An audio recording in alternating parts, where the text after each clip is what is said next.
Como posso esperar uma melhor qualidade da amostra de sangue? Como posso encontrar uma solução para baixar a taxa de hemólise? Como podemos otimizar o tempo de um resultado laboratorial durante uma emergência? E diminuir os riscos de uma recoleta? Como posso oferecer os melhores cuidados aos meus pacientes mais jovens? Como posso otimizar os processos? E melhorar os resultados dos pacientes?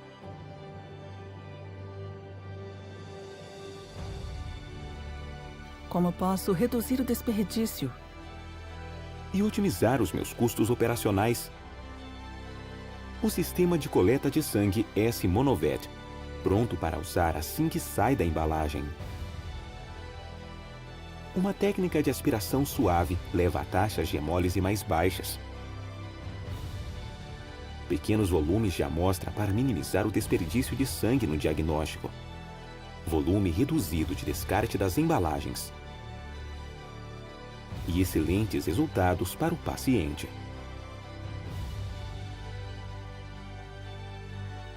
Sistema e coleta de sangue S-Monovet 2 em 1.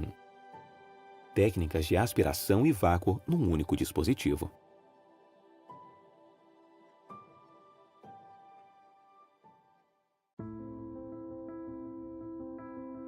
Tudo tem seu tempo. O tempo de aprender, o tempo de arriscar novos passos, o tempo para cuidar, o tempo para ser cuidado. A evolução, de certa forma, pressupõe que uma mudança é sempre necessária para que exista desenvolvimento.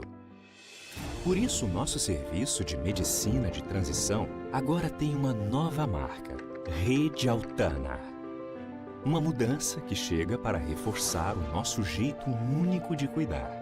Médicos, enfermeiros, fisioterapeutas, nutricionistas, dentre tantos outros profissionais que escolheram o caminho da medicina e do cuidado com a saúde para fazer mais pela vida das pessoas. Trazendo para perto os familiares que antes acompanhavam à distância, com o coração apertado. A medicina está em constante evolução e com ela também a maneira de cuidar. Somos o resultado dessa evolução, pioneiros no Brasil em medicina de transição. Nascemos para renovar a maneira de cuidar dos pacientes com necessidade de internação. Resgatar a vida com o máximo de qualidade desde o primeiro contato com o paciente é a nossa fonte de autorrealização. E para medir o calor humano do nosso acolhimento, sempre também com muito conforto e segurança, o sorriso é o nosso melhor termômetro. Somos a melhor escolha quando o assunto é medicina de transição. Entendemos que a medicina e a ciência são ainda mais valorizadas quando combinadas com alegria, afeto e cuidado. Estamos aqui para cuidar de você e da sua família. Rede Altana Premium Care.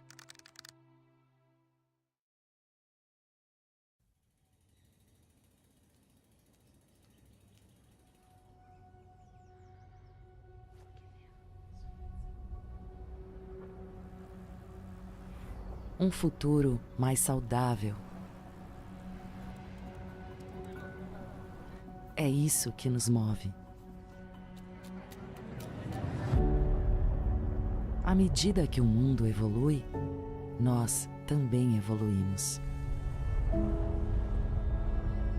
Por mais de 125 anos, temos enfrentado alguns dos desafios mais complexos na área da saúde, ouvindo e atendendo às necessidades das pessoas em todo o mundo. Nós focamos no longo prazo, liderando investimentos em pesquisa e desenvolvimento, nos dedicando para melhorar a vida das pessoas hoje e nas gerações futuras.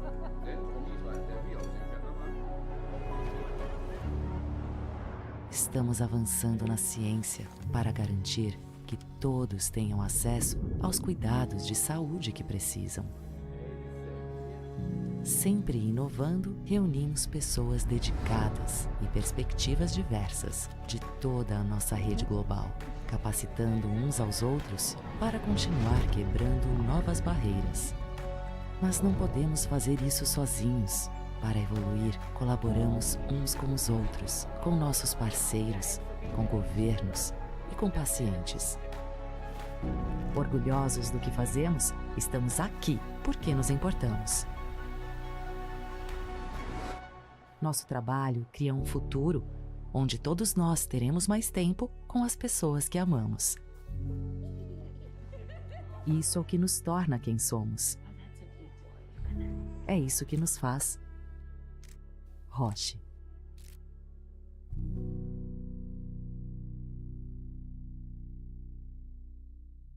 Multicare Pharma, a melhor opção de parceria para medicamentos de doenças raras e alta complexidade.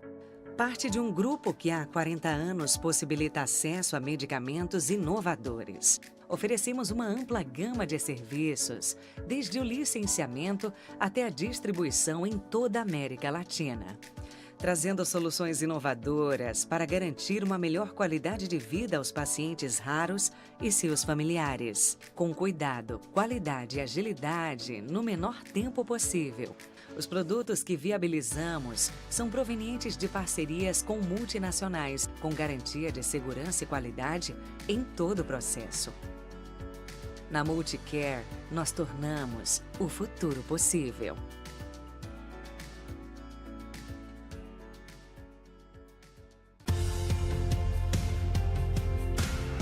Como atender à demanda por mais equilíbrio emocional e qualidade de vida em um mundo que nos desafia todos os dias? A meditação é uma prática de treinamento mental cada vez mais valorizada como ferramenta de prevenção para a saúde emocional no ambiente corporativo. E a Mindself atua de forma totalmente isenta de religiosidade e esoterismo, com programas online de meditação e mindfulness, desenvolvidos com metodologia exclusiva para o mercado corporativo. Palestras, cursos e workshops, sessões com práticas guiadas, aplicativo de meditação próprio, avaliação de equilíbrio emocional e as exclusivas estações de meditação.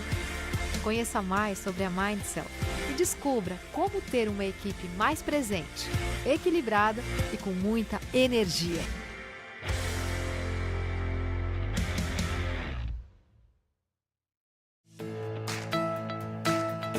Melhor do que se sentir seguro é estar seguro de verdade.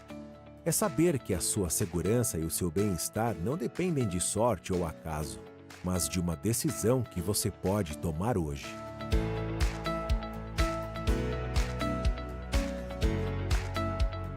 Grupo Belfort. Boas experiências devem ser protegidas.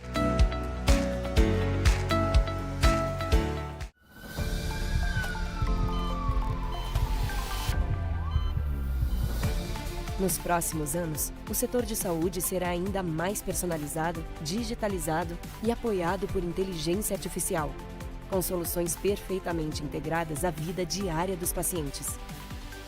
Adaptar e transformar a infraestrutura atual pode ajudar os sistemas de saúde a tornar a prestação de assistência médica mais acessível, eficiente, personalizada e mais bem equipada para atender às necessidades da sociedade. Com o nosso apoio, as organizações podem resolver os desafios atuais e futuros, prosperando num mundo em constante mudança. Para isso, contamos com equipes especializadas em estratégia, cibersegurança, data analytics, transformação digital, consultoria tributária, fusões e aquisições e muito mais. Elas promovem novas formas de impulsionar a transformação. Com a PwC, a sua empresa poderá inovar de forma ágil e estará pronta para encarar os desafios do presente e se transformar para o futuro. Change how we live our lives. Make us pioneers. Science can impel us to take risks, share and collaborate. Harness data, technology and AI to accelerate change. Bring people together to achieve the impossible. Fast forward the future. Science can create novel therapies and vaccines, help people with chronic diseases live better, healthier lives. Redefine cancer care. Pioneer treatments for rare diseases. Prevent, modify, and one day, even cure. Make patients partners in their own treatment. Science can inspire us to keep doing incredible things. Give more and more of us access to healthcare. Transform the lives of billions of people. And unite us all around the single aim of improving lives and life chances. Science can do all of this ethically and sustainably. Leading the way to a low-carbon world. Making healthcare systems more sustainable and resilient. Being bold and ambitious to make people, societies, and the planet healthier. This is the limitless adventure of what science can do.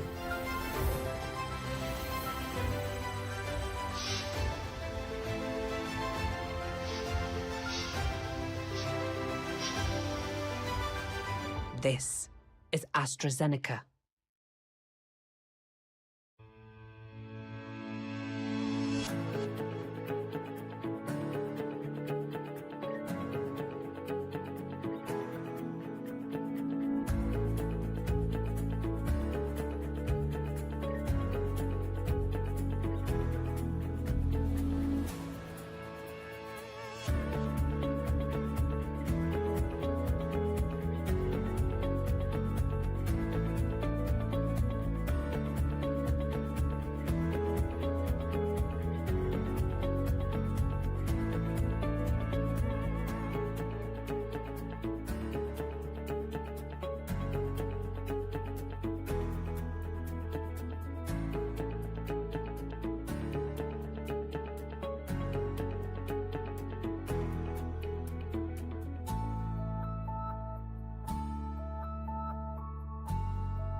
I find inspiration in the people I love.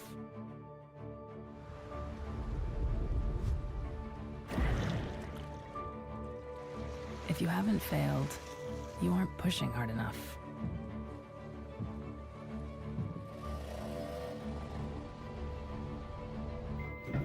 I like the idea that what I do might help someone. That's why I go the extra mile. My performance is driven by how much I'm improving the condition of people. There's a plan B, a plan C, but the miracle might be plan Z. Who knows? What if? That's my go-to question every time. The reason I do what I do was because of my father and the legacy that he left to me and my 6 brothers and sisters.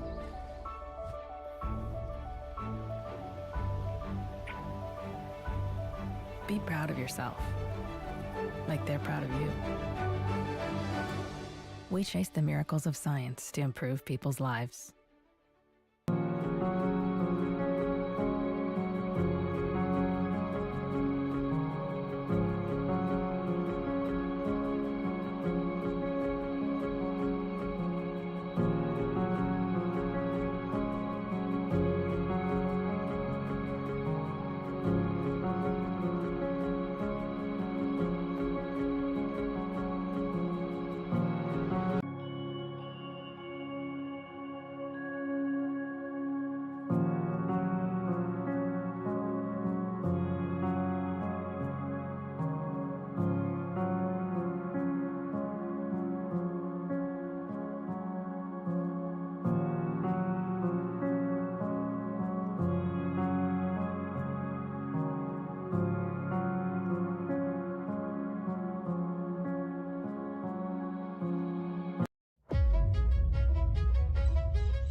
Sustentabilidade, criatividade, eficiência. Um país de braços abertos para o mundo. Foi reconquistando a nossa imagem no exterior que o Brasil atraiu investimentos, abriu novos mercados e bateu recordes de exportações. A Apex Brasil está cumprindo seu papel e colaborando para o país superar metas. Com o maior número de empresas apoiadas na história, está realizando rodadas de negócios que unem empresários de diversos setores e regiões do Brasil a compradores internacionais. Isso ajudou a abrir novas fronteiras para milhares de produtos brasileiros que já estão conquistando o mundo. Vem conquistar mais com a Apex Brasil. Afinal, o mundo é pequeno para quem enxerga longe e as oportunidades são gigantes. Apex Brasil, levando um novo Brasil para todo o mundo. Hear the warm melodies of family gathered around. Baby's very first word, making mama proud. All the things that seem to make us grow, and all the time we spent together makes the future shine brighter. Moments like these feel so fun. Open up our eyes and see the sunrise. Give us moments like these till the end of time. 'Cause it's been so great, but the best is yet to come. Winter makes the summer shine brighter. Spring and the fall make the colors lighter. Looking forward to whatever may come, knowing full well that all the time we spent together makes the future shine brighter. Moments like these feel so fun. Open up our eyes and see the sunrise. Give us moments like these till the end of time. 'Cause it's been so great,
Como posso esperar uma melhor qualidade da amostra de sangue? Como posso encontrar uma solução para baixar a taxa de hemólise? Como podemos otimizar o tempo de um resultado laboratorial durante uma emergência? E diminuir os riscos de uma recoleta? Como posso oferecer os melhores cuidados aos meus pacientes mais jovens? Como posso otimizar os processos? E melhorar os resultados dos pacientes?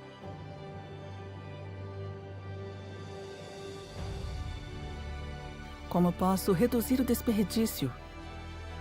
E otimizar os meus custos operacionais? O sistema de coleta de sangue S-Monovet, pronto para usar assim que sai da embalagem. Uma técnica de aspiração suave leva a taxas de hemólise mais baixas. Pequenos volumes de amostra para minimizar o desperdício de sangue no diagnóstico. Volume reduzido de descarte das embalagens. E excelentes resultados para o paciente. Sistema e coleta de sangue S-Monovet 2 em 1. Técnicas de aspiração e vácuo num único dispositivo.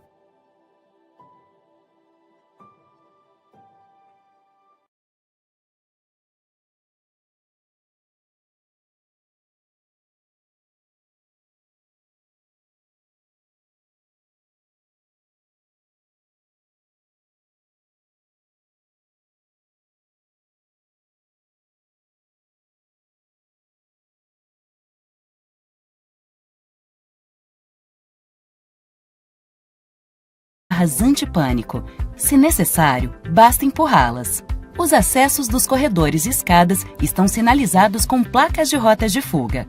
Os hidrantes encontram-se em locais estratégicos, devidamente sinalizados. Em caso de qualquer eventualidade, mantenha calma e aguarde orientações da Brigada de Incêndio, bombeiros ou da nossa equipe de segurança. Observe avisos de não fumar e lembre-se de desligar o aparelho celular ou deixá-lo em modo silencioso. Mantenha consigo objetos pessoais. Em respeito e cuidado com nossos pacientes e acompanhantes, solicitamos especial atenção durante a circulação nas áreas comuns. Desejamos a todos um bom evento.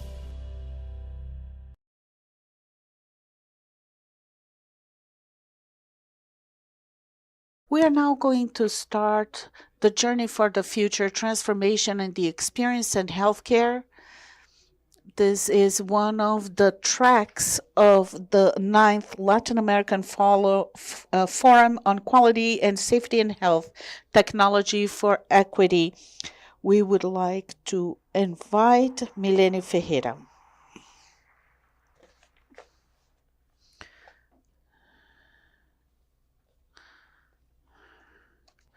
Good morning, everyone.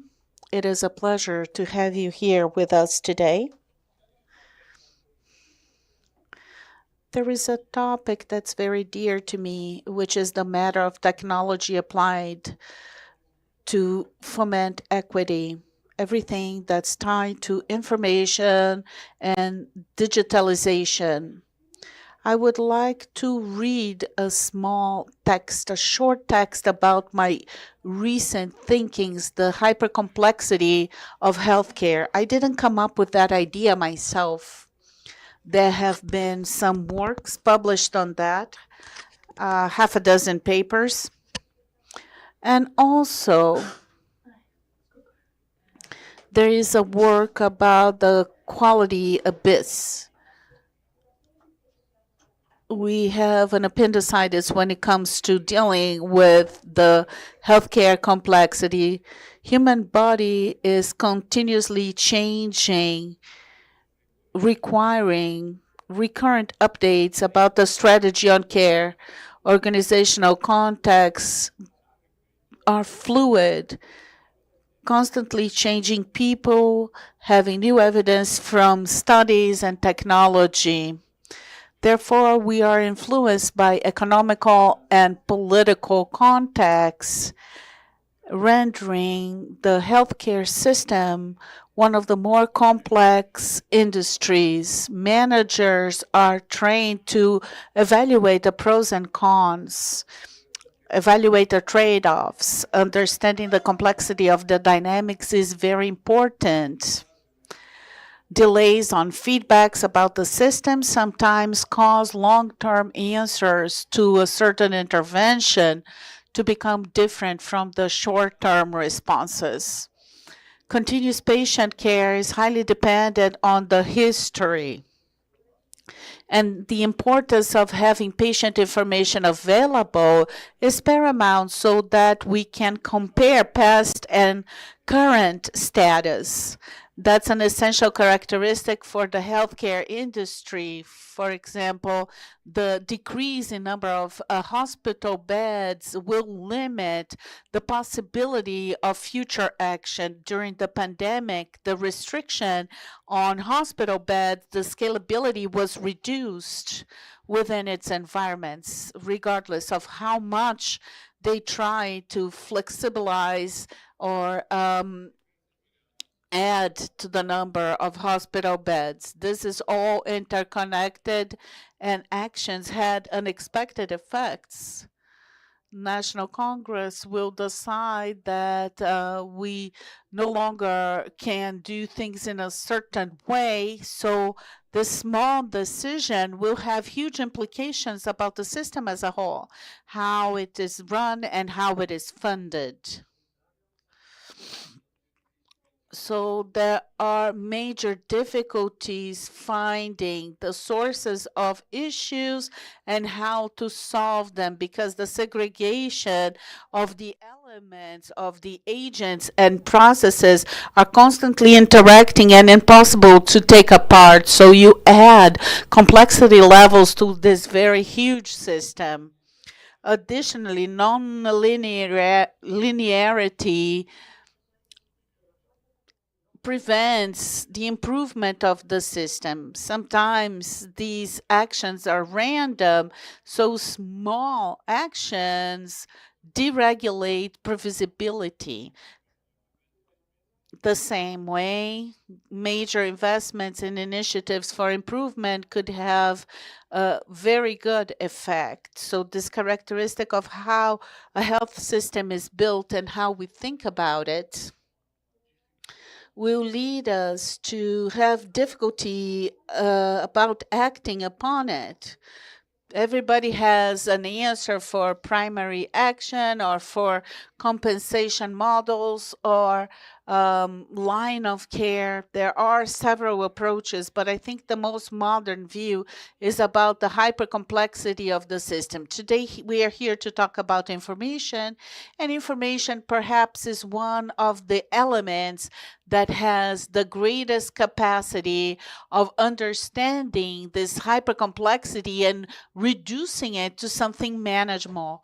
We are going to listen to several people talking about that. They are very knowledgeable and involved in this industry. And when we talk about information technology for healthcare, I like to think about 4 pillars. Infrastructure is one of that.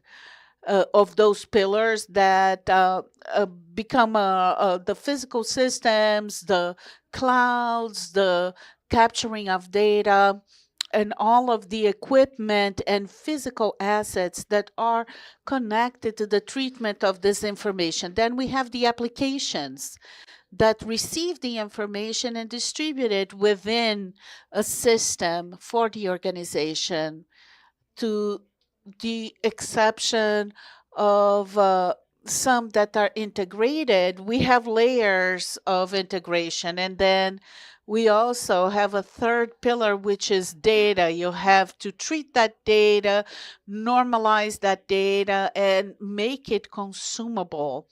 And that's another problem. And the last pillar, the last layer, is the matter of data safety. Without data safety, you are always going to be at risk. So we are always going to go through these different layers, these different pillars. And how will that affect the healthcare system? And if it all works out, we are talking about interoperability of healthcare, we are going to be able to build on a highly complex system by definition. So please, let's call on our lecturers.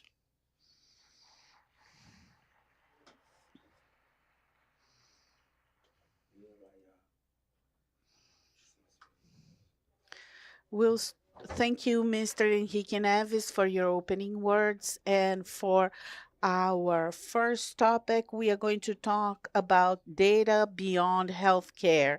We are going to invite Ms. Luciana Infante. She's a strategist, consultative counsel, senior advisor, and executive senior person specialized in healthcare ecosystem.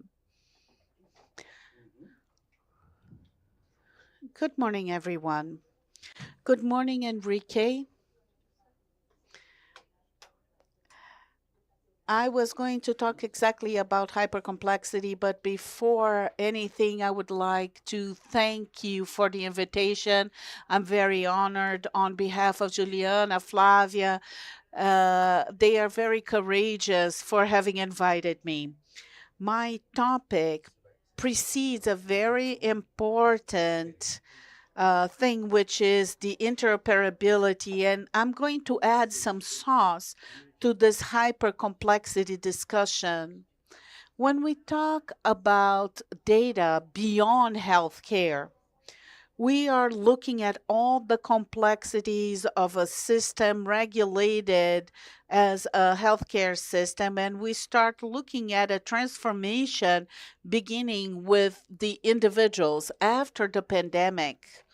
One of the first results of retail index was placing healthcare in the middle class Brazilian family as the third priority after food. Health comes in third. Brazilian people are very focused on having a very trustworthy point when it comes to healthcare. We look at our healthcare system and realize that we have a supplementary system, a private system that is between 48 or 50 million Brazilian that have access to that supplementary health. 1 in every 4 Brazilians. And the most interesting part is that below 50 million of beneficiaries in supplementary health, we see a growth of complementary health system. The universal healthcare system dependent users who use that system at a moment of crisis start looking for a possible channel to have care. They feel they need to be better prepared for healthcare events. And this study started in February of 2024. We have more recent data now, but at that point, we had 42 million users of SUS cards. It's almost the same size of supplementary health. If we consider that, we have 58 million people who are dependent on the governmental system that also use additional public system health. And what does that show us? That there is a search by individuals. We had a paradigm that people here in Brazil didn't have the culture of healthcare, but we have an important signal to talk about here. Supplementary health itself. We generally say that we have a stagnation in the number of beneficiaries between 52 and 48 million users. That's the top layer of our pyramid, but we have a flattening of the products, a growth of group healthcare, which are the healthcare models that are supplementary associated to their own network that bring an important concern about the coordination of those beneficiaries. On the other hand, we also identify something that is persistence. The major challenge is the traceability of information, disintegrated journey with service providers who are the faithful repository, but are not empowering the beneficiaries so that they can have portability of their information and can use it to its best interest. Low assertivity, the misalignment of supplementary health offers, and operational inefficiency. These are all issues that are knocking on the doors of most of healthcare systems. When we look at complementary health, which is growing beneath the supplementary regulated system, it brings us a perception of care that we need to be cautious about. When we look at important numbers, 40 million or 52 million users with a single health card, it has 17.1 million people buying healthcare services at a discount, but with full disintegration. That's an important scenario that stands out. But if you look here at complementary health, it represents 151 billion reais in transactions in 2023. When you look at the chart, you say, oh, Luciane, but that has to do with the consumption of vaccines and drugs. But what is growing is a segment called aesthetics and well-being, which escapes our scenario of data integration, but it directly affects and provides us with important information about the care that each individual is taking and the growth on healthcare cards. So we have 6 billion reais just in transactions with cards. These are not consumed services. This is the payment of some sort of membership to have access to those services. And that's driven by what? I am a SUS patient, a Universal Health System patient, but I want to have additional health care. So you have telemedicine, you have pharmacies. Telemedicine is the first trusted channel for many, many people, and that could be excellent, but is an information that's not integrated with healthcare. But we also have a search for longevity. We say that Brazilians are very latent to our culture. They want to live longer, but they don't want to get old. So, aesthetic procedures, beautifying procedures are something very important. And we see a growth in male seeking this type of service and a steady growth. What is that supplementary health system? How does that call our attention in terms of healthcare? All of this care, all of these procedures are totally disintegrated with the coordination of care. Generally, they are associated to different consumption platforms, be them digital, data banks, retail, or other services that are the main channels of distribution for this product. So when we look at the association of different companies from different industries offering complementary and supplementary health, telephone service companies, digital banks, and even, supporting football clubs. So how are we looking at that information? Who is the consumer? How are we integrating it to health?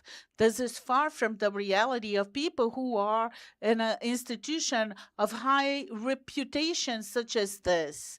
And how is this individual empowered about this care they are buying from the system? Data integration, therefore, is another challenge in itself, because in spite of the difficulty that I have in terms of regulated healthcare service providing, I have journey and this care is happening and I need to have that data. So where is that open health status? Open health, open care, these are all important movements. I was talking to Enrique. I had the opportunity of having a sabbatical in Australia for 3 months. My idea was to work with kangaroo and koala bears, but at the first opportunity, I went to a pharmacy to experience their care because there is a practitioner who will help you before providing you any other services. So it's very interesting how we want to carry that care. You have a wallet that carries your information. That's what I heard from a healthcare service provider at the pharmacy in the boondocks of Australia. So how are we going to empower ourselves through the data, carrying our care information? I had an allergic reaction there, but that was very important to learn. When are we going to have the autonomy, the empowerment over our information? Do we have advances in technology? I'm going to rephrase what we have said before. It's such a huge complexity. There are so many challenges. We have smart people, engaged institutions, lots of people who want to lead that transformation. Einstein is one of the institutions among this group because they have assertiveness in healthcare. Other companies have been mentioned here in terms of public data, and they mention actions that are focused on the partial solution to that problem. When you look at traceability, assertivity, pricing, operational efficiency, you realize that we are treating every fever without looking at the patient's journey. I'm trying to paraphrase here because when you look at a culture that's so highly disseminated, we all used Connect SUS during the pandemic, we all accessed our certificate of vaccination to be able to attend different places. How often did you go into that app after that? So that's an important thought. You need to make the best of the windows for behavioral change. We exact a lot from organizations and from systems that are never going to be at the forefront of this discussion, but we are standing very far from our responsibility as individuals about the transformation and empowerment of data health. So the regulatory agenda, when we talk about the exemplification list, that's an incremental decision that will provoke or cause an important transformation agent triggering that. Clinical discussions, clinical research discussions, which are under these latent discussions, will also have a challenging agenda to healthcare data. So we have to remember that clinical research here in Brazil is not respond even for 2% of the total around the world.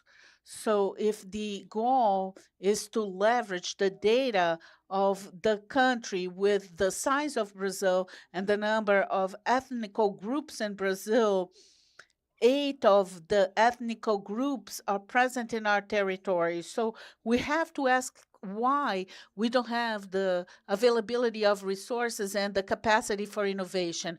Part of that is the difficulty integration the data. Where are the patients? Where are the data? Assertiveness is complicated. So here there is a point for discussion.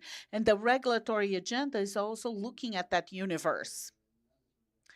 But we are looking at institutions, the difficulties, the incoming of the different healthcare cards, all the regulatory agency, and we are aging without gaining wealth. Anyone who looked at IBGE data knows that we are aging before we have enough economic conditions in the public system or the private system to support our longevity, which is no longer the future, it's the reality right now. When we look at that distorted design in those pyramids, it symbolizes the present, a change on the view upon a patient's journey. Our supplementary health system, based on access models where 80% of those who have supplementary health are tied, or that healthcare is tied to their jobs, will bring those patients to care up to 60 or 70 years of age. We only have 2 group medicines with over 100,000 lives with patients who are older than 59. So the challenge of longevity is knocking at our door. Even before we have financial capacity, economic capacity, intelligence of information, and particularly the capillarity necessary to care for those who are aging. How are we preparing, not for the next 10 years, but for the next 3 years? I worked for a long time in strategy consultancy. We used to do planning, 10 years planning, 5 years planning, and now we are deciding to do 3 years planning. To look from now until 3 years of time, we are prepared to these, which are not only trends, but our reality. In Brazil, that people age without enriching, and there is an important aspect of mental health, which is clearly in the journey of each individual. We had underwent important moments of consolidation of the market. First laboratories, then hospitals, then operators.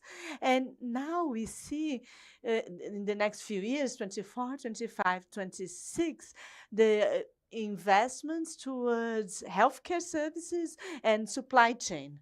How are we preparing for that? The discussion about digital banks, telephone companies, and other platforms offering complementary healthcare services. So the question that comes to mind is it going to be regulated? What are the criteria for that these companies enter the healthcare services? This system is hyper complex, and how to use technology at our favor, at our benefit. This is the greatest challenge that we're going to discuss today. So that's about it. So these are the questions that I'm leaving for us to discuss. So I want to make myself available and for my colleagues in the panel to speak. I wanted to challenge them for us to expand our reflections. Thank you so much.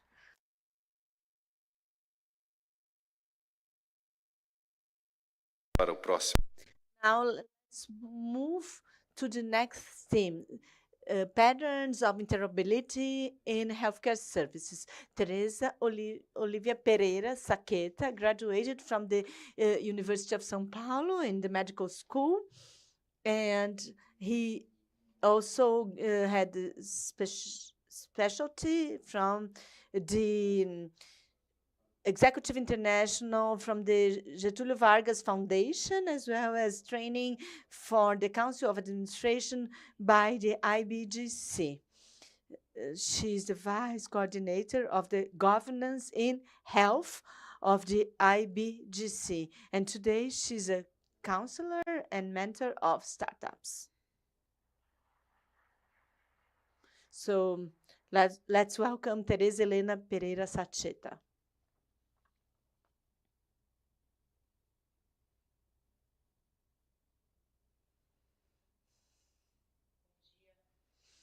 Good morning. I want to thank the invitation. It's an honor to be here sharing this stage to speak about such an important theme.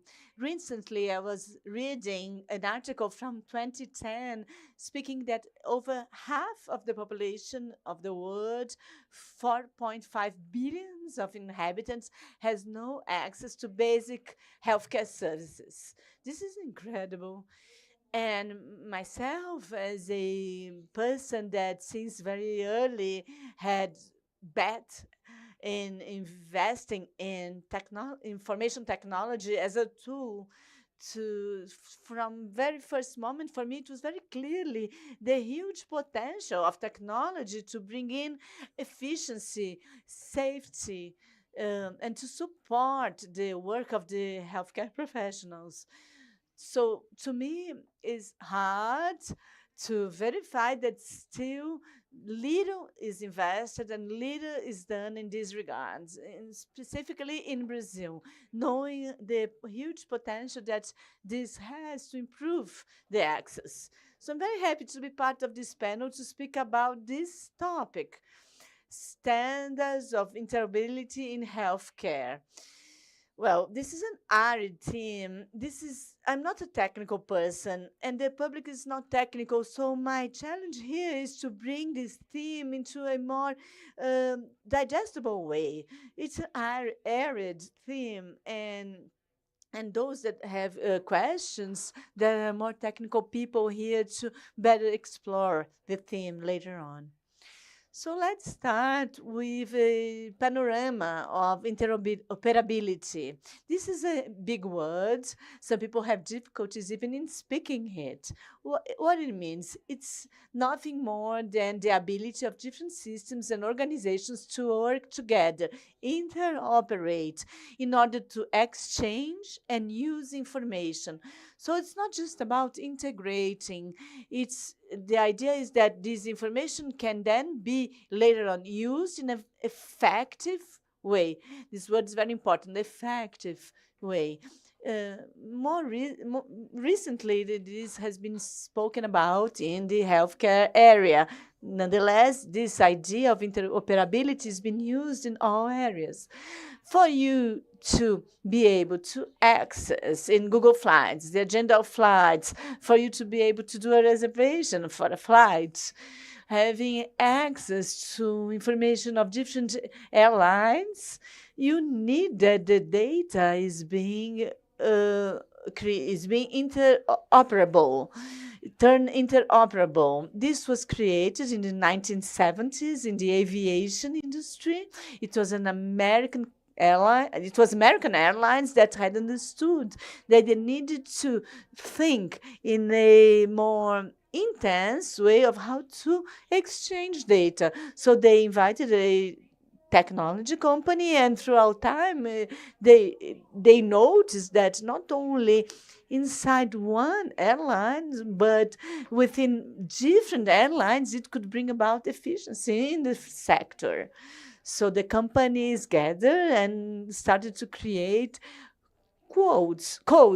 This is nothing else than codes that started to be used by all these companies so that they were able to communicate among themselves. Here we are speaking, here we are communicating. In order for this communication to be effective, we must speak the same language. Imagine I'm speaking Greek.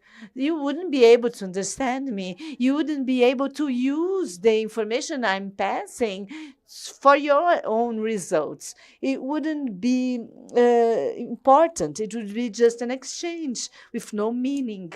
So either we speak the same language or we use a translator. And this code functions as this big translator. In the same way, we see the finance system. They have invested more and more in ways of turning data interoperable. And we see this impact in us all the time. Like when I have to go to the bank branch, I see how efficient they are, even for international transactions. So outside the healthcare field, this is very clear, very visible. It brings about efficiency, autonomy. So why can't we move forward in the healthcare area in this same way? Why don't we exchange more information? In the health area, the idea is to exchange data of the patient, between systems, between institutions. So to have a common language, standards of languages. This arose in the 1980s when a hospital started to have more than one system, and these hospitals needed to exchange information. So there was a need to create a standard. In 2010, the study showed that in the United States, they have over 80 systems, and these turn things more and more complex. The complexity increases so much because in addition, you have data not only in the hospitals, you also have data that must be exchanged with the pharmacies, with the genome sequencing centers, devices, apps of the smartphones, devices such as thermometer, oximeter, scales. So the amount of data is huge. And what have we been doing with such data? Not much. And if we are able to better use this data, we could be able to do early diagnosis, work with prevention, bring about efficiency, autonomy to the patients, among many other things. For data to be analyzed, which is being doing more and more. And then with this data, algorithms can be used, insights can be generated. So we're just at the beginning, at the basic layer. So therefore, when we speak about standards, what does it mean?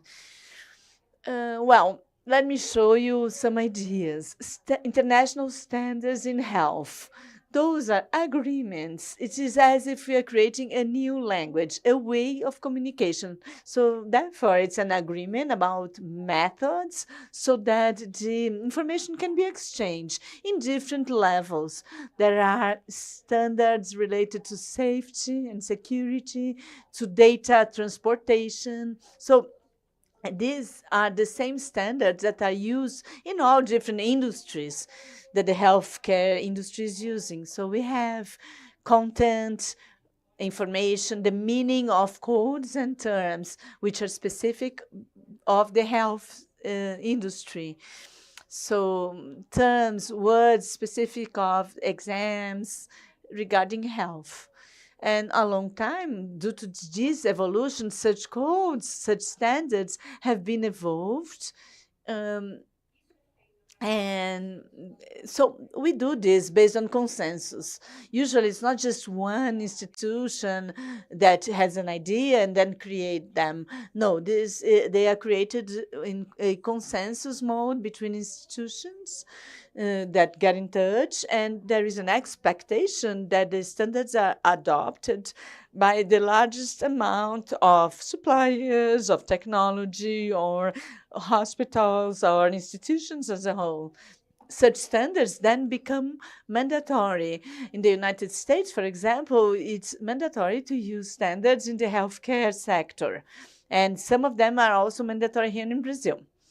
So this is similar to creating a new language, new words, new ways of combining such words, a new grammar that must be incorporated to the system for them to be able to communicate.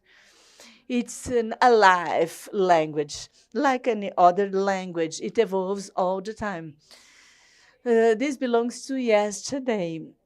In the financial sector, for example, in addition to everything that has been done, a new regulation came up yesterday to enable the better understanding of the clients in their banking statement, for them to have a better understanding, for people to better understand their bank statement. So this language is alive. It is updated constantly. Here are some examples of international standards in health. So security, transport of data, content. Content is the UFIRE is the prevalent in the healthcare sector, but there demands a whole classroom to explain that to you. Let me mention the two first ones that they regulate the INS, the regulatory agency, with the institutions. So the standards of code that are used in the healthcare industry, but it's just a small bit of the system as a whole that this is implemented. The DICOM was created for the radiology, for the imaging systems. It was adopted by all suppliers, and it enables a huge facility. It brings about easiness. It allows that teleradiology is done. So radiologists can work from any place in the world, and easily they have access to the diagnosis, to the imaging, because there is a standard, because there is a language.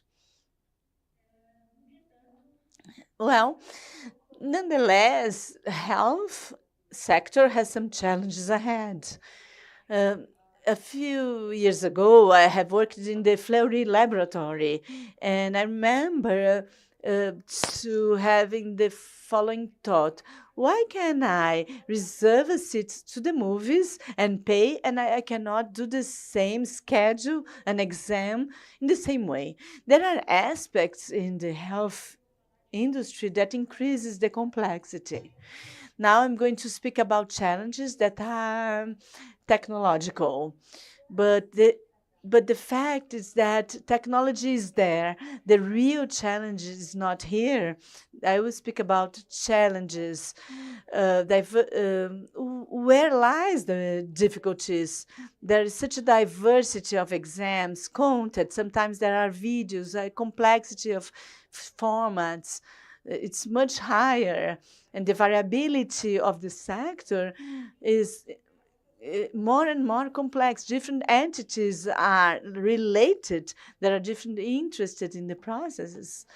There is a time sensitiveness. For example, an exam that you have done last week, eventually it has a value for certain period of time. After some time, it has no more value. Other exams, on the other hand, has the opposite. Their value endures a whole lifetime. So this data must be evaluated inside a clinical context. Data has a meaning according to the age of the person, according to the personal history. So there's a clinical context that makes a whole difference, which is totally different than when you do a reservation for an Airbnb room. So data must be preserved for the whole lifetime and beyond the lifetimes of the people. And on the other hand, they must not be modified. If they are modified, everything must be very well registered. This is another specificity of the sector. The quality of this data must be totally like, and if you add a zero or a comma in the result of an exam, or the measurement unit, if it's a wrong unit in a prescription, it will can literally be fatal. So when you work with this precision of data, this accuracy, it's not the same as indicating a wrong movie in the Netflix. The impact in the person's lives are so low. Well, confidentiality, LGPD is behind this, requesting that the sharing of data, when done, there is a need for a consent. The lack of adoption of standards in Brazil, the rule is not to adopt the standard. This is different than the United States, Europe, Australia. So this is our particular problem. And as a consequence, few is invested on this. Data is fragmented, not integrated, as Luciane had explained, and this causes a discontinuity in the care of the patients. It creates inefficiency and the diminishment in the quality of the assistance. And this causes a huge impact in the sector. A survey was conducted. I am the governance counselor, and we have conducted a field survey with executives speaking about this word interoperability and the data governance, that they are totally interconnected. And as a result, there is a consensus that regulation is needed.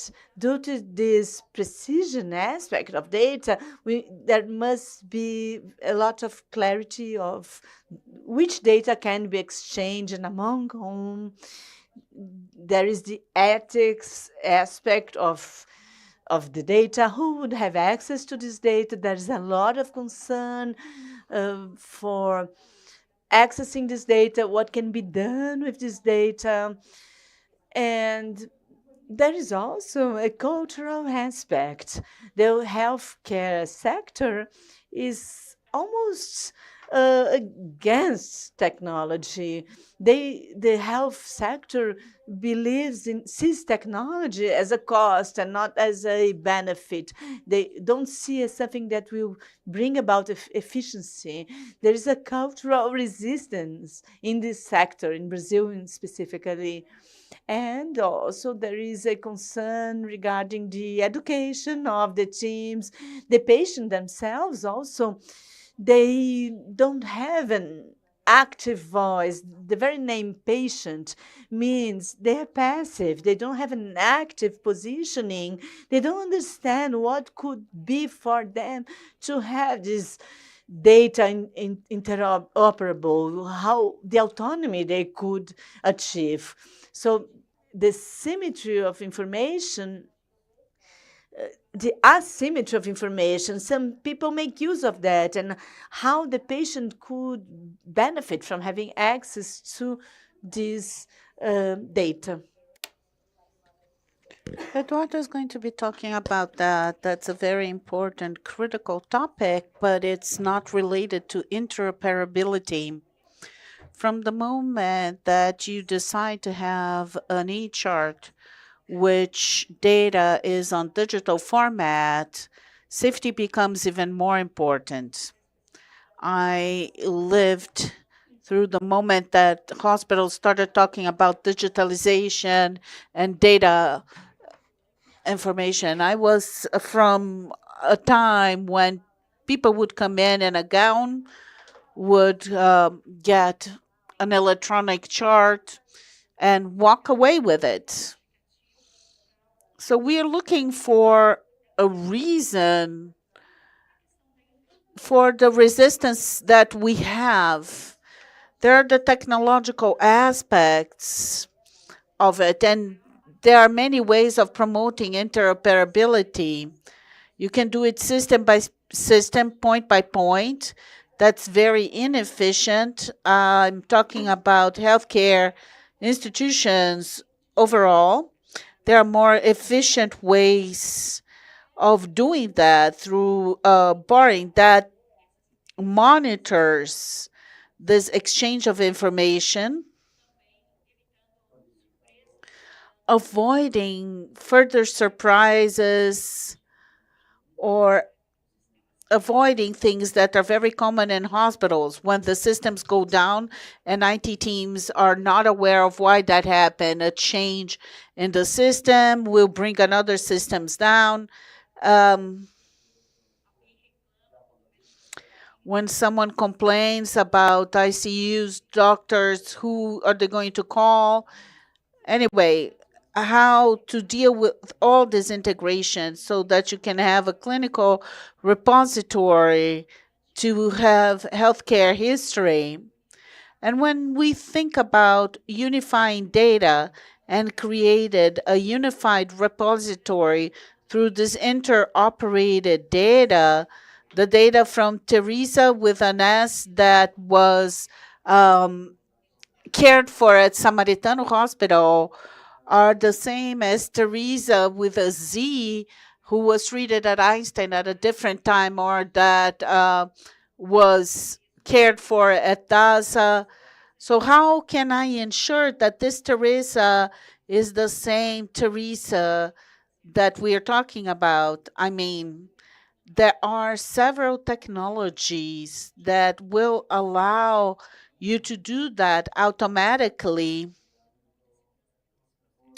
decreasing the level of error and increasing the level of safety. This is happening worldwide. This is a network around the United States, New York, New Jersey. They use health information exchange. That's what they call it. It's a network that integrates data from over 1 million patients, 800 organizations that are interconnected and are exchanging data and are being serviced by a private network that delivers all this data back to each of their members or associates. So everything that they developed was based on patient data.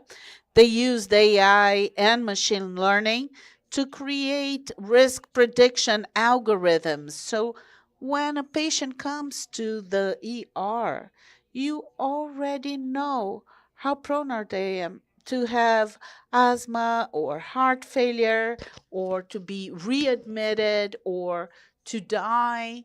So you are able to better deal with the different situations or events because you have support, you have efficiency.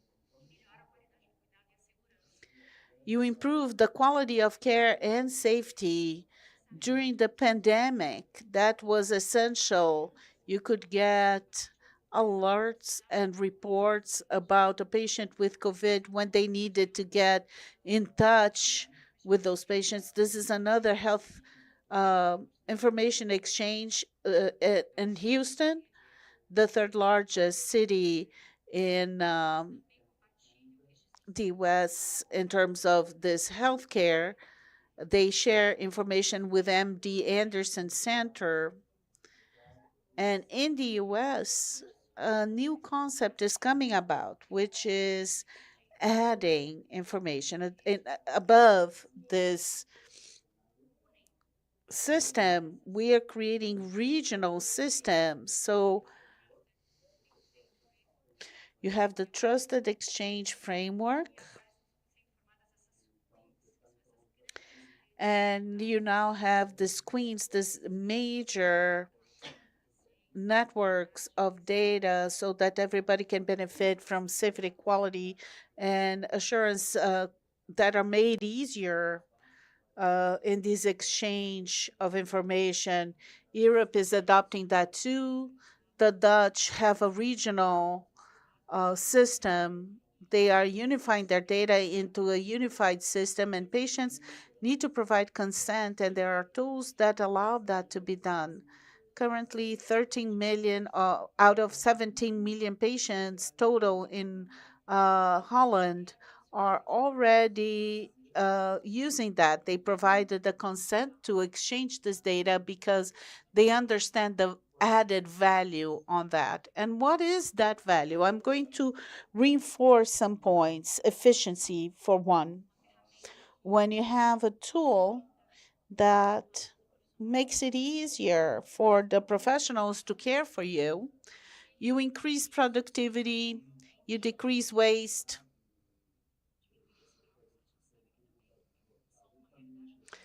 You also bring down fraud, which is one of the realities of our industry. You improve the quality of care. You provide access to the patient's full healthcare history wherever they have been. That's closer than we would think. I'm going to tell you about the Unimed case. They are going to create a QR code that the Unimed patient is going to be able to provide to any professional to read, so they will have access to their full full medical information. So with this interoperable data, you can learn if someone has allergies. You reduce the probability of drug interactions. You improve users' experience as a whole. E-charts have given us the tools, but now this LLMs, AI, and machine learning will make it a lot easier for the users, and the patients will become more autonomous. They will be able to choose where do they want to be cared for because they have more independent access to their data. They will have better control on their health. Patients sometimes seem to be very passive because of the asymmetry of information, and that will change that. Assertiveness based on data and not based on bias or partial information. Interoperability will allow you to walk into that direction. I also really enjoy this expression, personalized scaling. So Henrique was talking about the scaling. Well, medicine is one by one physician providing care to one patient, one to one, even with telemedicine. I'm very much a fan of technology and of the possibility of having remote care for many reasons. Sometimes this is extremely important. That's an additional element to healthcare. But being able to act with medical information that will allow you to work in a personalized, safer fashion with everything that's incorporated in systems and applications. It's all going to allow for a broader care, making costs cheaper, allowing this 4.5 billion people to have access to their health. And that's what I believe in. That's the potential of this technology and other technologies, and the combination of all these technologies. That's what it could provide us, each of us and all of us in the healthcare system. Thank you very much.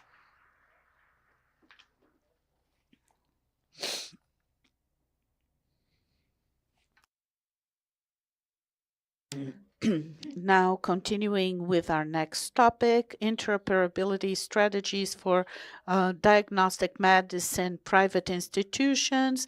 The lecturer, Mr. Atahualpa Aguiar, he's a specialist in IT governance, has an MBA in software engineering, is a consultant for the Ministry of Health, head of innovation and digital health at Oswaldo Cruz German Hospital, works as director of technology and intelligence of the Cura Group, working also for the Interoperability Committee of Abramed.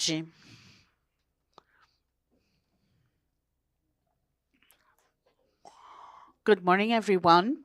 First of all, thank you for the invitation. It is an honor to be part of this debate here with you. I'm going to try to bring my 2 cents talking about interoperability a little deeper. What are the characteristics of interoperability? This is a very complex matter, and I'm going to try to give you a more detailed side of how we can apply that to diagnostic medicine.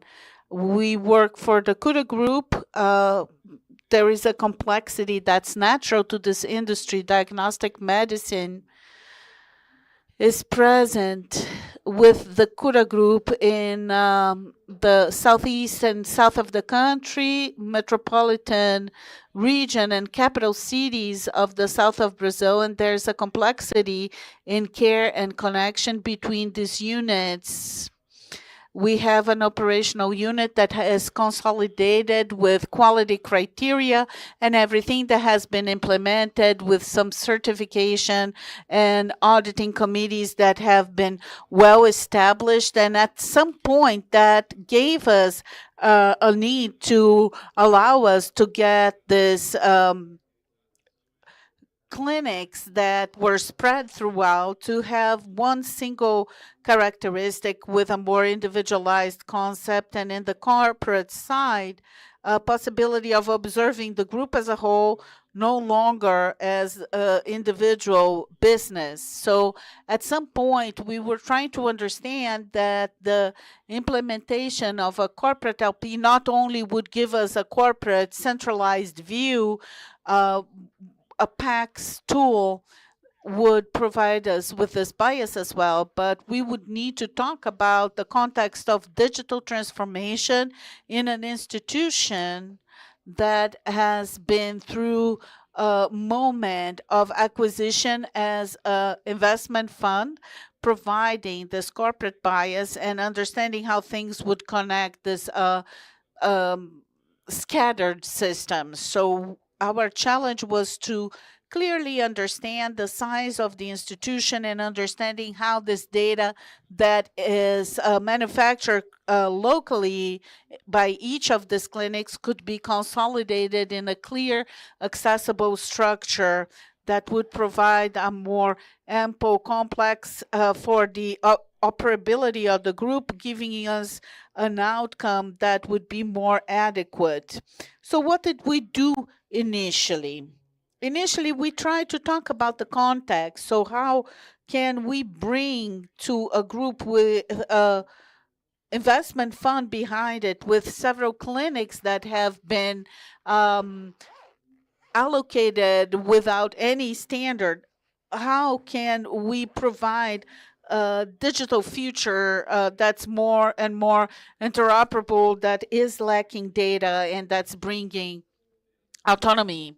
And how can we see the patient at the center with new needs, new objectives, looking at the different contexts that we have from Teresa in the financial market, for example, with peaks, or the experience they have now using apps, no longer having to deal with their difficulty and the difficulty of access to healthcare institutions. We understood that the user would need to have a clear view of this need. So we looked at the patient in this relationship, how they would be looking at the sustainability within this context, how would they have these new needs pointed at them, and comparing it to other markets and bringing it to a more clear context, so that the services presented by to this customer would not be direct help or needing to go to a healthcare facility, but being followed with a little bit more technology. And so we needed that type of understanding to try to understand what our institution, how they would go. And we understood that technology needed to go through several structures, and through a major plan, we established 7 pillars that were aligned to the corporate goals of the institution. So before we start talking about exchanging data, interoperability of the information, we needed to structure these pillars to talk about IT governance, technological infrastructure, how we would base that information, how would we make the data interoperable, how could we have an architecture of solutions, when would we be an investment group with new acquisitions, how to establish an architecture that could bear this growth, how to ensure that this delivery would be the best for the groups, how to manage all of that.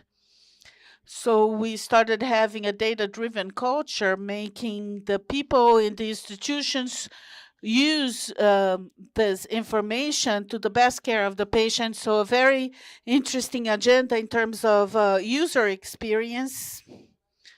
How can we implement new technologies so that the user experience can become more and more effective, and a digital culture within the institution that will force the employees to have this executive view to this added value. So we needed to go through all of that to come to a design where we implement a digital model looking at growth. And I made a point of using Marquis' framework because, in spite of being questionable, given the different horizons, we are at a moment where everything is done at the same time. We can't wait for things to finish to start talking about something else. But this gave us a clear idea of what the challenge was. So in our operational model, we have a model that's based on the previous model, based on the digital, leaving a tactical operational bias, coming to a disruptive elements. From that design, we created a set of initiatives and different actions that gave us a clear view of what the bias should be and what the view should be and what our plan was executively. So we broke it down into 4 major axes: operational, innovation, human capital, and patient experience. And we position that within a matrix, bringing a focus and a bias very clear to the institution of what we should be doing. So the major difference in this matrix is our focus. So the institution, given the immaturity of several years ago, we needed to focus on the modernization of our ERP system that could give us a clear view. And we are talking also about interoperability. How can we liaise with satellite systems of this institution and the partners and players who are around us looking for connection among all of the institutions. So we have this growth model in 3 major horizons, but we started putting the activities into action as the need makes it necessary. So the context will bring us the application of interoperability in a practical way. So the deliveries and implementations are being brought within the group through this bias, these executive measures for healthcare systems in the context of diagnostic medicine. So looking at this interoperability design, there is a change in our digital journeys and how our main clients, patients, and caregivers could have an interaction with the institution and how to adjust that and how to establish digital channels with disruptive technology that will change the behavior of these individuals, making it more productive. One of the projects with interoperability at its core is the digital journeys for our patients, our clients. We have several stages, several levels, from the screening and assessment of the patient for them to have MRI at Cura rather than DASA, for example, or the diagnostic of meningocele on the patient so that they can go to treatment more effectively in our institution. So we looked at this journey and all of these major steps, and we started creating technologies that in a way created a very clear impact in the operation of the units and client experience in the clinics as well. So from the moment we make the assessment and we pick something or make a choice, how can I add new information to social media, CUDA portals, and how we understand this need? How can they assess from a decision their incoming through a system for scheduling or e-booking reservation is a lot less complex. So, we have the scheduling through WhatsApp channel applications and portal. How do you do the pre-care, the screening, the preparation for an MRI or for an MRI with contrast? agent. So how can you do that clearly and in the context of providing the service, providing the care, the digital research, not allowing that patient to escape. So after the care has been provided, they can give us scores and review us. So, and how that can be presented, how that can be value added to the patient, because this new patient in this new journey doesn't want to go to the clinic and the outpatient care center just to get their results. They want to do much more. So that gives us the clear view of the need for interoperability, and then we start talking about the strategy of how things are positioned strategically, each in their own box, and how we, using these different standards already mentioned by Teresa, can be used clearly and applied clearly for the benefit of the patient. So this journey gives us an idea of application of interoperability. So when we look at that bias, and when we, I like to talk about the technical side as a technical IT professional, but thinking about the business, we cannot only create an interoperability process if we are not using interconnectivity and providing better healthcare. We understood that for this journey to implement interoperability, from the moment we start understanding clearly the public system, operational system, portals, and everything, all those systems that are connected, we start understanding that it's possible to create shared repositories and also a clinical data repository that allows me to have a cross view of the patient. At Cura here in São Paulo, we'll have the same information, the same specific level of information in a unit called Sergipe at Pato Branco in the outskirts of Paraná. And we progress in this sharing of information, clearly contexting of information and navigation, providing access to the patient.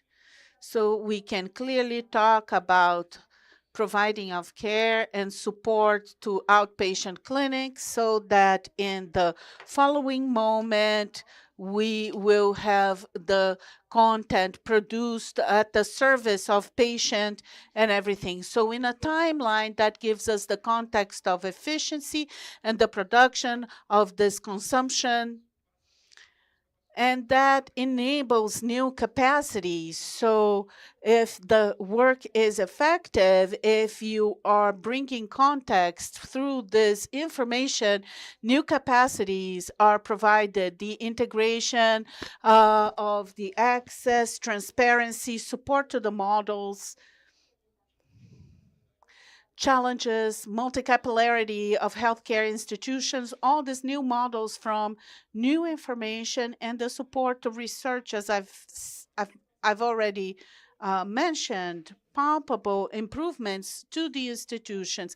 How can we afford more safety and quality, improving quality, better outcomes, and the decrease of adverse events for additional care. So in practice, and the strategy here, even though the backdrop is disruptive technologies applied to diagnostic context and the using of health parts and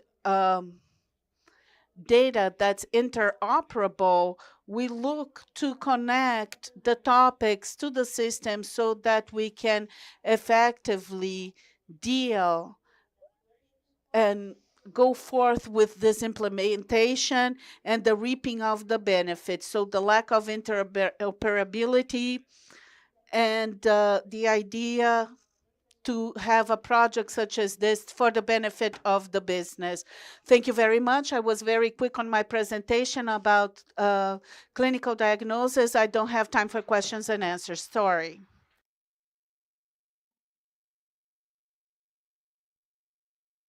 Próximo tema a ser apresentado: desafios na coleta de consentimento e gerenciamento. Next topic is the managing of privacy of the patient and standards of interoperability in this field. The speaker will be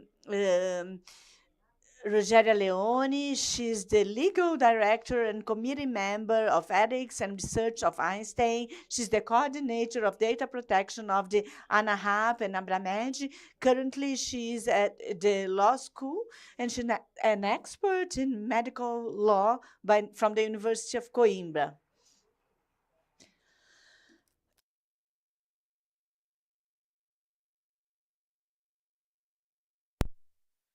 Bom dia. So, good morning to all of you. I have a huge challenge to speak about after these wonderful speakers. And I have a huge mission ahead of me given by Flavia. We spoke about interoperability. We spoke about data quality and access. And now I want to explain or try to give you some context of how to do all this and how to have data quality in a health organization. Let's think about a retrospective. In addition to data protection that came in force during the pandemic in September 2020, at the time we were discussing virtual environment, in-person environment, the whole healthcare assistance was impacted. And I think that all the ethics health organization had decided for a very much detailed consent form. Why? Because we wouldn't know how the data protection agency will behave in the face of so many options that they has in face of it. So all organizations brought in a very dense and structured consent form. And we have done the same. We took our mailing and we released this consent form in the internet. And our return was so bad. Many people had asked, is it a virus? Is it phishing? Do you really want to speak with me? Some people answered and said, I accept, and didn't even open the file in fear that could contain some virus. So the capture of consent forms was terrible. And from this time on, we started to reflect on that. We had we're not knowledgeable, and we have a captain in our team, Eric Neves. He's seated here. He said, it's not possible, such numbers. We're speaking about health, and people are not aware of what we are trying to do. They don't understand what we want to deliver them. We want to deliver a better experience. But then finally, at the time we thought we were trying to do our best, but that was not truly our best. Today, we can look back then and understand that it was not our best. And why was it not? Luciani brought in a very important word here, empowering. That informed consent was the best one for me, who was in charge of data protection. It protected me in the face of legislation. It protected our organization. But for the patient, it wasn't the best one. For the user, it wasn't the best one. It wasn't communicating with people. It was too structured, too strict, with complex wording. And I believe that people not even read it. It looked like the credit card proposal, like minimal lettering size in the end, and you had to sign. Nonetheless, at that time, the patient had the option of not giving the approval, so the capture was very low. I wasn't able to bring, to explain the patient that I couldn't give the patient what I wanted to give. So from this experience, we deconstruct the whole person of the lawyer that I am, and we started working in the patient's journey. We started putting ourselves in the skin of the patient. We gathered with Flavia's team and we started listening to them, to the patient. We went to the board of the patient, to the consultative patient's board, starting to try to understand what was good for the patient, what was interesting, what was of their interest at the time. And then I want to show you the attempts we make. First of all, we review the informed consent. I'm going to show some slides now for you to have an idea of how complex was this whole development. See, from all these options that we had in our consent form, the patient would have to address all these areas in one click, or in a few clicks. He had to understand that it was a step by step. It was too complex for the patient. We had to explain the patient what was the meaning of promoting health, and the paper didn't reach him. The document didn't arrive at him in the way we imagined. So we started to understand that I could address different situations in different ways. I didn't need the same consent form for everything.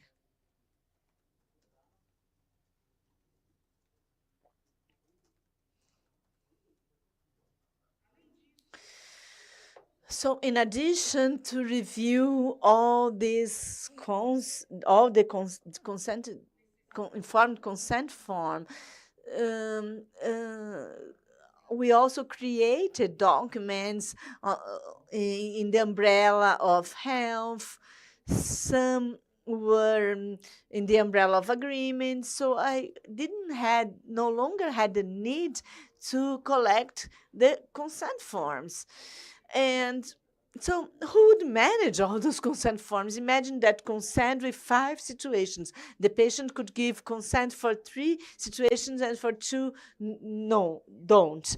So how could I do the management of all this? It was impossible. I know technology can bring in so many benefits, but there was a need to someone do this management.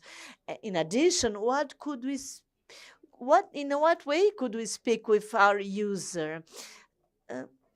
So at what time, how can we start doing it? So it's not just the admission in hospital. How can I do all this journey to be more lighter, transparent, easy for the patient? So we had an experience to have a few entrance doors. So if a patient came in for an elective surgery, okay, but I could also adopt that in a campaign or at an MDA. So in this way, we started developing the journey, building the journey. And here you can see on the screen a little bit how it looked like. You could do it digitally. You could also use the legal design and visual law. Oh, well, when I discovered that, I thought it was so wonderful. I saw myself as in the modern times. I thought to myself, so how can I use this? And what was that? This was about bringing in the legal language, the legislation of Brazil, and play with it, not without losing its its needs without losing its density, transforming it into something more playful, more visual. We are still doing this work. We are still developing, and at the end of this year, we'll have our consent forms in these formats. And here I will show you some examples of other organizations that have taken this measure and see how it looks like. Previous one, and now the modern one. This is the privacy policy from SCOL. You see, it's so playful. It calls the attention for what is relevant. It becomes easy for the patient to understand what he's signing. They're signing. This is from L'Oreal. See the privacy warning from L'Oreal. It's so playful. It's so amusing. It also calls the attention of the youth, because the youth also needs to be empowered. Here, there is a game for the collaborators to understand what is a journey of privacy, where it starts, where it ends, what is my role, in a playful way. And this visual law and legal design was so amazing for the team that the team reflected on the following. We have done this to speak with the patient, all right, but what about our internal, what about inside our home? So we started to work inside with our privacy policy in a more playful way, highlighting what's relevant, highlighting what really is really important, highlighting ethics, transparency.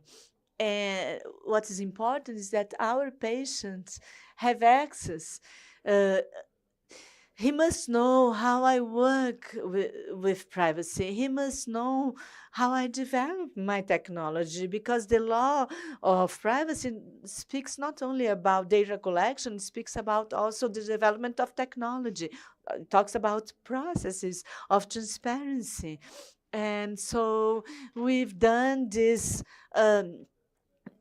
display with our own privacy data that will address our user. Either it is a student, our supplier. It speaks about clinical research, all the possibilities of use of the data, either looking to the future, to the well-being, either to deal with the diseases, because after all, we are a hospital. And I want to share you too, the sharing aspect. It's very important for you to explain how to share data. Here we're speaking about interoperability. I know this is a consumption dream. Organizations today promote portability. They will outsource. We work with a digital health project. We want to contribute to this construction. It's so important. It already occurs in other countries. But on the other hand, communication must be very swift and transparent. Why? We must know how to answer questions. And then finally, we must speak about international data transference, the cloud use, because we must use that. But nonetheless, it's important for you to know how to communicate. Your data can travel. It's much more playful than to speak about data transference. So traveling data. And it's also so important to speak about security, so many important aspects regarding safety and securities. And then finally, I would like to show you, before concluding, that it is so important that each one knows its own rights. Before being a patient, before being a student, you have the ownership of data. Before signing any consent form, you have the power to decide what you want to do with your data. So it's key that you have a very clear what your rights are. When you sign a form, you have to sign being very aware, without a little lettering that you can't even read, because the apps are like that, and we must empower ourselves, and we must make use of our data for the health of the industry, to take care of our own health, and because we want to age. Because how was the sentence? We want to live long, but we don't want to age. So we must do that always in a very aware of ourselves.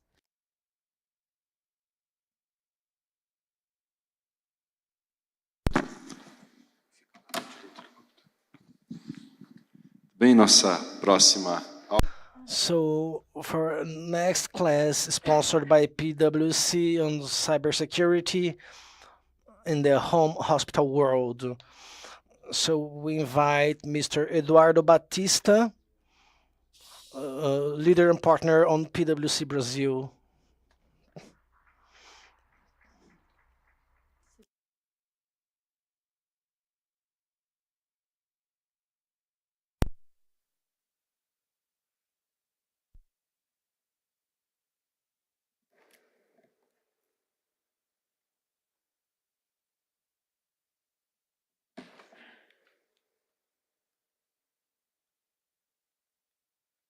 Bom dia. Good morning, everyone. It's a great pleasure to be here with you to talk about this, easy topic. I have the hardest mission today, talking after you. So we are going to talk about cybersecurity applied to the home hospital world. I have some slides. I will try to be quick and to speed up this presentation, but we are going to talk about perspectives, home hospital perspectives, some statistical data, and for each example that we'll show, we have a different technology applied, different process, a cultural change, and a model that bring advantages and benefits to our patients. The digitalization of the model, so wearables, how to monitor patient. Nowadays at PwC we have a model for amnesia, for AI. We're using AI. Currently, technology can help the patient, but we have the main challenge, regulation, because it's not following the technology up. And we need to discuss this point, but we will touch a little bit on that. And then to close, the security, focusing on security for this model. The home hospital model benefits quality. There are many surveys and researches saying that the patient gets better on a non-hostile environment. There are many projects nationally that may be assisted by their family, for example, the pediatric audience, where families are able to take care of the patients in home, enabled by a home hospital model. There is also a capacity advantage for reducing costs and increasing revenues on the home hospital concept. Some figures that I will bring to you. This is a $150 billion market, and it's a growing market. A growth on the last 3 years of 21%, 74% of the costs come from the CMS models.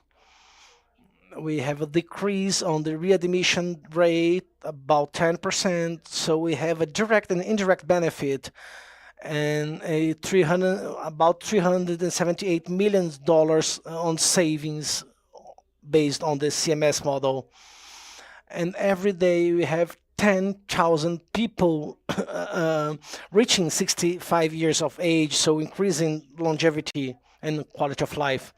So our main goal on the home hospital perspective is to bring a differentiation model on home care, bringing some advantage improvements on patient conditions.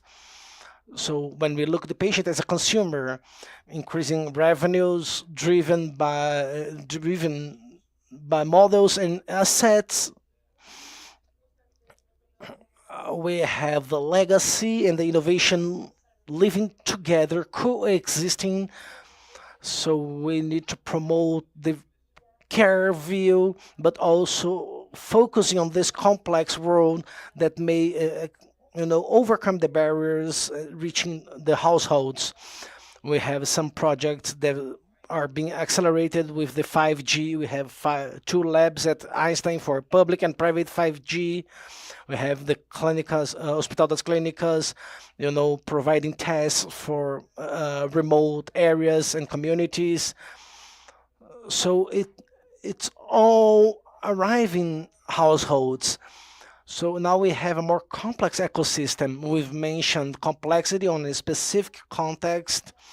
So the patient journey, patient's privacy, but it's all about how we manage data from the very moment we capture data and how to use data in order to bring benefits to our patients. The telemedicine usage increased during the pandemics. Regulations were, approvals were in a record time. Now we have an IMT, the IoT, IMT, the Internet of Things for medicine devices. So we have clocks, we have infusion pumps, we have management mechanisms, imaging mechanisms, all remote. So we can capture those data using the wearables. We have augmented reality, data transmission with very low latency when it comes to 5G. So imagine 5G and quantum computing. This is the future, right? Remote monitoring and cloud computing, all the models are adhering to cloud computing. So scaling and replicating, it's impossible to scale and replicate this model without cloud. And a time availability. So we have information available in real time. So we have intensive of data for prediction, prevention, prediction, and personalization, both in diagnosis, hospitals, caregivers, always focusing on data generation that will bring context to us. Data are collected decentralized. We still do not have interoperability. That's why we have portability, as Rogéria mentioned. But we are able to process data and add value to our patients. And attackers are, of course, looking at that, wondering how are they going to capture the data and how they can use it. So for you to have an idea, a non-health data costs 50% more than non-medical data. Well, with the focus here on all this model, we have a new ecosystem where we have patient well-being data, status, the ongoing drugs, the continuous usage drugs. There are many projects on health wallets, many projects working with health data lakes. And if decentralized data is a challenge, centralized, they bring a higher risk because the security criteria need to be in place. Because once the attacker has access to the database, they will have access to everything, enriched data. So it is a risk to have this exposed. There are 5 important elements about security, and they are all related to AI usage, mainly generative AI. So using what we already have on machine learning and deep learning, now we have a generative AI that will benefit our models. So to increase productivity with our operations, to benefit patients, improving user interface, improving communication and security perspective between patient and institutions. AI fails, but it helps us to reduce it, to prevent human failures. Protection refinement. We are able to enlarge protection criteria based on use cases. So now we develop security use cases for specific segments. So we can apply remote amnesia. We should have security to ensure the concept of this data exchange, improvement and accuracy on attack detections. There are connected devices at labs, hospitals, households, and we could have a more effective model for attack detection. And of course, we need a robust model to provide a response for incidents when they involve sensitive data like health data. So generative AI, we have interesting data. 70% of our audience states that they will use in the next 12 months. This is important to the health industry. 47% already uses Gen AI to detect and mitigate cyber risks, and 21% are already, benefiting from their cybersecurity programs. And these are tailor-made programs, so we may find specific benefits for patients and for the society as a whole. Well, the cloud perspective. Models are more and more cloud and multi-cloud, and this is the main risk pointed by operations. Data traveling in the cloud. This is a different world, different from what we had in the past, the on-premises world, where we used to have our own servers, our own devices, everything controlled in local. Now we have, other controls made by Microsoft, Google, AWS. These are tech provider controls, and we just manage them having a governance model. Once data is in the cloud together with AI, there are some specific cases. So for example, Samsung has a development and research program that was undergone on the cloud with Gen AI to improve a process. But by that moment, no one knew that by querying AI in a public cloud, the technology itself processes your request, but it also takes the ownership of your data. So for the next researcher, the AI will say the data belong to us, to it.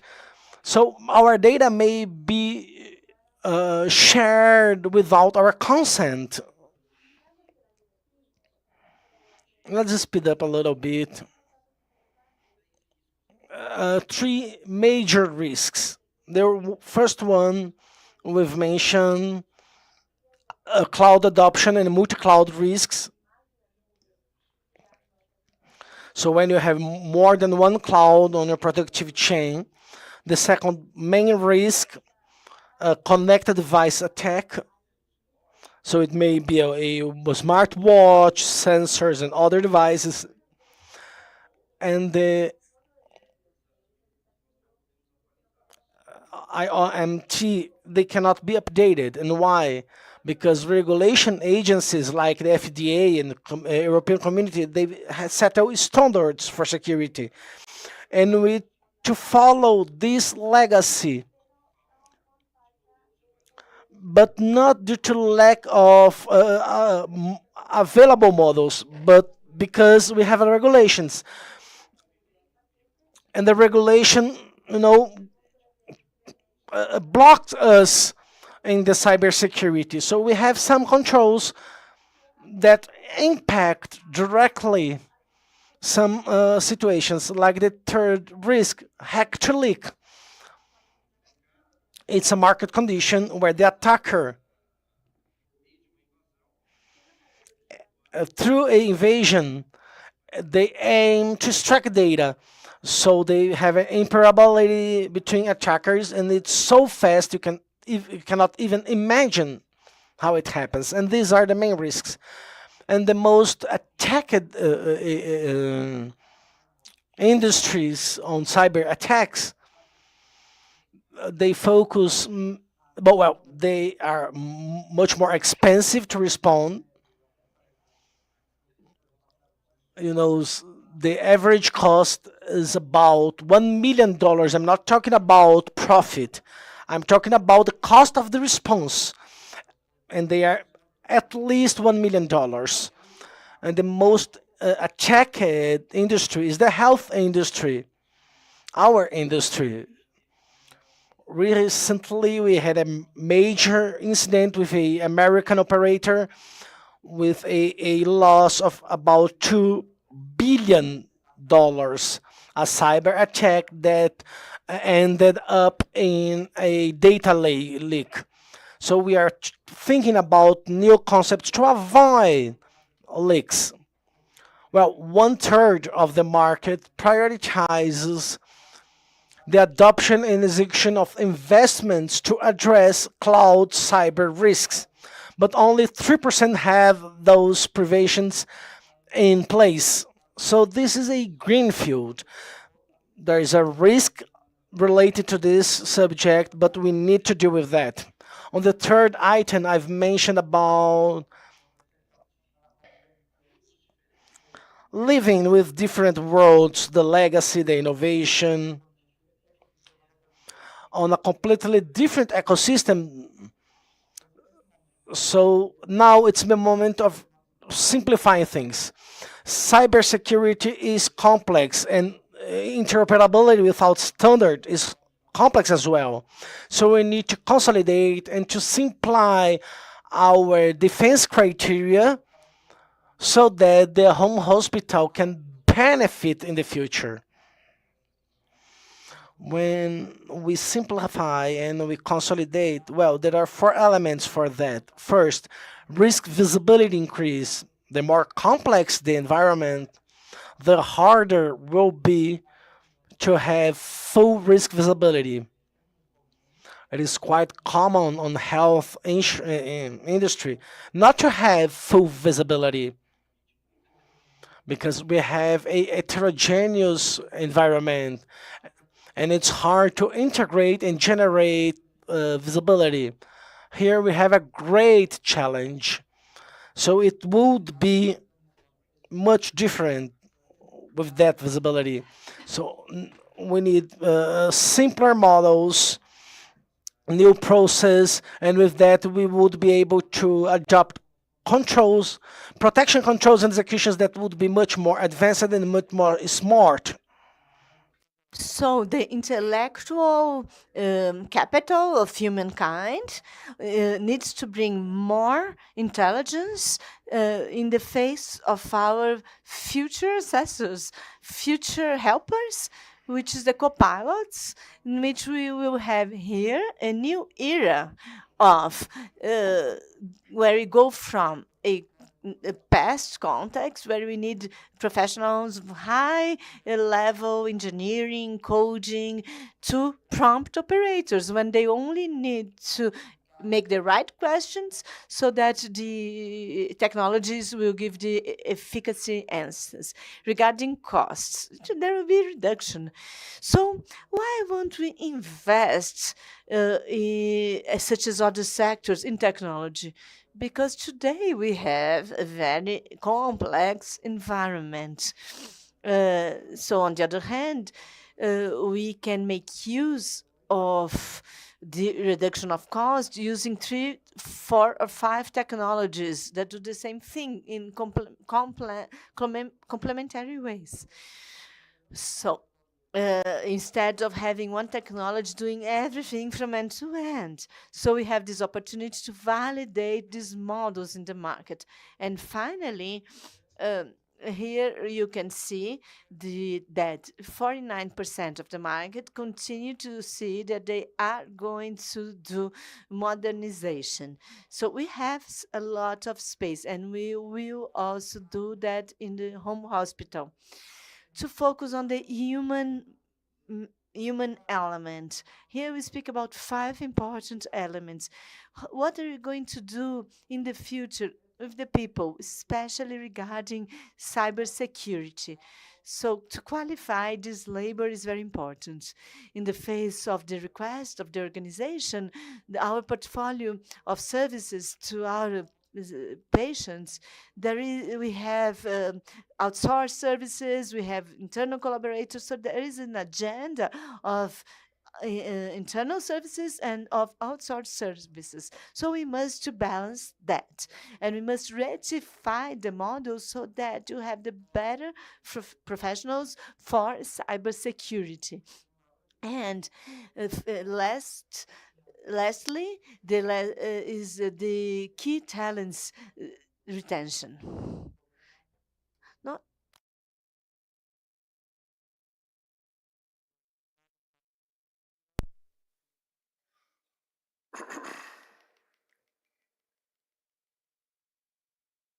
Aqui onde não dá para clicar. Só um segundinho.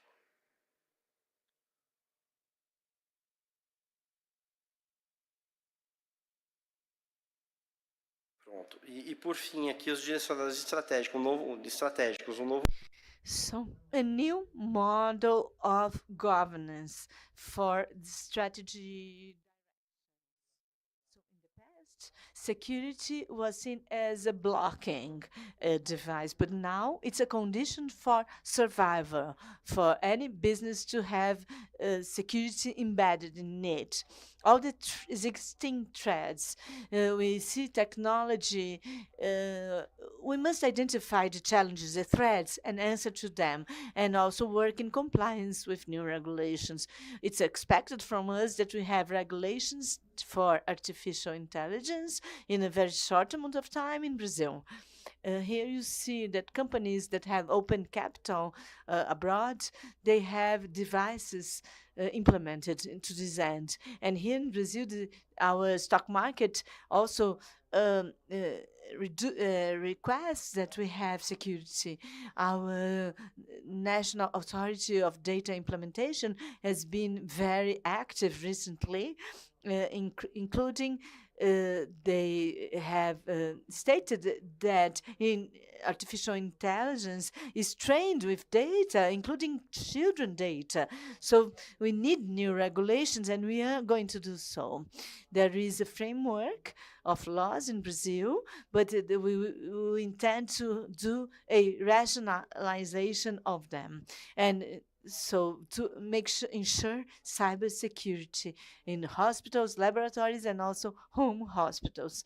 There are requirements of resilience here that we must do for monitoring. And finally, to conclude, I would say that all this model, all this strategy for home hospital is, here you can see the defined model for the future, structuring actions and an orchestration of a program where we are able to execute, monitor, and collect results quickly, in addition to have a medium and long-term planning. So to conclude, I want to highlight that cybersecurity is also security of the patient in this journey of protecting our patient. And I'm available to you for answering any questions.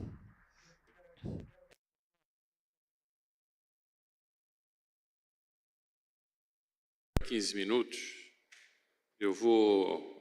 Vocês viram. So you've listened to 5 presentations. Luciana presented the so-called complementary health.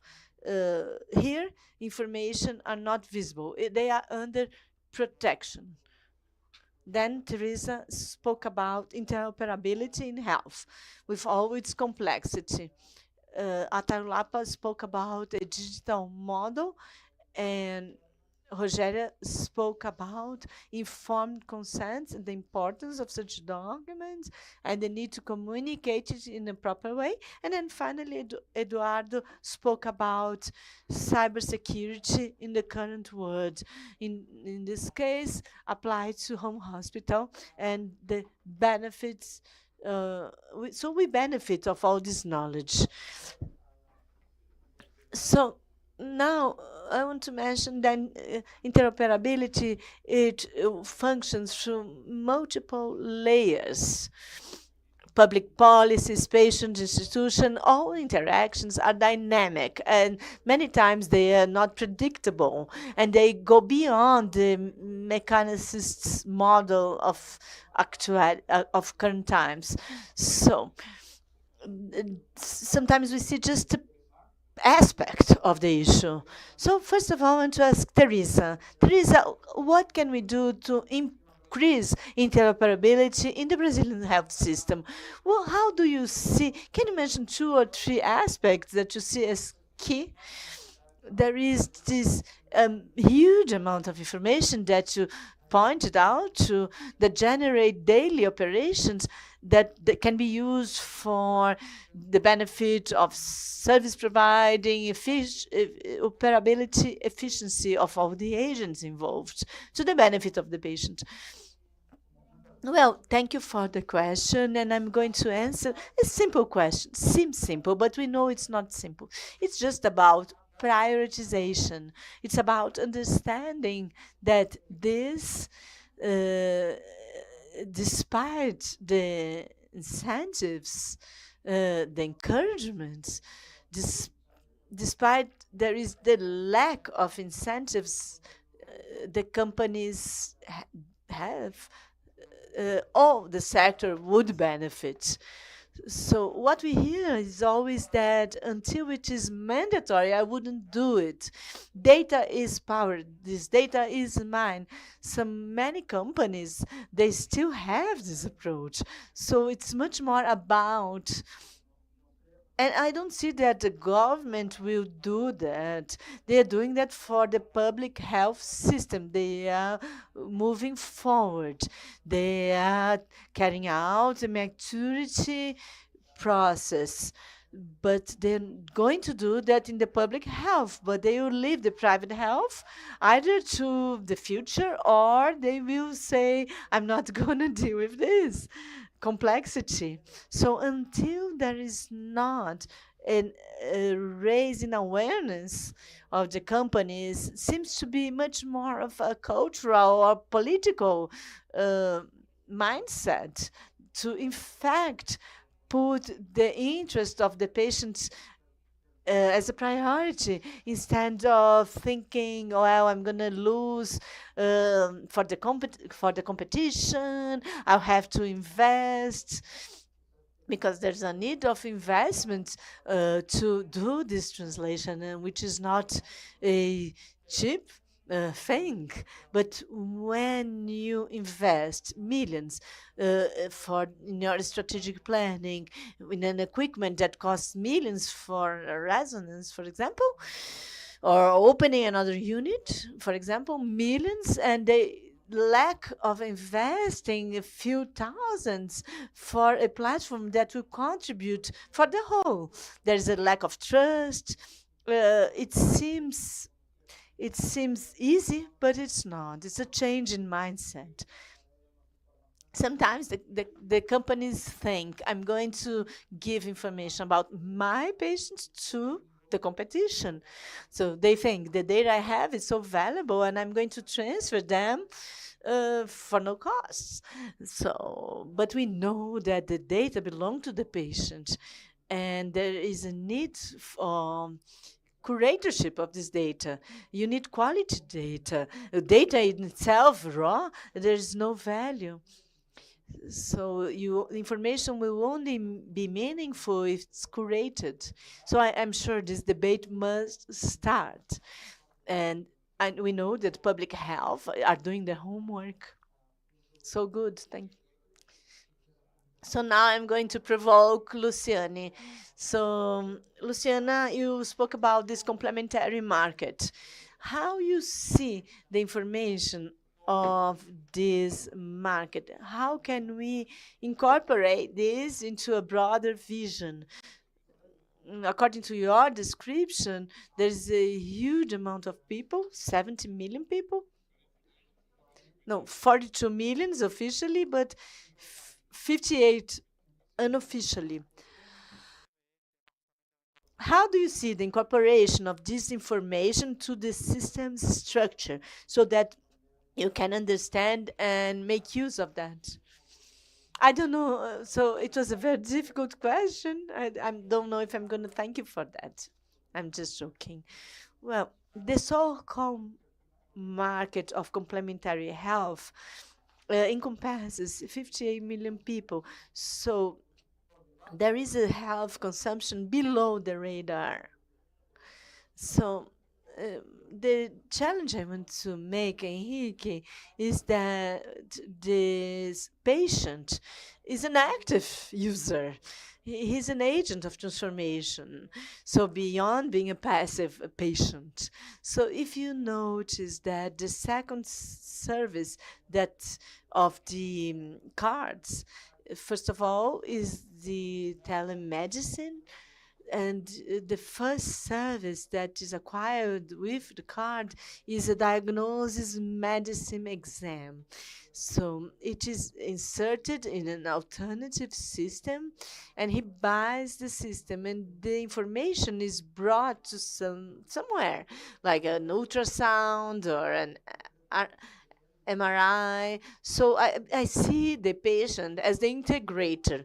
He take ownership of his data, and he then brings it where he needs. So I see the individual patient at first. Secondly, the retail market, for example, a card of health benefits in itself, it has short life. But if it comes from a bank, such as Itaú Bank, if it comes from an association with other consumption information, he's bringing in his own health information. So he's creating a sort of portability. I believe that the regulations wouldn't come before the system. I see that innovations will come from the patient. If the patient is going to be educated, or if he will have the understanding, we'll see. So what about the out-of-pocket market? I love your presentation because it's a process, beginning, middle, and showing a digital business model and how to deploy this model. Now, talking about this concluded process, what has changed within the organization culture, in your opinion, and what are the benefits both for the organization and the patients in this model? Well, we are in the middle of a complex journey, actually. When we look to 3 horizons, there are many to be done. But the benefit we were able to collect so far is the patient engagement itself. Patient is closer to the institution. They show us new needs, making the team, to work and to look to disruptions. I agree with the culture issue. This is a clear need in order to use disruptive technology. We need to educate the patient in order to provide a technology that will make the difference for the patient. So in terms of internal change, it's clear that we need to work not looking within anymore, but seeking new business and new opportunities. Complementary health, as said, for us as diagnosis medicine, it's a great opportunity. So we've been provoking our commercial team to understand the new opportunities. So working with operators and supplementary health, or the particular or out of the pocket patient. So we try to bring through new technologies and digital transformation the possibility of new opportunities. This is the way we look at things. And as for the patients and physicians as the main customers, we have a teleradiology tool with more than 500 physicians associated. So we need to deliver them disruptive technology, having a decentralized PACS tool, how to use AI and machine learning. It is a set of good benefits throughout the journey. So reaching those three horizons is quite complex actually, but this is what we are doing. This is what we've been doing day after day, so that we can always look to the future, thinking out of the box or without any box at all. Hey, Rogéria, another provoking question. Isn't our country excessively regulated? Don't we have rules for everything, and then we are regulating our own minds? Well, I think we have rules for everything. I think we have less rules than we should in some areas. But our environment, our regulatory environment, is not safe. So let's think and get in the interoperability link. Well, in this case, I would say, shouldn't we have minimum investments on information security so that in the case of an event, an attack, or in data interoperability, that we could have this as a mitigation? So imagine organizations are exchanging data and we have a security issue in one of the chains. It is not clear the accountability. It is not clear about the reputation. We had access on some cybersecurity figures that are, scaring. But besides having regulation, this regulation is not focusing on what it should. So it should have minimum criteria for interoperability. And if you meet that criteria, you would be compliant. So for example, there's a risk perspective. So we will set the investments that are necessary and relevant for information. But we know not everyone do that investment.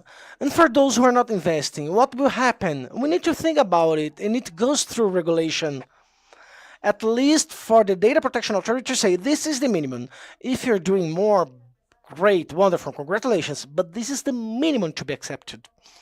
So I truly agree with you. We have too many rules in some points, but are some special issues that we lack regulation. We are talking about AI. We have, I don't know how many versions of AI, and it's not clear to us how things work. So I agree with you. But the community here is able to transform and to discuss and to debate, as we are doing here, about interoperability and other care issues.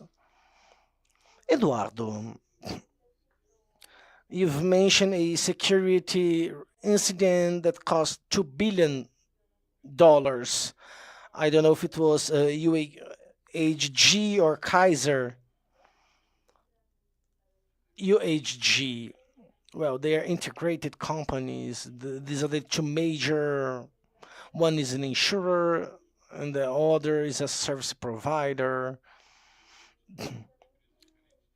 Well, and they do not lack resources. So even them who have resources face this problem.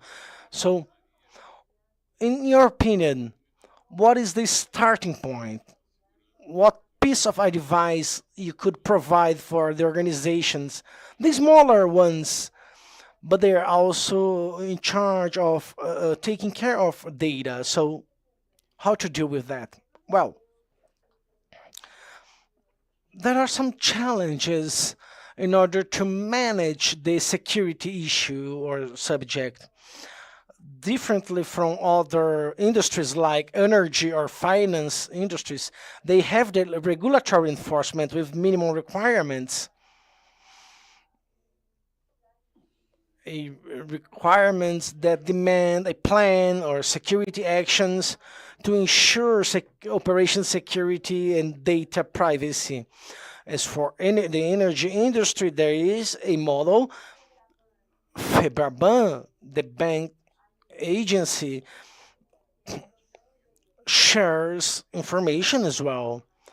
So besides the regulation demanded by the central bank, FEBRABAN shares the cyber threats so that the financial institutions can benefit and forecast and predict these attacks.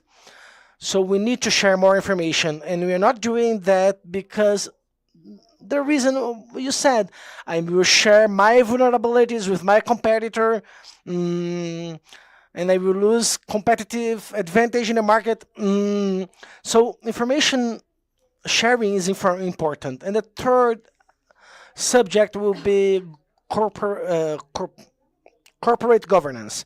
Well, we cannot protect everything all the time, but we can prioritize what adds value to patients or corporations. We are able to set critical systems, critical data, critical cloud, critical servers, and based on that, to design a risk-based model. So what are my risks for cyber attacks? Or which is the product or system? Or what is the service that is in risk? So I will work on that model. And that model will be demanded by regulators in the product. SEC for public companies.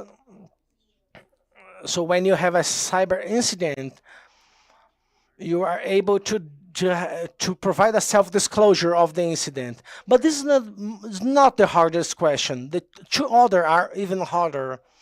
Second one is, what is the corporate security governance model that you have for cybernetic risks? And the most hard questions, which were the questions, the actions you held in the past when you faced incidents like that? So that we need to answer those questions to have a risk management concept with corporate governance. Adding the cybernetic risk management to this model. It is a path for the small companies as well, to know the risk, the threat, the probability, and then investing on what may brings more risks to our business or even to close new business. Well, we are reaching the end, but well, there's a tech transition that we've been living, the ability, the storage capacity increasing, communication velocity, analytics capacity through AI is also increasing.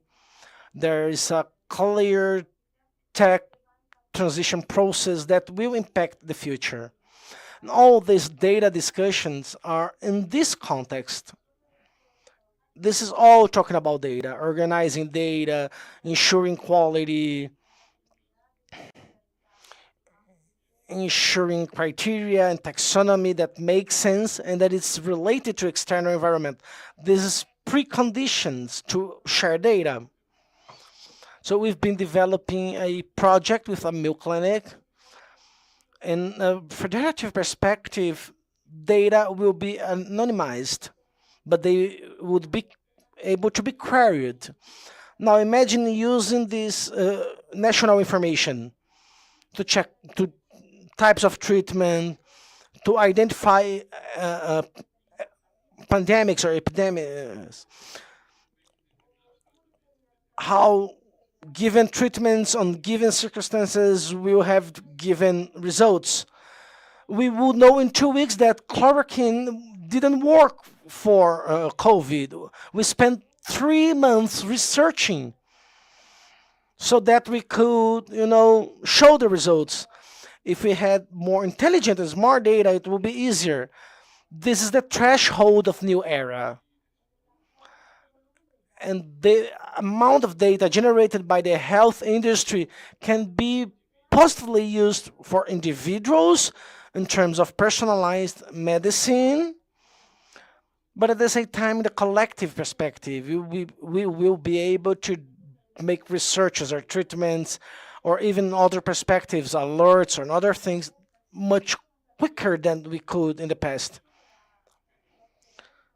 So it gives us some hope that we will see this moment and that we will take all the benefits from this moment. But of course, we need to prioritize things. Okay, thank you very much for your attention. And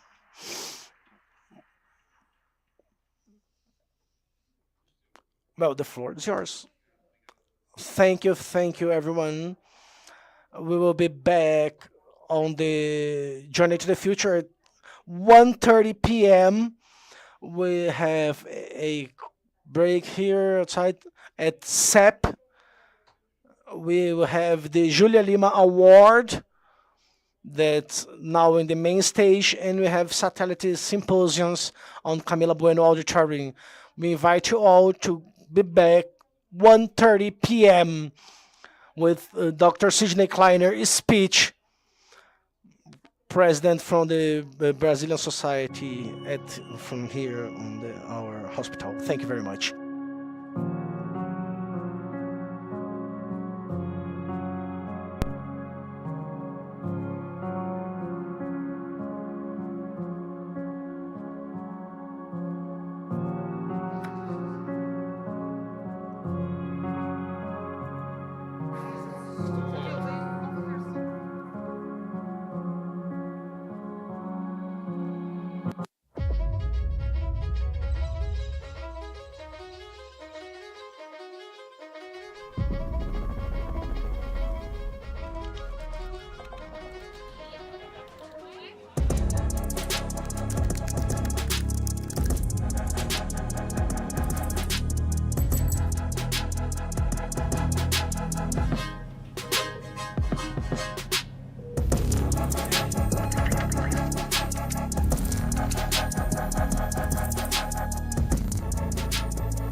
Bom, o trabalho também de um processo de So the certification process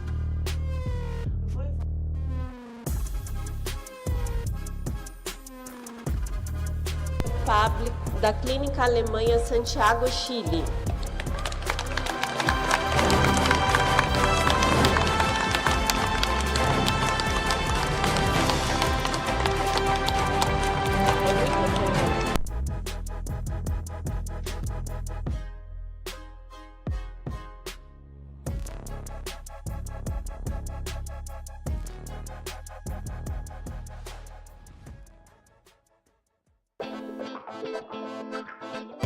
sustentabilidade, criatividade, eficiência.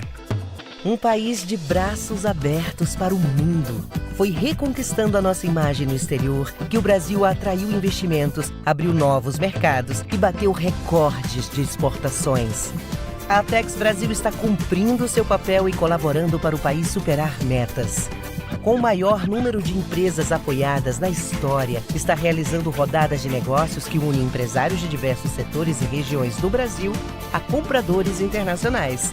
Isso ajudou a abrir novas fronteiras para milhares de produtos brasileiros que já estão conquistando o mundo. Vem conquistar mais com a Apex Brasil. Afinal, o mundo é pequeno para quem enxerga longe e as oportunidades são gigantes. Apex Brasil, levando um novo Brasil para todo o mundo. Hear the warm melodies of family gathered around. Baby's very first word, making mama proud. All the things that seem to make us grow, and all the time we spent together makes the future shine brighter. Moments like these feel so fine. Open up our eyes and see the sunrise. Give us moments like these till the end of time. 'Cause it's been so great, but the best is yet to come. Winter makes the summer shine brighter. Spring and the fall make the colors lighter. Looking forward to whatever may come, knowing full well that all the time we spent together makes the future shine brighter. Moments like these feel so fine. Open up our eyes and see the sunrise. Give us moments like these till the end of time. 'Cause it's been so great, but the best is yet to come. Open up our eyes and see the sunrise. Yeah, the best is yet to come. Eyes and see the sunrise. It's been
Como posso esperar uma melhor qualidade da amostra de sangue? Como posso encontrar uma solução para baixar a taxa de hemólise? Como podemos otimizar o tempo de um resultado laboratorial durante uma emergência? E diminuir os riscos de uma recoleta? Como posso oferecer os melhores cuidados aos meus pacientes mais jovens? Como posso otimizar os processos? E melhorar os resultados dos pacientes?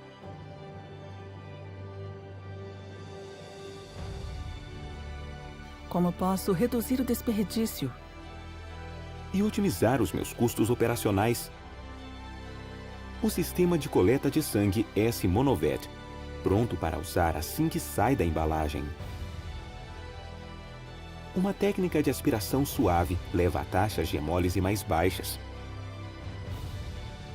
Pequenos volumes de amostra para minimizar o desperdício de sangue no diagnóstico. Volume reduzido de descarte das embalagens. E excelentes resultados para o paciente.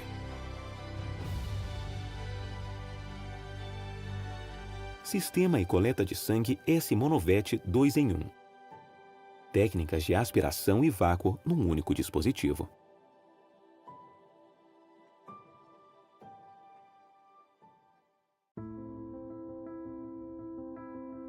Tudo tem seu tempo.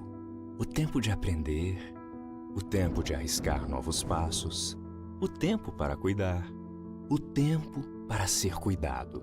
A evolução, de certa forma, pressupõe que uma mudança é sempre necessária para que exista desenvolvimento. Por isso, o nosso serviço de medicina de transição agora tem uma nova marca, Rede Altana. Uma mudança que chega para reforçar o nosso jeito único de cuidar.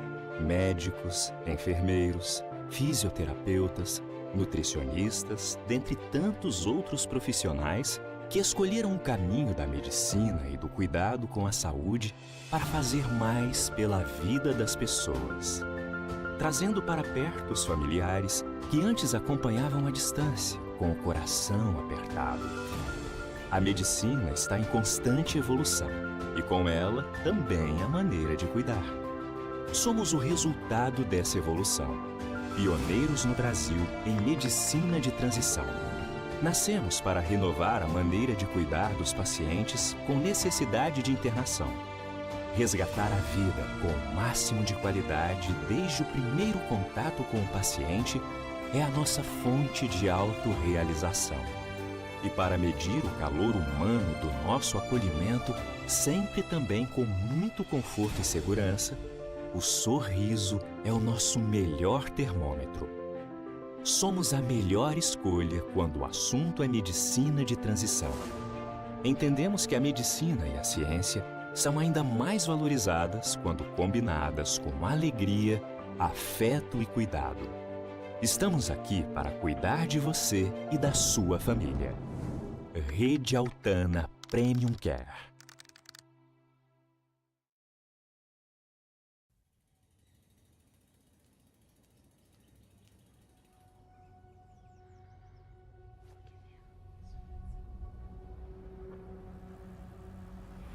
Um futuro mais saudável. É isso que nos move. À medida que o mundo evolui, nós também evoluímos. Por mais de 125 anos, temos enfrentado alguns dos desafios mais complexos na área da saúde. Ouvindo e atendendo às necessidades das pessoas em todo o mundo. Nós focamos no longo prazo, liderando investimentos em pesquisa e desenvolvimento, nos dedicando para melhorar a vida das pessoas hoje e nas gerações futuras.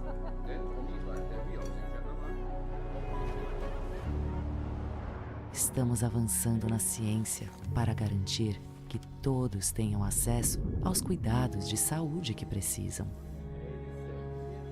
Sempre inovando, reunimos pessoas dedicadas e perspectivas diversas de toda a nossa rede global, capacitando uns aos outros para continuar quebrando novas barreiras. Mas não podemos fazer isso sozinhos. Para evoluir, colaboramos uns com os outros, com nossos parceiros, com governos e com pacientes. Orgulhosos do que fazemos, estamos aqui porque nos importamos. Nosso trabalho cria um futuro onde todos nós teremos mais tempo com as pessoas que amamos. Isso é o que nos torna quem somos. É isso que nos faz Roche.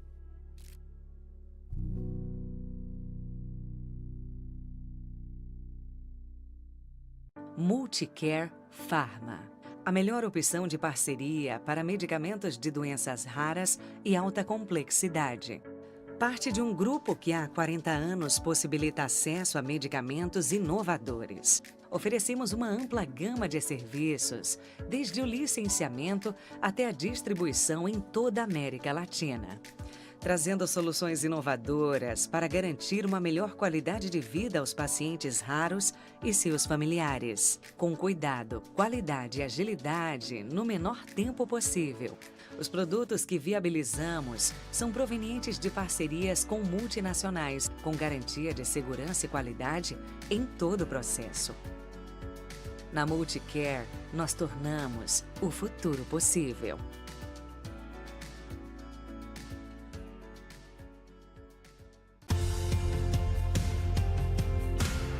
Como atender à demanda por mais equilíbrio emocional e qualidade de vida em um mundo que nos desafia todos os dias? A meditação é uma prática de treinamento mental cada vez mais valorizada como ferramenta de prevenção para a saúde emocional no ambiente corporativo. E a Mindself atua de forma totalmente isenta de religiosidade e esoterismo, com programas online de meditação e mindfulness, desenvolvidos com metodologia exclusiva para o mercado corporativo. Palestras, cursos e workshops, sessões com práticas guiadas, aplicativo de meditação próprio, avaliação de equilíbrio emocional e as exclusivas estações de meditação. Conheça mais sobre a Mindself e descubra como ter uma equipe mais presente, equilibrada e com muita energia.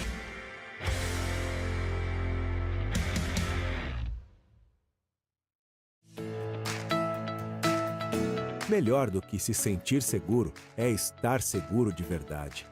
É saber que a sua segurança e o seu bem-estar não dependem de sorte ou acaso, mas de uma decisão que você pode tomar hoje.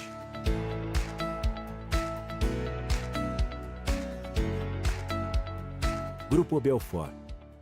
Boas experiências devem ser protegidas.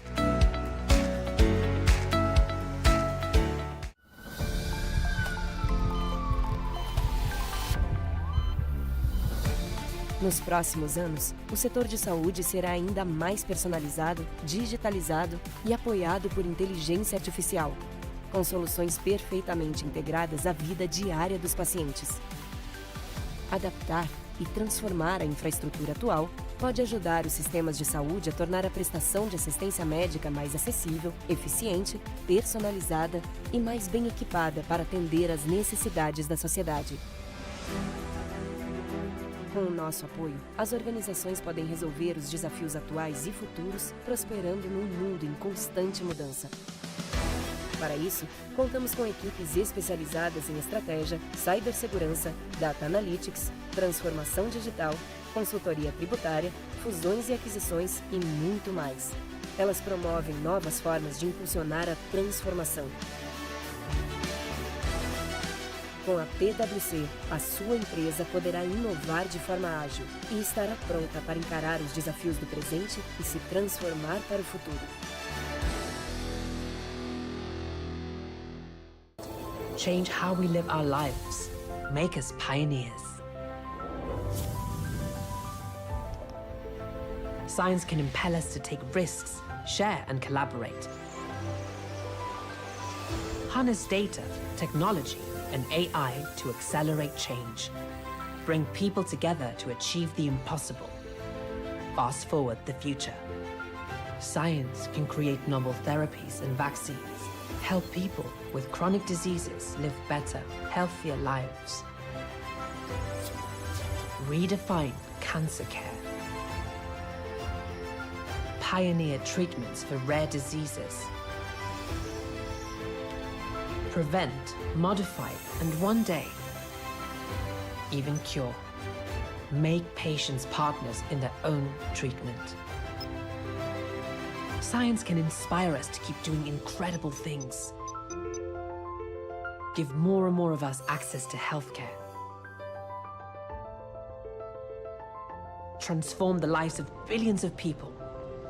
And unite us all around the single aim of improving lives and life chances. Science can do all of this ethically and sustainably. Leading the way to a low-carbon world. Making healthcare systems more sustainable and resilient. Being bold and ambitious to make people, societies, and the planet healthier. This is the limitless adventure of what science can do.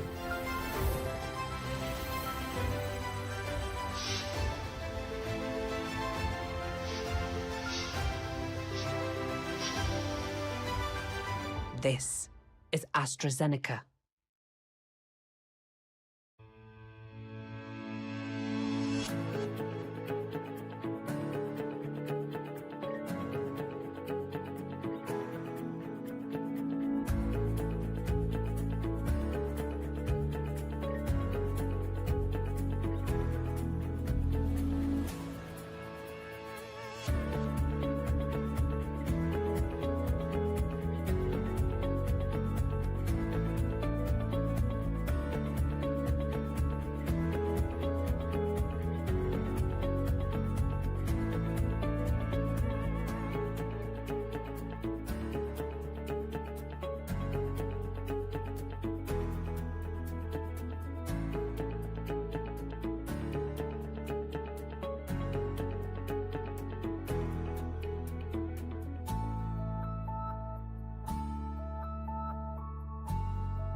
A neurociência é a próxima fronteira.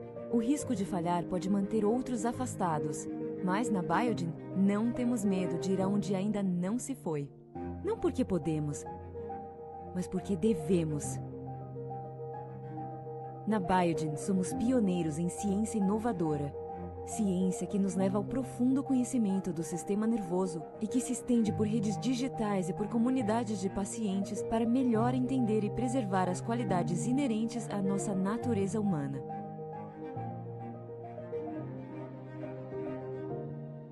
Ciência que transforma a vida dos pacientes, melhorando sua mobilidade, respiração, visão e saúde cerebral.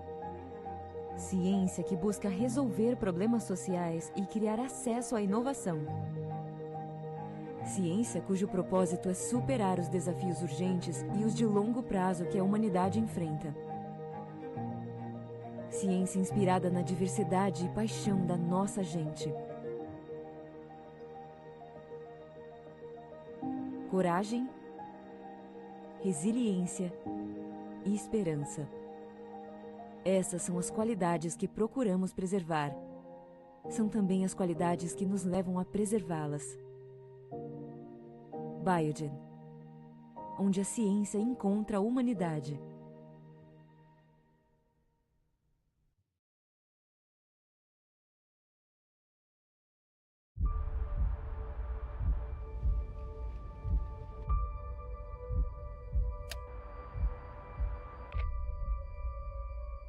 I find inspiration in the people I love.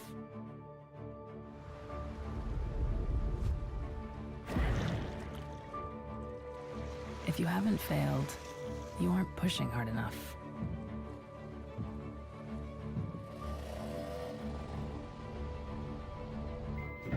I like the idea that what I do might help someone.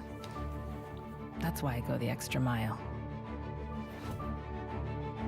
My performance is driven by how much I'm improving the condition of people. There's a plan B, a plan C, but the miracle might be plan Z. Who knows? What if? That's my go-to question every time. The reason I do what I do was because of my father and the legacy that he left to me and my 6 brothers and sisters.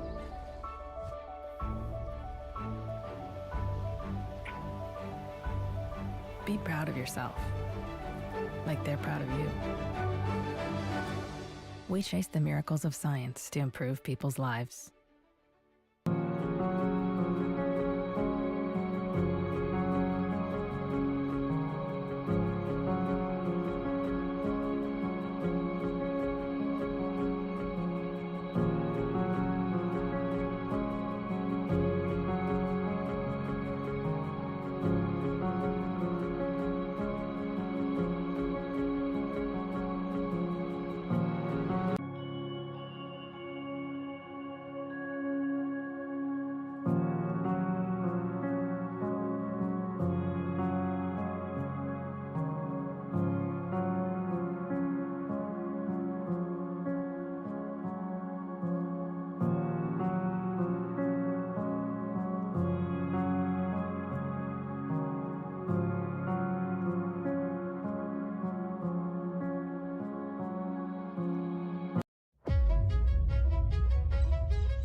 Sustentabilidade, criatividade, eficiência.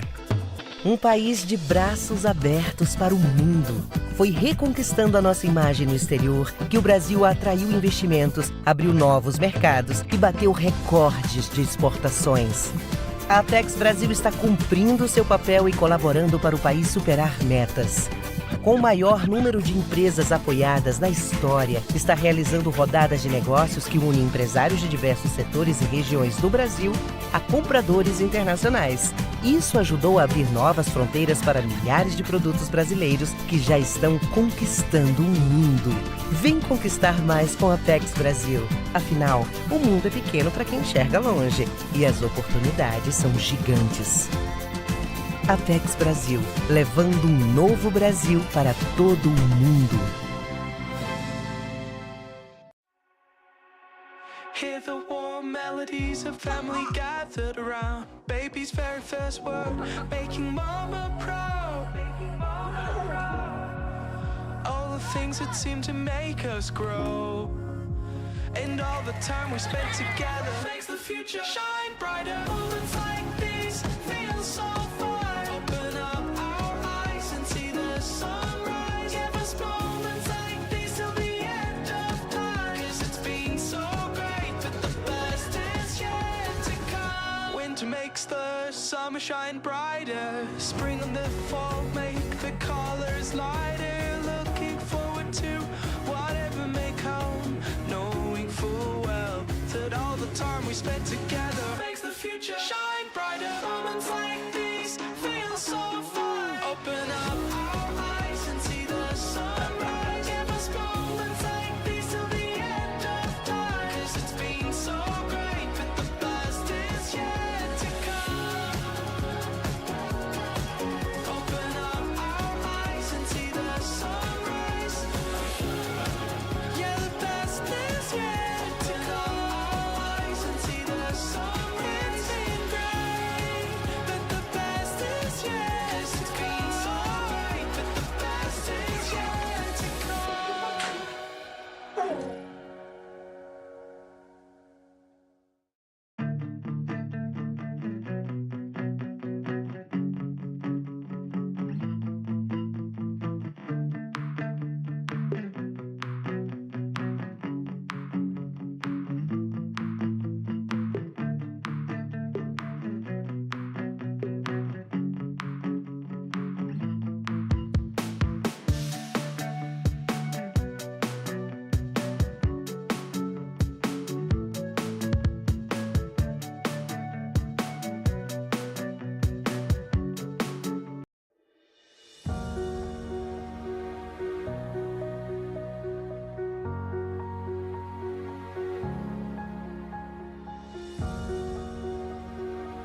Como posso esperar uma melhor qualidade da amostra de sangue? Como posso encontrar uma solução para baixar a taxa de hemólise? Como podemos otimizar o tempo de um resultado laboratorial durante uma emergência? E diminuir os riscos de uma recoleta? Como posso oferecer os melhores cuidados aos meus pacientes mais jovens? Como posso otimizar os processos? E melhorar os resultados dos pacientes?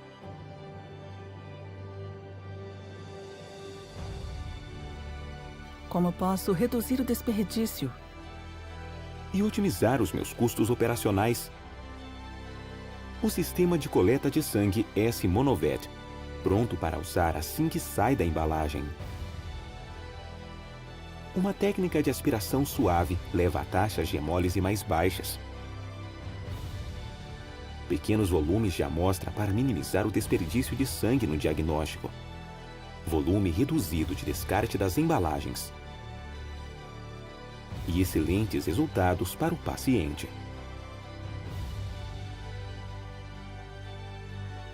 Sistema e coleta de sangue S-Monovet 2 em 1. Técnicas de aspiração e vácuo num único dispositivo.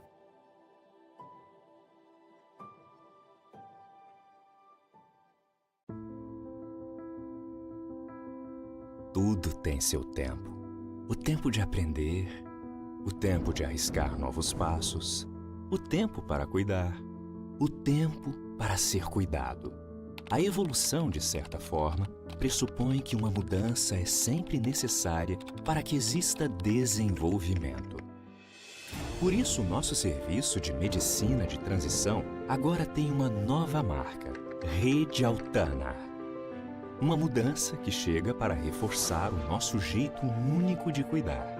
Médicos, enfermeiros, fisioterapeutas, nutricionistas, dentre tantos outros profissionais que escolheram o caminho da medicina e do cuidado com a saúde para fazer mais pela vida das pessoas. Trazendo para perto os familiares que antes acompanhavam à distância, com o coração apertado. A medicina está em constante evolução e com ela também a maneira de cuidar. Somos o resultado dessa evolução, pioneiros no Brasil em medicina de transição. Nascemos para renovar a maneira de cuidar dos pacientes com necessidade de internação.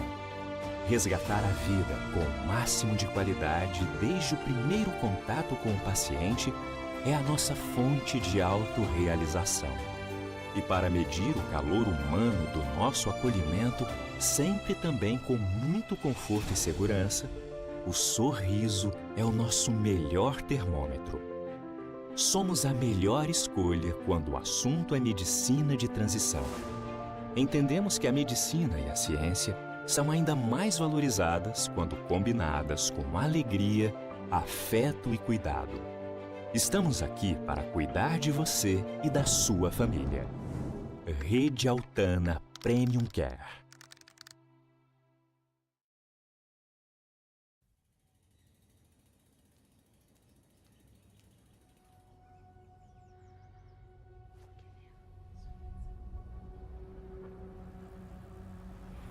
Um futuro mais saudável.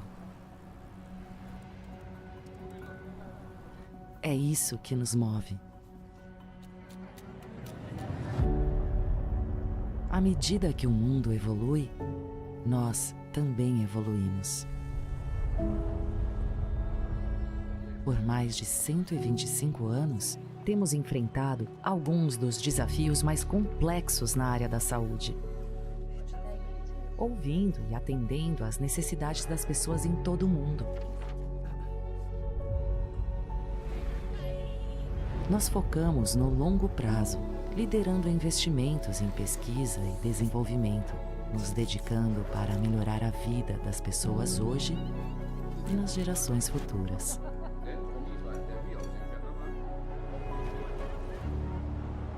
Estamos avançando na ciência para garantir que todos tenham acesso aos cuidados de saúde que precisam.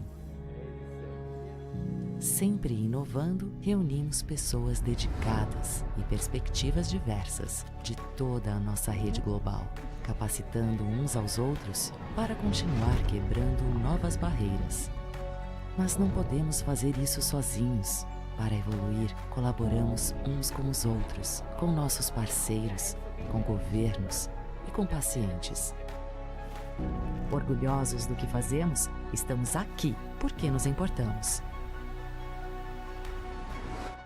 Nosso trabalho cria um futuro onde todos nós teremos mais tempo com as pessoas que amamos. Isso é o que nos torna quem somos. É isso que nos faz Roche.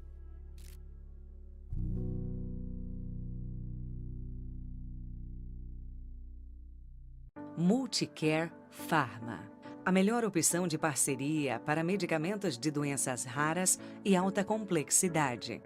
Parte de um grupo que há 40 anos possibilita acesso a medicamentos inovadores. Oferecemos uma ampla gama de serviços, desde o licenciamento até a distribuição em toda a América Latina. Trazendo soluções inovadoras para garantir uma melhor qualidade de vida aos pacientes raros e seus familiares. Com cuidado, qualidade e agilidade no menor tempo possível. Os produtos que viabilizamos são provenientes de parcerias com multinacionais, com garantia de segurança e qualidade em todo o processo. Na Multicare, nós tornamos o futuro possível.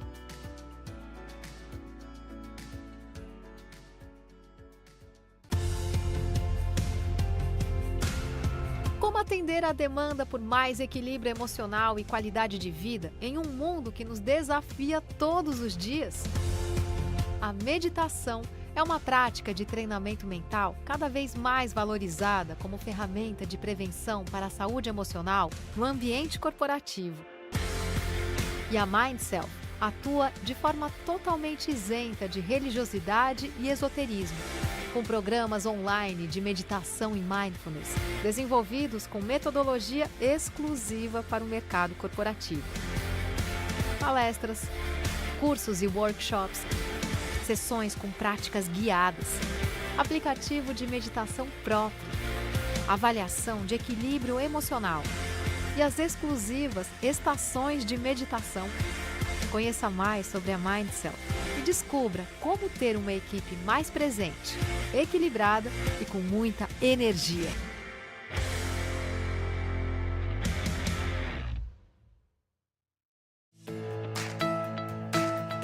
Melhor do que se sentir seguro é estar seguro de verdade.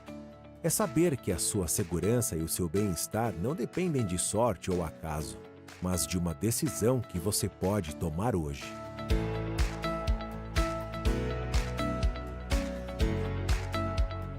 Grupo Belfort. Boas experiências devem ser protegidas.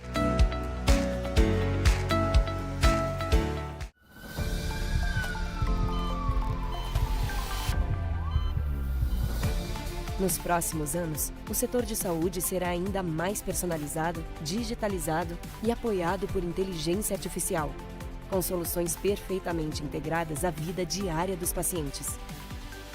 Adaptar e transformar a infraestrutura atual pode ajudar os sistemas de saúde a tornar a prestação de assistência médica mais acessível, eficiente, personalizada e mais bem equipada para atender às necessidades da sociedade. Com o nosso apoio, as organizações podem resolver os desafios atuais e futuros, prosperando num mundo em constante mudança. Para isso, contamos com equipes especializadas em estratégia, cibersegurança, data analytics, transformação digital, consultoria tributária, fusões e aquisições e muito mais. Elas promovem novas formas de impulsionar a transformação. Com a PwC, a sua empresa poderá inovar de forma ágil e estará pronta para encarar os desafios do presente e se transformar para o futuro. Change how we live our lives. Make us pioneers. Science can impel us to take risks, share and collaborate.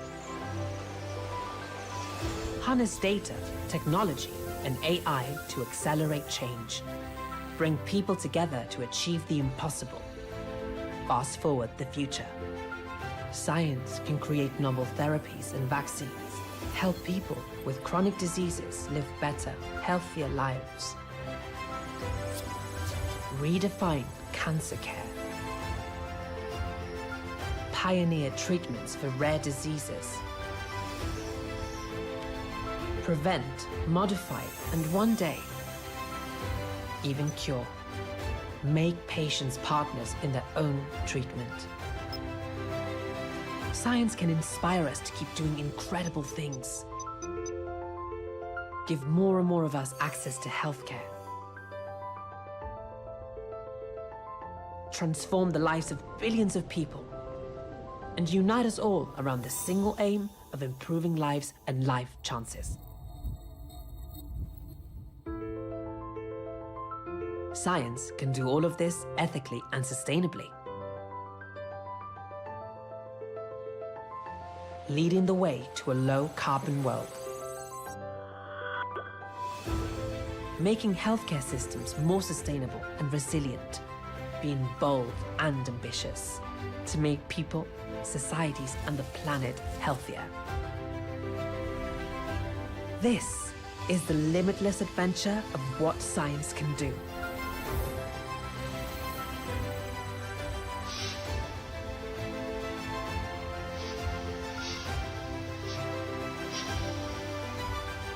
This is AstraZeneca.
A neurociência é a próxima fronteira.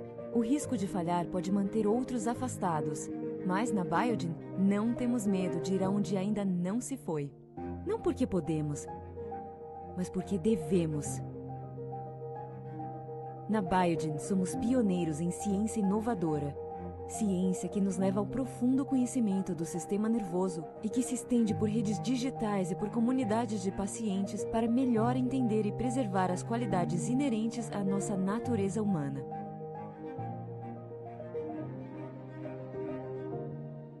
Ciência que transforma a vida dos pacientes, melhorando sua mobilidade, respiração, visão e saúde cerebral.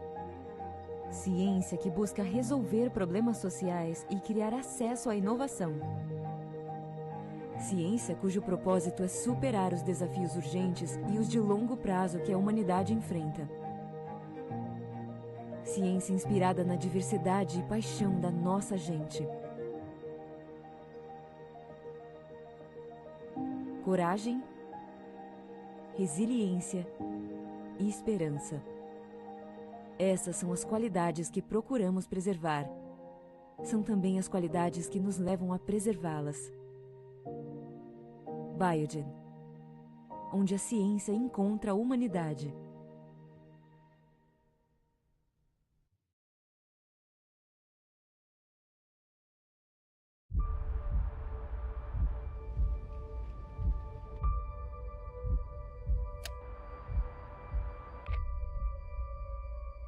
I find inspiration in the people I love.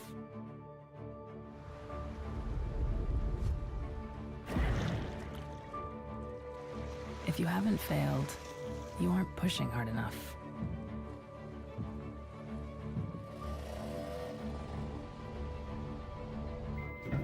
I like the idea that what I do might help someone. That's why I go the extra mile. My performance is driven by how much I'm improving the condition of people.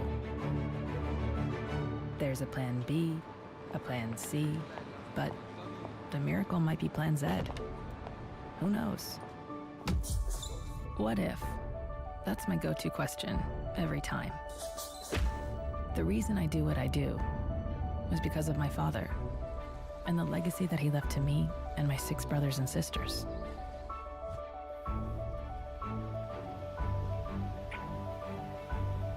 Be proud of yourself, like they're proud of you. We chase the miracles of science to improve people's lives.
Sustentabilidade, criatividade, eficiência.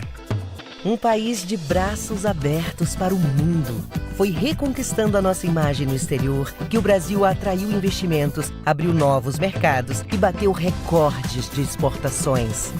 A Apex Brasil está cumprindo seu papel e colaborando para o país superar metas. Com o maior número de empresas apoiadas na história, está realizando rodadas de negócios que unem empresários de diversos setores e regiões do Brasil a compradores internacionais. Isso ajudou a abrir novas fronteiras para milhares de produtos brasileiros que já estão conquistando o mundo. Vem conquistar mais com a Apex Brasil. Afinal, o mundo é pequeno para quem enxerga longe e as oportunidades são gigantes. Apex Brasil, levando um novo Brasil para todo o mundo.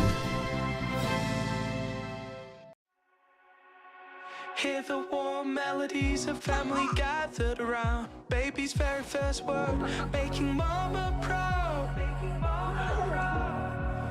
All the things that seem to make us grow, and all the time we spent together makes the future shine brighter. Moments like these feel so fun. Open up our eyes and see the sunrise. Give us moments like these till the end of time. 'Cause it's been so great, but the best is yet to come. Winter makes the summer shine brighter. Spring and the fall make the colors lighter. Looking forward to whatever may come, knowing full well that all the time we spent together makes the future shine brighter. Moments like these feel so fun. Open up our eyes and see the sunrise. Give us moments like these till the end of time. 'Cause it's been so great, but the best is yet to come. Open up our eyes and see the sunrise. Yeah, the best is yet to come. Eyes and see the sun. It's been great.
Como posso esperar uma melhor qualidade da amostra de sangue?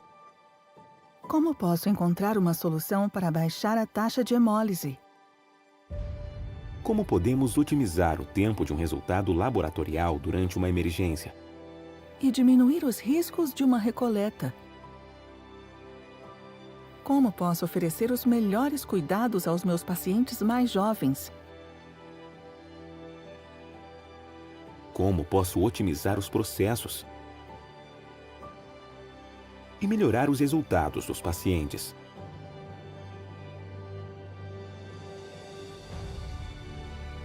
Como posso reduzir o desperdício? E otimizar os meus custos operacionais? O sistema de coleta de sangue S-Monovet, pronto para usar assim que sai da embalagem. Uma técnica de aspiração suave leva a taxas de hemólise mais baixas. Pequenos volumes de amostra para minimizar o desperdício de sangue no diagnóstico. Volume reduzido de descarte das embalagens.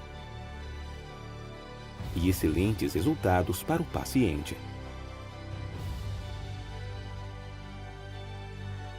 Sistema e coleta de sangue S-Monovet 2 em 1. Técnicas de aspiração e vácuo num único dispositivo.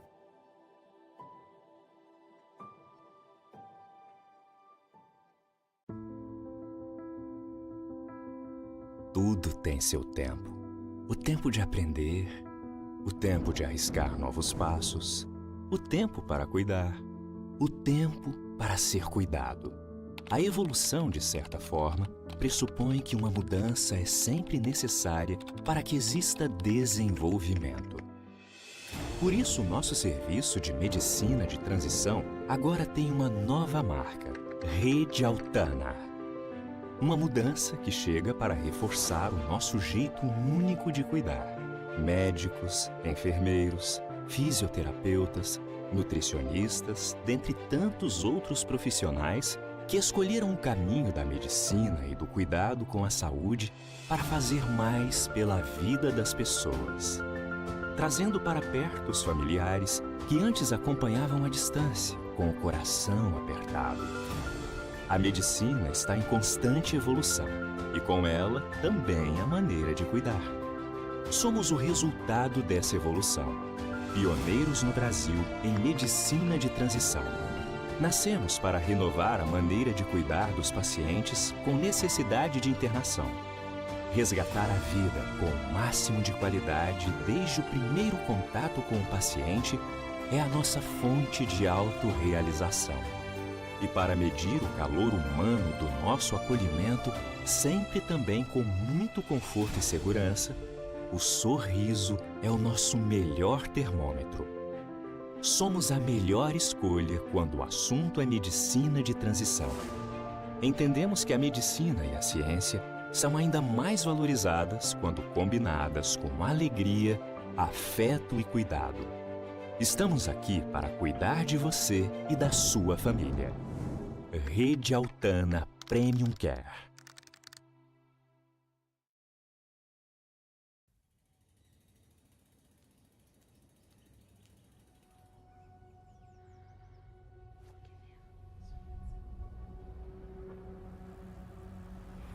Um futuro mais saudável. É isso que nos move.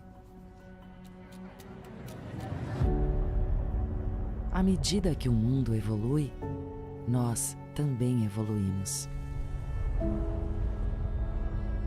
Por mais de 125 anos, temos enfrentado alguns dos desafios mais complexos na área da saúde. Ouvindo e atendendo às necessidades das pessoas em todo o mundo. Nós focamos no longo prazo, liderando investimentos em pesquisa e desenvolvimento, nos dedicando para melhorar a vida das pessoas hoje e nas gerações futuras.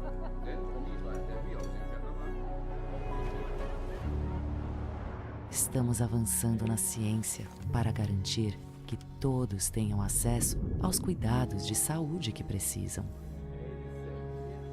Sempre inovando, reunimos pessoas dedicadas e perspectivas diversas de toda a nossa rede global, capacitando uns aos outros para continuar quebrando novas barreiras. Mas não podemos fazer isso sozinhos. Para evoluir, colaboramos uns com os outros, com nossos parceiros, com governos e com pacientes. Orgulhosos do que fazemos, estamos aqui porque nos importamos. Nosso trabalho cria um futuro onde todos nós teremos mais tempo com as pessoas que amamos. Isso é o que nos torna quem somos. É isso que nos faz Roche.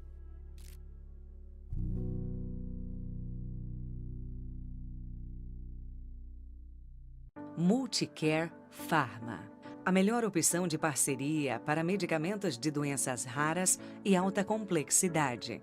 Parte de um grupo que há 40 anos possibilita acesso a medicamentos inovadores. Oferecemos uma ampla gama de serviços, desde o licenciamento até a distribuição em toda a América Latina. Trazendo soluções inovadoras para garantir uma melhor qualidade de vida aos pacientes raros e seus familiares. Com cuidado, qualidade e agilidade no menor tempo possível. Os produtos que viabilizamos são provenientes de parcerias com multinacionais, com garantia de segurança e qualidade em todo o processo. Na Multicare, nós tornamos o futuro possível.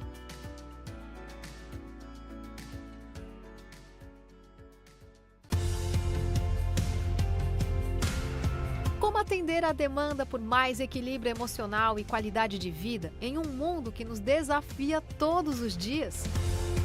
A meditação é uma prática de treinamento mental cada vez mais valorizada como ferramenta de prevenção para a saúde emocional no ambiente corporativo. E a Mindself atua de forma totalmente isenta de religiosidade e esoterismo, com programas online de meditação e mindfulness, desenvolvidos com metodologia exclusiva para o mercado corporativo.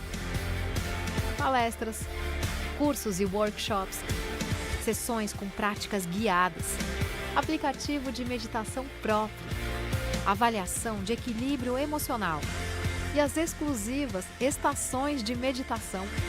Conheça mais sobre a Mindself e descubra como ter uma equipe mais presente, equilibrada e com muita energia.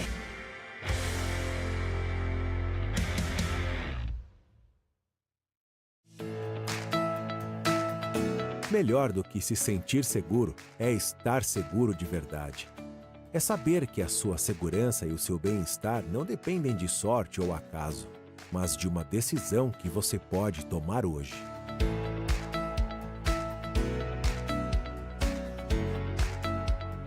Grupo Belfort. Boas experiências devem ser protegidas.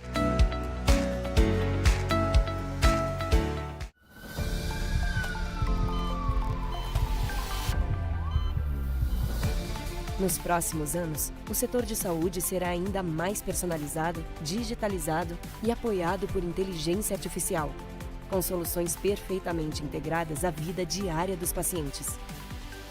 Adaptar e transformar a infraestrutura atual pode ajudar os sistemas de saúde a tornar a prestação de assistência médica mais acessível, eficiente, personalizada e mais bem equipada para atender às necessidades da sociedade. Com o nosso apoio, as organizações podem resolver os desafios atuais e futuros, prosperando num mundo em constante mudança. Para isso, contamos com equipes especializadas em estratégia, cibersegurança, data analytics, transformação digital, consultoria tributária, fusões e aquisições e muito mais. Elas promovem novas formas de impulsionar a transformação. Com a PwC, a sua empresa poderá inovar de forma ágil e estará pronta para encarar os desafios do presente e se transformar para o futuro. Change how we live our lives. Make us pioneers. Science can impel us to take risks, share and collaborate. Harness data, technology and AI to accelerate change. Bring people together to achieve the impossible. Fast forward the future. Science can create novel therapies and vaccines, help people with chronic diseases live better, healthier lives. Redefine cancer care. Pioneer treatments for rare diseases. Prevent, modify, and one day, even cure. Make patients partners in their own treatment. Science can inspire us to keep doing incredible things. Give more and more of us access to healthcare. Transform the lives of billions of people. And unite us all around the single aim of improving lives and life chances. Science can do all of this ethically and sustainably. Leading the way to a low-carbon world. Making healthcare systems more sustainable and resilient. Being bold and ambitious to make people, societies, and the planet healthier. This is the limitless adventure of what science can do.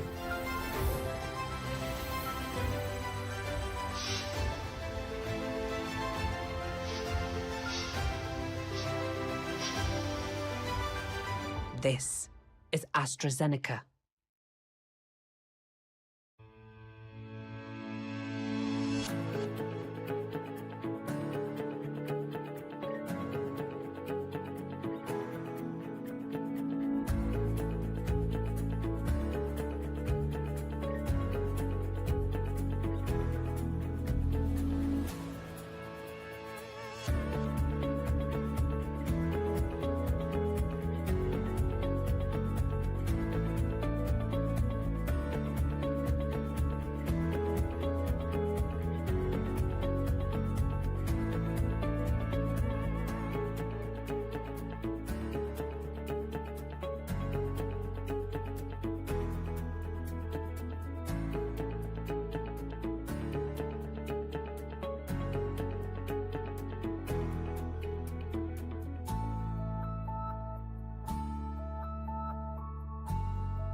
Muito bem, retornamos então com a...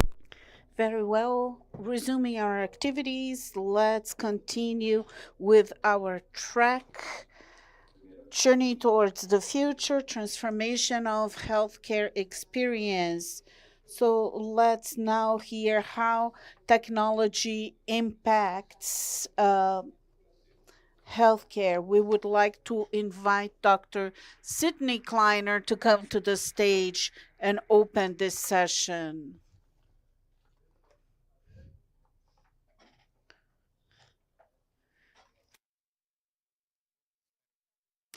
Good afternoon. I hope that we all have had a good lunch and are nourished to continue with our afternoon. Talking about the experience is one of the elements of our goals.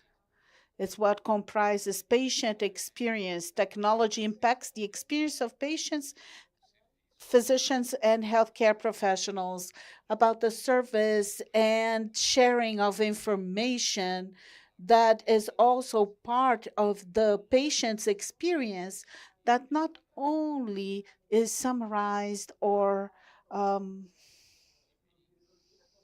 comprises the care, the welcoming, the nurturing, the human relationship, but also something that is part of their interaction with society. Speaking of experience, we are reminded of the principles of the organization, which values and principles over time are summarized by the principle of healthcare with equity. We need to look for excellence, but not be paralyzed by it, and also look for the building of an experience, but not leaving behind the human aspect and the care. So this is part of the synergy between strategic pillars at Einstein: healthcare, innovation, education, research, and other elements that allow us to be present in the country, not only in person, but also through telemedicine resources, which allow us to provide this experience to the society at large, not only through private institutions, but also through the different needs where we see an opportunity to make an impact.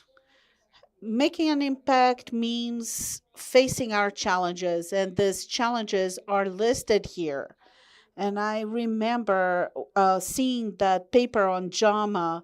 There were 6 challenges to healthcare, and we added challenges such as the pressures of aging, chronic disease management, technology acquisition, optimization, and use of resources without waste, using the healthcare services, oncology, high cost medication, literacy that is required for the education of the population so that they become responsible for self-care and for a change in their behavior. So healthcare management still is a huge challenge.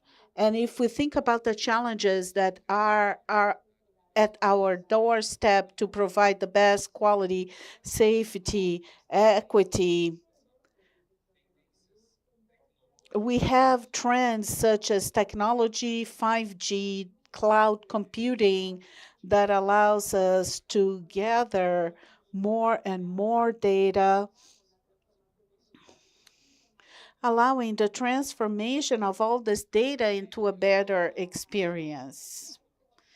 It is impossible to develop a partnership or initiative without thinking about collaborative actions, big data, AI. We talk a lot about prevention. Prevention includes mental health, wellness, and conversations that over time have become more and more relevant. And perhaps the pandemic has given us proof about how important it is to talk about the experience, but also talk about what makes us well, what is part and should be a part of a healing process within an organization. Einstein didn't start talking about technology yesterday.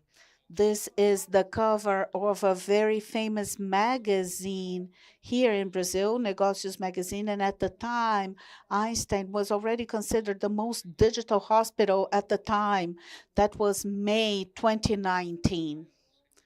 At that moment, we were already acknowledged as an organization that was amongst the 10 most innovative organizations, regardless of the industry where it participated in. So technology is used not only to generate experiences, to generate better outcomes, to generate resources and income, and it starts also to culturally transform an organization, not allowing any bottlenecks to be considered without the technological involvement or some sort of digital transformation that will guide us to transformation through the digital, through the technology, be it through processes, for example, such as human training and skill. We created a medical school based on group learning, and even in our screening process, we look for professionals that will be able to lead transformation in the healthcare system. We were talking about our innovation system comprised by 5 different types of people that act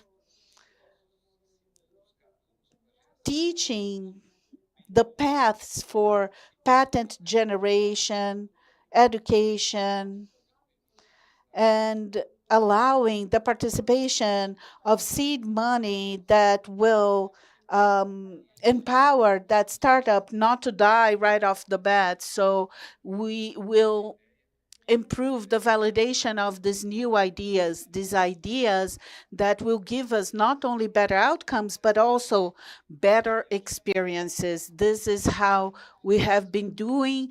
This is how we have fomented our relationship with over 2,500 startups through our innovation system, looking for improvements in healthcare. And here you can see how all things tie in. Telemedicine was created here in 2012 when the legislation didn't even allow for it. By 2017, we were adopting an e-chart that was robust enough to generate data, but we didn't talk about generative AI yet or any algorithm creation that would allow us to use the data leveraged by an e-chart that was providing the volume of data that would allow optimization of healthcare, head count, previsibility of hospital beds, flow and churn, all through this e-chart.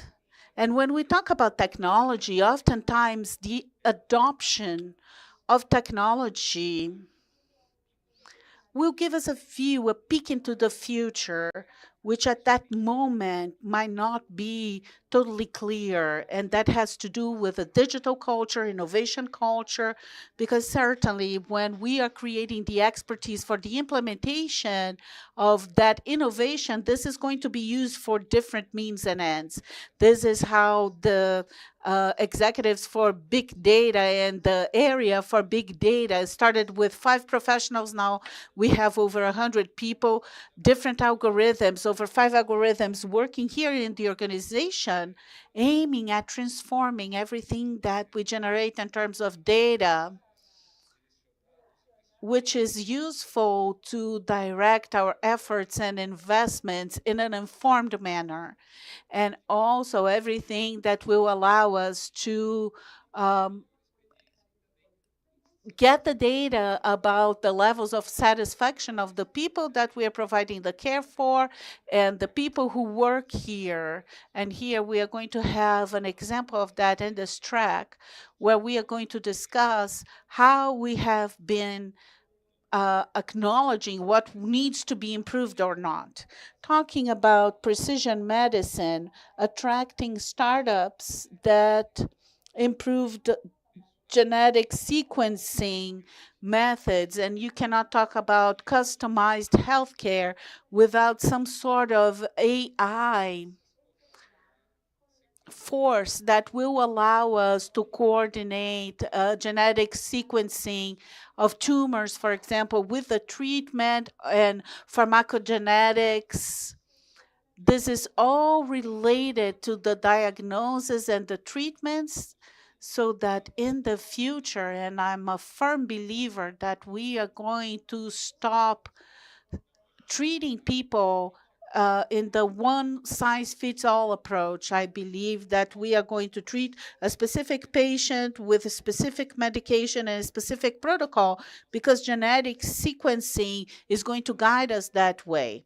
we are walking towards the identification of therapeutic possibilities that will be associated to specific types of tumors that before were unknown to us, such as surgical guidance for pancreatic cancer. Before, you relied on imaging to tell us if we should have a surgery or not. Now, with better scientific assessment, we know if a specific genetic sequencing will benefit from neoadjuvant treatments, chemotherapy treatments, or surgical treatment, which, sometimes if it's poorly indicated, will deprive the patient from a better quality of life, regardless of what the disease outcome, final outcome is going to be. I am a beneficiary and early adopter of technologies within our electronic eChart. We are creating a possibility within the eChart that will show 20 years of interaction of that patient with our system, and through a summary that gives you all the entries, allowing us to have a single view and allowing us to search the entire eChart. That will save us hours in terms of studying through a summary that's generated fully by AI.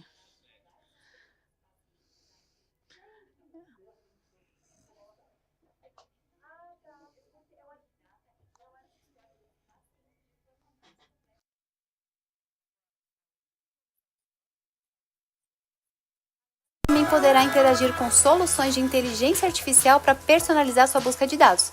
Basta acessar o HStory e clicar no ícone assistente virtual para ser direcionado a essa página. Aqui você estará em contato com o Llama. Here we'll be in contact with Llama 2, a neural network that will help healthcare professionals to search reliable information on patients' eChart, as in questions that you see here. Please follow with us this and other different experiences of generative AI that will improve your clinical practice. And here we have an opportunity for co-production and co-creation, because physicians are taking part on whatever is necessary. And so within a small sample, we are able to generate opinions and improvement in the product to have the physicians to use it at large. So this is also based on something that was co-created with IHI, the Institute for Health Improvement. This is the way that we, as Einstein Hospital, have a relationship with our physicians. Also, in terms of quality and improvement of the experience for the patient, in the event we have poor quality or non-qualified care, center is advised, allowing the chief of that area to be warned based on 150 quality indicators, where an administrative professional will trigger an alarm if there is any change on a monitor, for example, to be able to better provide experiences and better safety for patient. Also, the technology employed to avoid falls. There is a camera that will allow the recognition of the positioning of the patient. That is an experience from a startup that used facial recognition to drive a wheelchair, and that it was adapted to allow nursing to know if that patient's standing up alone to prevent falls. So all of this technology has been allowing to improve the hospital bed churn, and also allowing us to reduce hospital stays. So with greater hospital bed churn, we expand our capacity without affecting the infrastructure. Here you see 186 beds were virtually generated by efficiency. which allows us to have greater productivity. And we do that through our operational command center, which is part of the care provided to the patient, control of their transportation, supplies, the understanding of what is it that they need, if that is the type of technological bed they need. All of that is considered by the operational command center that gathers all that information. And that expertise allowed us to build a different algorithm through which surgical scheduling allows 4 to 5 additional schedulings per day with the same infrastructure, the same number of ORs, understanding the timing for each surgery by each surgeon, the different timings, the different equipment used for similar procedures. The patient might be closest to the OR or further from the OR. So this is all part of this algorithm that allows us to optimize the use of operating rooms or surgical theaters, allowing for rescheduling when you have a cancellation or when there is a delay by a physician, optimizing our capacity without increasing the infrastructure. We are also looking at robots who are going to be allowing us to work better. This is Tammy, a robot that leads the patient towards their bedroom, and a robot that takes the drugs to nursing and to patients where the drug is going to be used. The day before yesterday, they delivered chocolates to a boardroom meeting. Thank you for the ride. Have an excellent day.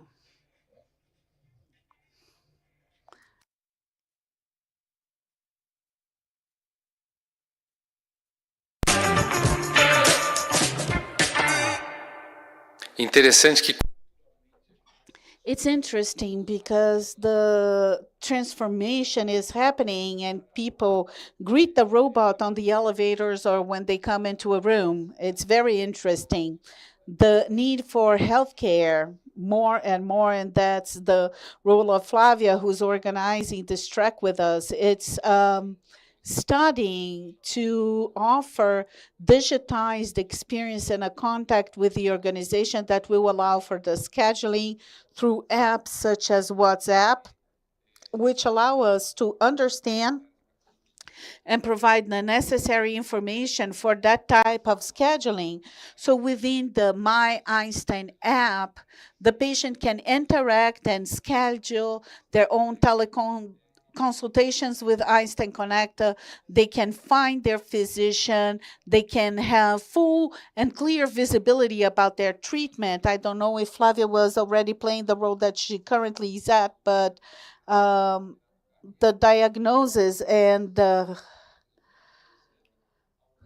test results known by a patient will increase their engagement or their adherence and compliance to the treatment, and also will strengthen the relationship with their physician. And that was proven by us 10 years ago through market research. Also, virtual consulting and care through my app.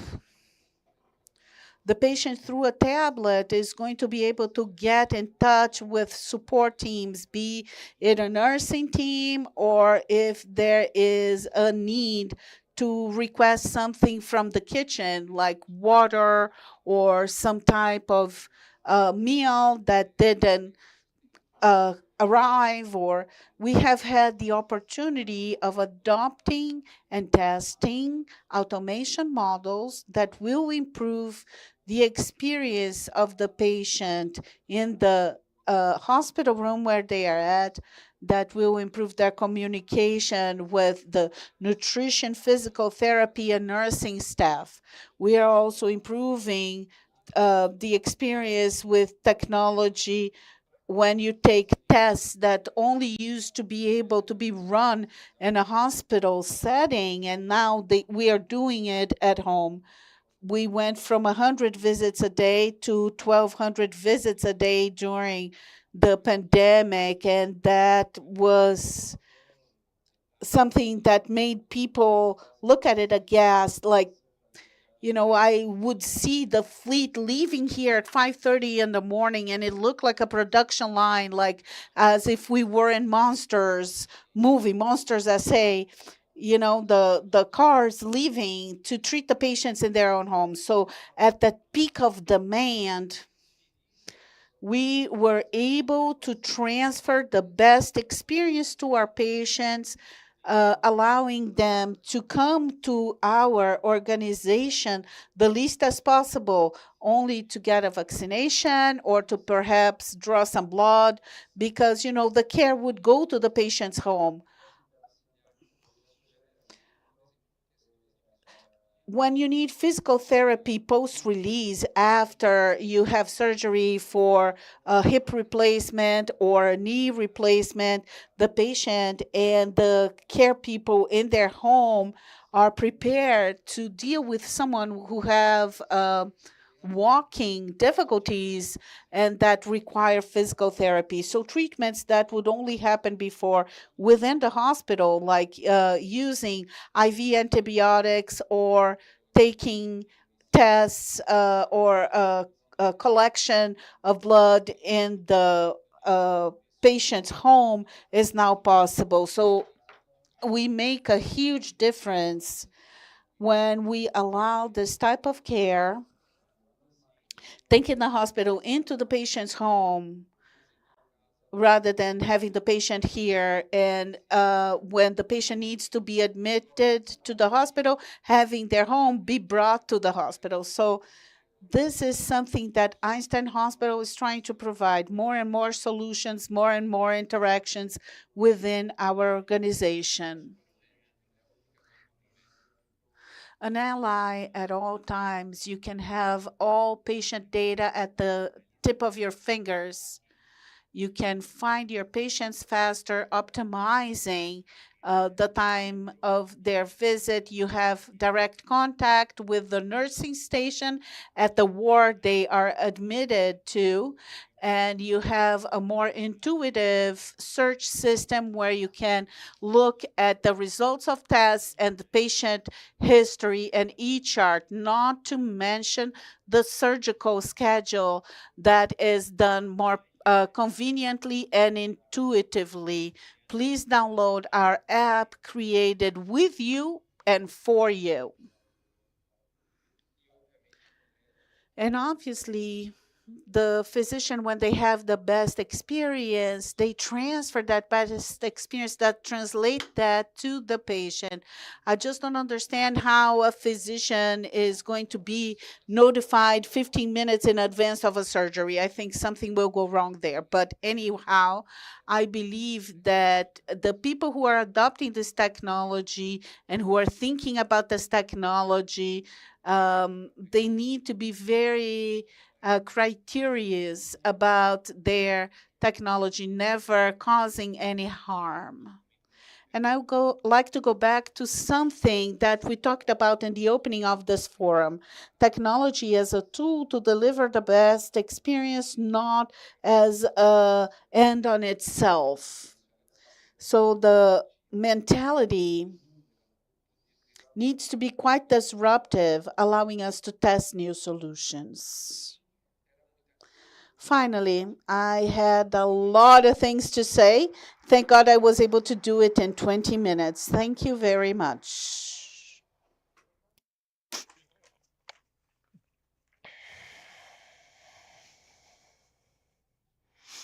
So let's move on. Of the case, Einstein Intelligent Room Platform, digital transformation, and hospital bed automation. We will have Andrea Santini, system management and MBA on information technology. experienced on technology applied to multinational projects for bank, retail, governance, health. Also advisor on digital transformation for health with the support and development of products.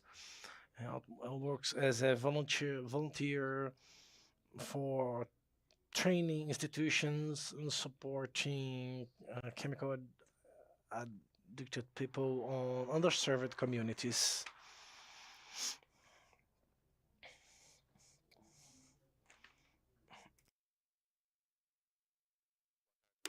Good afternoon, everyone.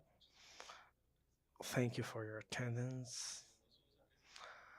Today we present, and it's a great pleasure to take part on deploying this project.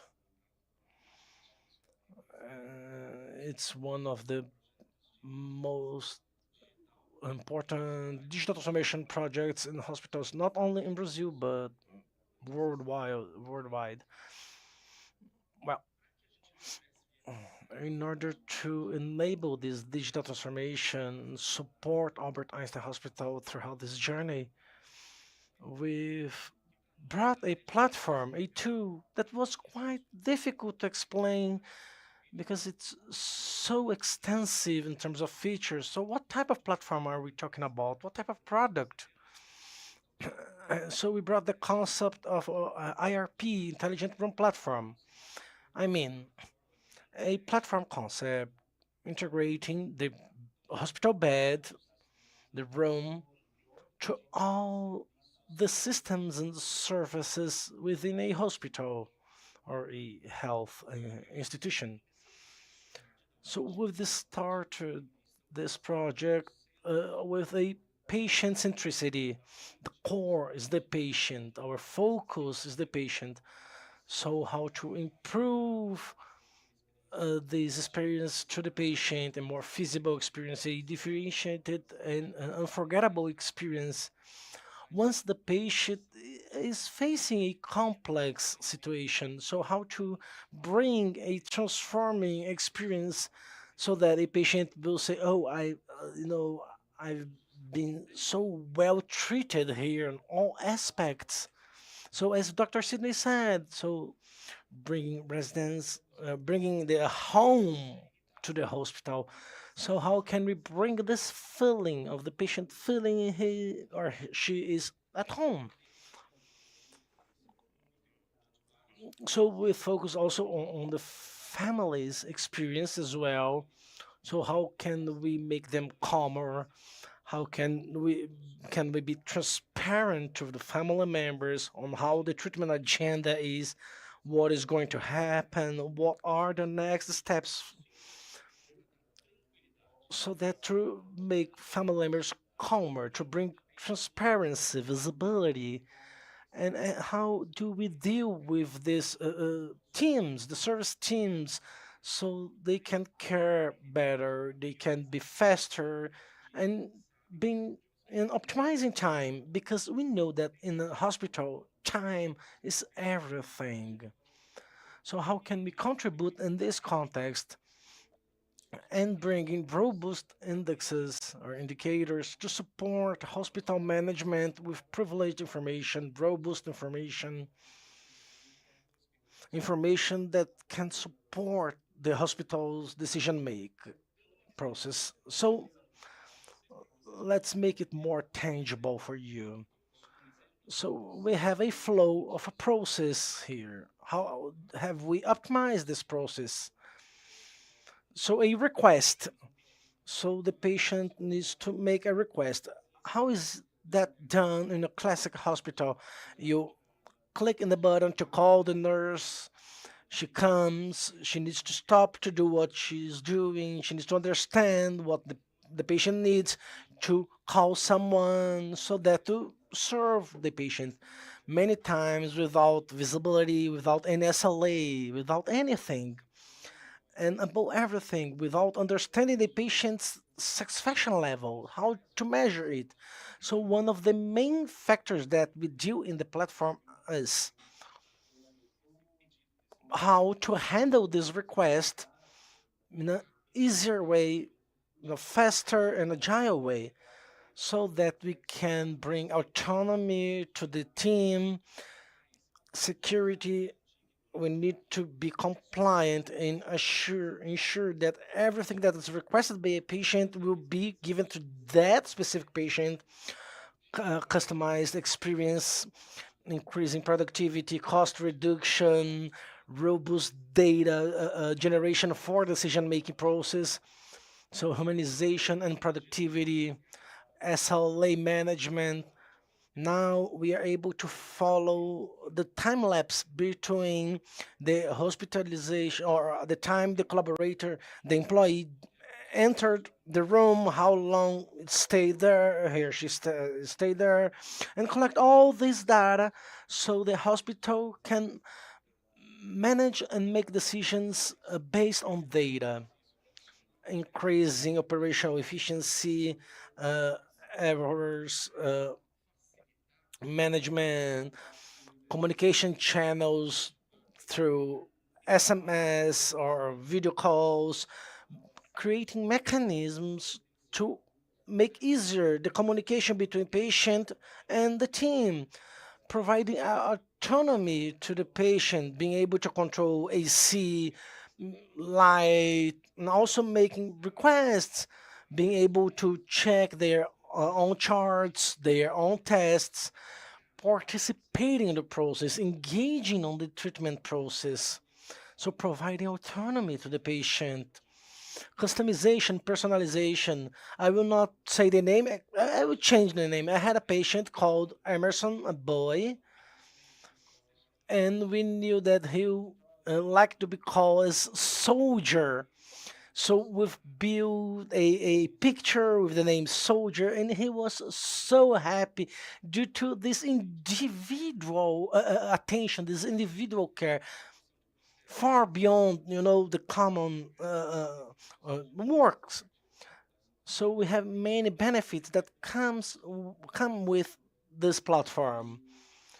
So what have we done together with the IT team, that took actively part on this project, helping us to implement, to develop the infrastructure and the mechanism to put this solution in place. So we added a device like this one in the room's door. It's a warning device.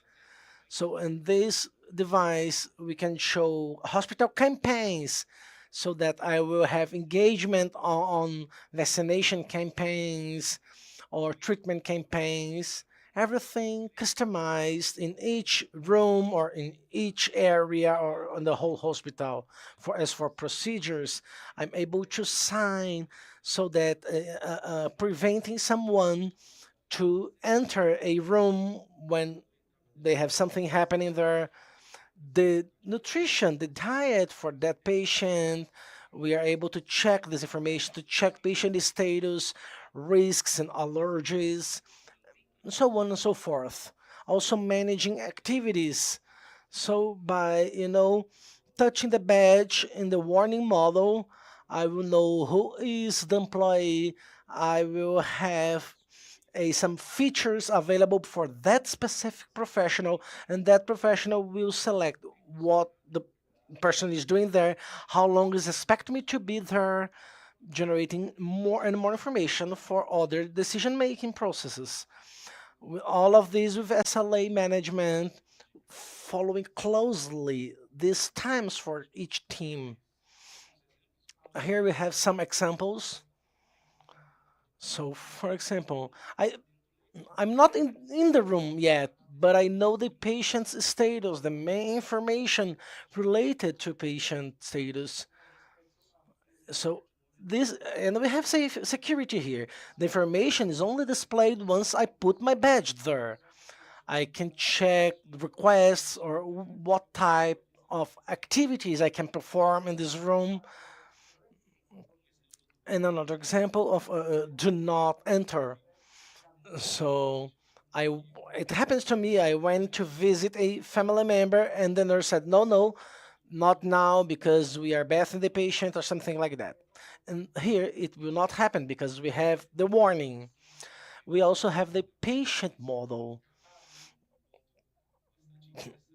and it's quite interesting. 10 years ago, when we started developing the first model, something that was bothering us was the hospital to invest in the device for each room.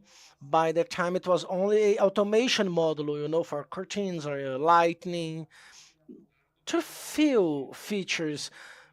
I'm investing in an expensive device, so why not to add more features to this device so that we can maximize the investment and at the same time bringing a range of opportunities to the patient.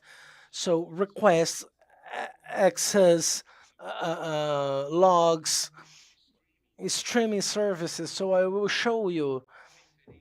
So the main preference on streaming services, patient agenda, patient status. The team is serving this patient. The treatment plan. Dr. Sidney just said how to engage the patient on the regard of the treatment plan. Showing this is essential. So automation controls, of course, messages, satisfaction survey, video calls, digital content, and so on and so forth. A broad range of features that are only available because together with the high-trained team of the hospital, with integrating systems and services so that everything you just saw on Dr. Sidney's presentation about services, training, everything is integrated so that you have a unique, a seamless experience to the patient. We have some examples of some screens, so the patient being able to control the bed, or even checking who is the personnel in charge of their service. This is the patient status and agenda, and we show here only what's allowed, and we show only what's allowed because we want to make the patient calmer, and not anxious. So there's also a screen for patients and family members to check access and how long personnel stayed in the room, video satisfaction survey, some messages, and video calls, just to show you how this is working today in Albert Einstein Hospital. And we also have the assistant model we've developed together with the teams, aiming the following. This device belongs to the patient, so no one will touch it due to contamination and other issues, maybe family member. The assistant device is a TV screen within the room where I have a set of services highlighting the whiteboard. We've digitalized the whiteboard so that integrated with the hospital systems, I don't need to add any other manual information. So who is the employee in charge for serving? Who is the physician? Who is the team? Everything is automated in this digital whiteboard. So we also bring the access log, drugs patient is taking, tests, treatment plan, so on and so forth. Here we have some examples of the whiteboard. So the visibility both of the status, patient status and patient agenda.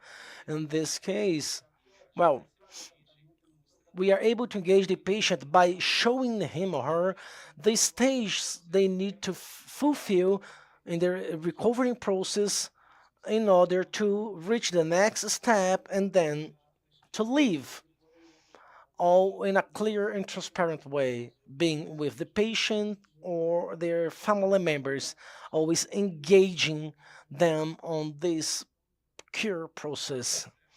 Here we have access control. This is a model people love. They said, okay, so from now on, I don't need to inform the patient. I didn't check that the patient really came to the room. No, now you have everything, in this log, recorded in this log, completely transparent information. So tests, requests, as we said about engagement. So I show you today the patient's tests in a clear, transparent way.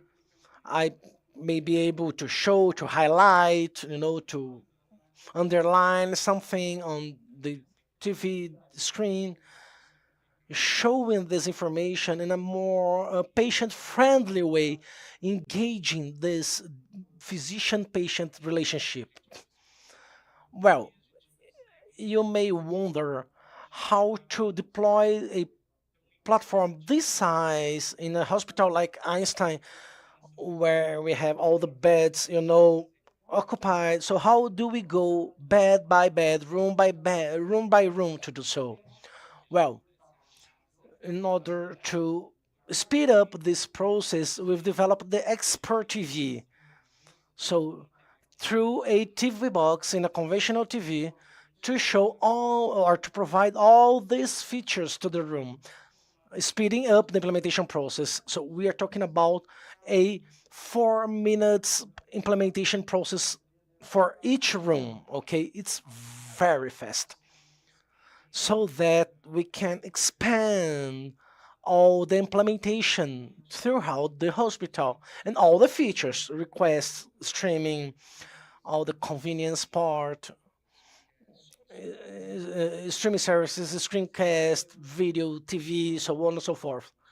We can bring even institutional information. We can exchange messages, or even filling up satisfaction surveys using just a remote control. Here we have some screen examples of the Albert Einstein Hospital.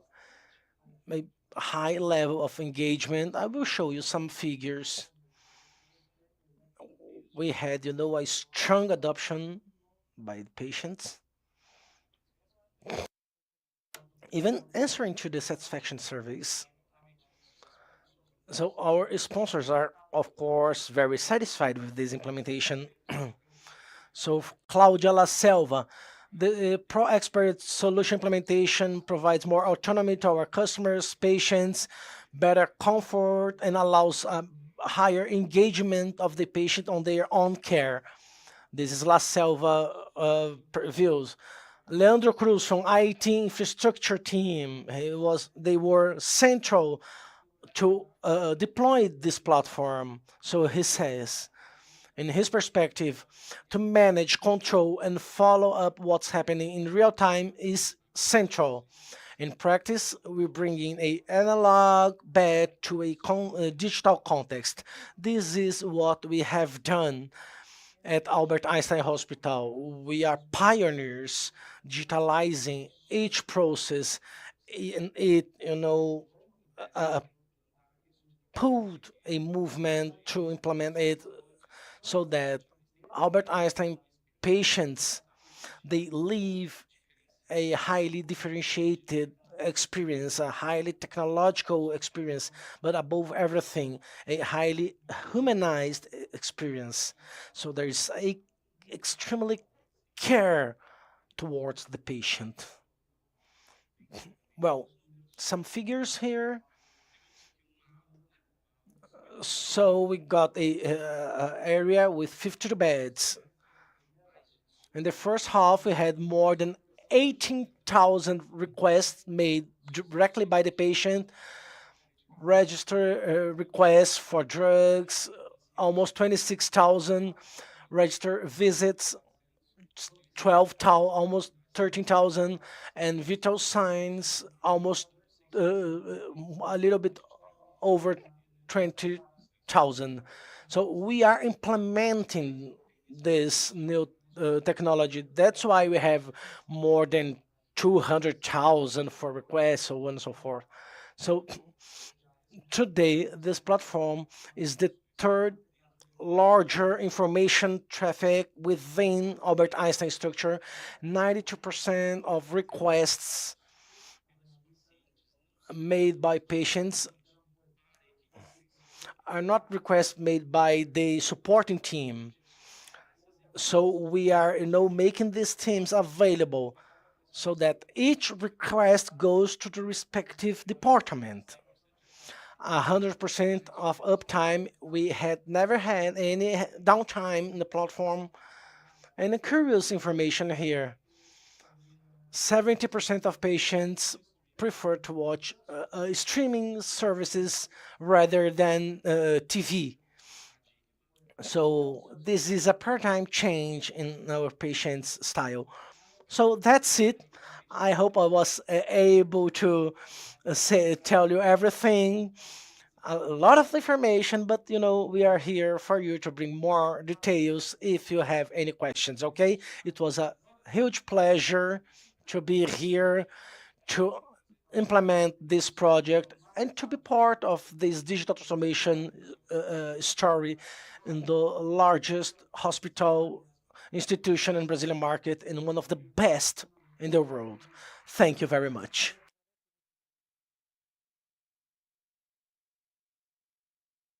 Nosso próximo palestrante Our next international lecturer, if you need a headset for translation, please pick it up at the entrance of the theater.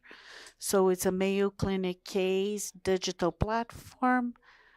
Dr. Eric Heinz, he's Vice President of the Market for Mayo Clinic Platform Providers. He's passionate about accelerating technology and improving technology globally. He works at every single line of business to translate the strategy and everything that is associated to the Mayo Clinic platform. So, Dr. Eric, can you hear us? Very nice to be with you remotely. I am the Vice President of the Mayo Clinic platform, and today I'll share a little bit more about the Mayo Clinic platform. But first, I'd like to share that we've been working in partnership with Albert Einstein since 2022, and it's been a fantastic partnership building a global network of like-minded healthcare providers that are working to improve patient care. And central to our mission is the needs of the patient come first at Mayo Clinic. Our current CEO, Dr. Gianrico Ferrugia, was elected 5 years ago, and we elect CEOs for an 8 to 10 year term limit. So we rotate our CEOs. Every CEO has a vision for the organization, a 10-year vision. And his challenge to the organization was, we care for 1.6 million unique patients annually. And that's very important. And we need to continue to do that. But how do we think about transforming healthcare at a global scale?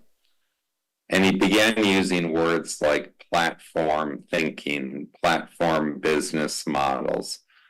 And so that's what I'm going to share with you today, is how Mayo's been on a journey of platform thinking and building out a business that we're working globally with other healthcare providers.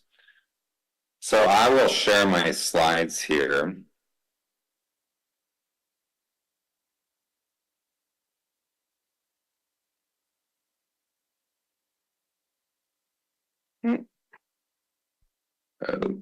Hold on here. Let's see.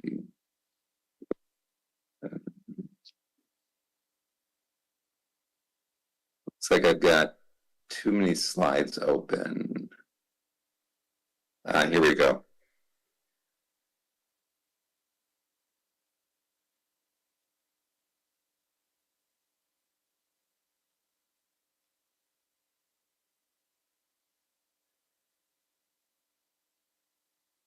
All right, so I'm displaying, we checked it earlier, so hopefully everything's working just fine. So let me provide a quick introduction to the Mayo Clinic platform, and then I'll talk specifically, if you're familiar with platform business models, we talk about producers and consumers. So an example would be Uber has producers that are drivers and riders that are consumers. And there's different analogies if you think about Airbnb connecting house owners to. Now, while healthcare is much more complex, how do we think about platform thinking in healthcare, where we're connecting producers of healthcare solutions to consumers of healthcare solutions? And in that case, the healthcare providers are consumers of solution. So as part of our Mayo Clinic strategy, we really broke it into 3 pillars: cure, connect, and transform. So cure is, how do we take our 150 plus year history and continue to innovate and bring the best care to patients globally? We need to continue that on a one-on-one setting at our sites throughout the world. And then the question was, how do we bring that same care to a digital experience, connecting patients so that they don't need to travel? How do we remotely deliver that same experience that they have when they visit Mayo Clinic? And the last pillar was transformation, which was really transforming healthcare thinking through this platform approach I started my conversation with. So Mayo Clinic platform is really a global initiative. It's about creating a healthier world. Personalized, predictive, and innovative care is accessible to everyone.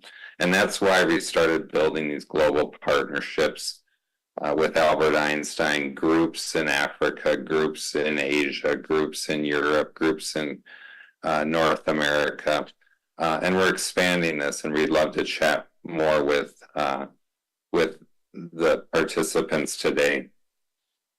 So when you think about a platform model, what does that mean? And we view it as having sort of multiple steps. One is there's an exchange facilitation. If you're a researcher, you may want access to knowledge and experts from other institutions.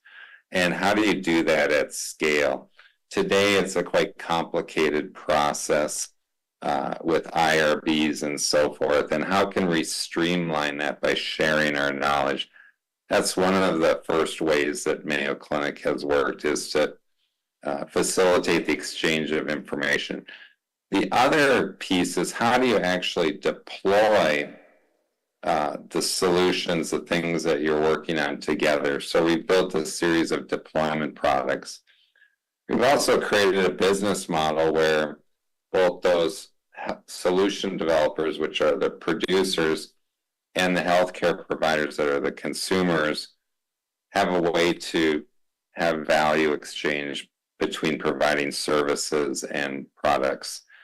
We have a lot of governance functions because we want highly qualified solutions available to both sides of the partners, be it medical data to develop solutions, and then delivering solutions that work on the respective patient populations in that geography with that patient diversity. Lastly, we want to really facilitate as much matchmaking to drive the innovation.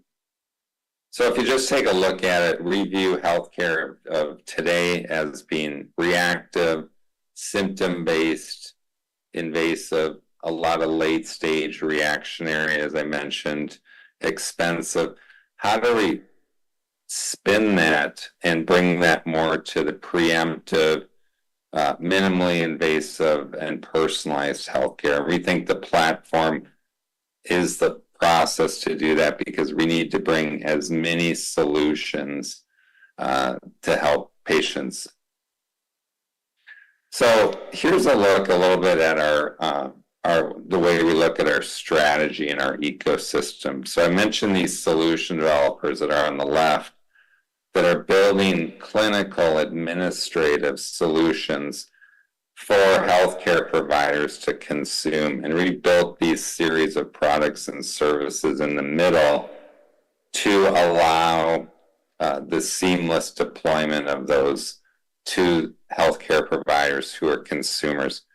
We also said that it's something that we really need to have a global data network, and a data network being a federated, common data model where institutions can collaborate seamlessly to build algorithms that work on diverse patient populations. And so that's really the three sides of our strategy. Here's kind of what it looks like when you go the next layer deeper. We have the data platform. We have a Discover set of federated analytic tools. These are essentially web-based and Jupyter notebooks. They're tools for developing AI products. We have validation tools. How do you validate an algorithm? What are the different types of tests that you run on the algorithm? The deployment solutions, and then a distribution model to bring that out.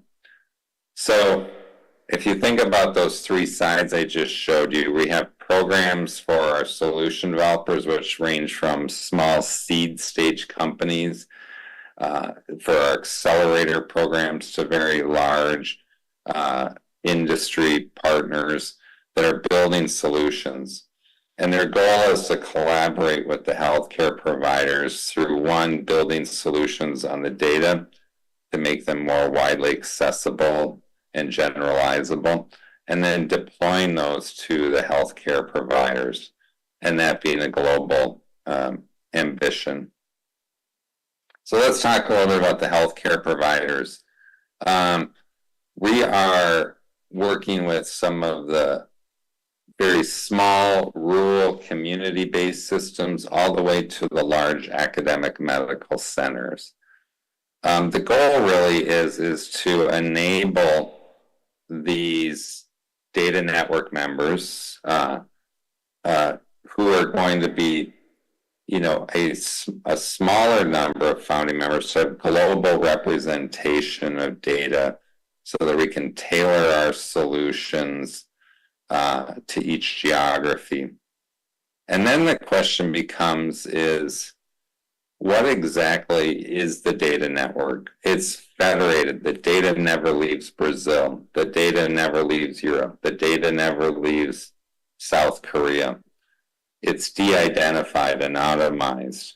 So we're working in a very safe approach where the data stays within its local jurisdiction and is available to researchers.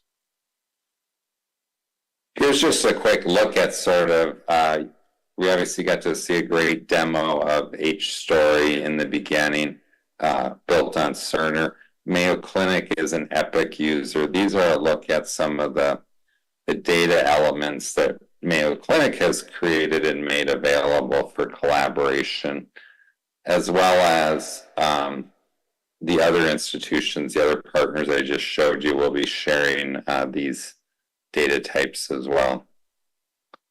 So that's the data network. What about the groups that are smaller that don't do AI development but are looking to use those solutions within their own clinical practice?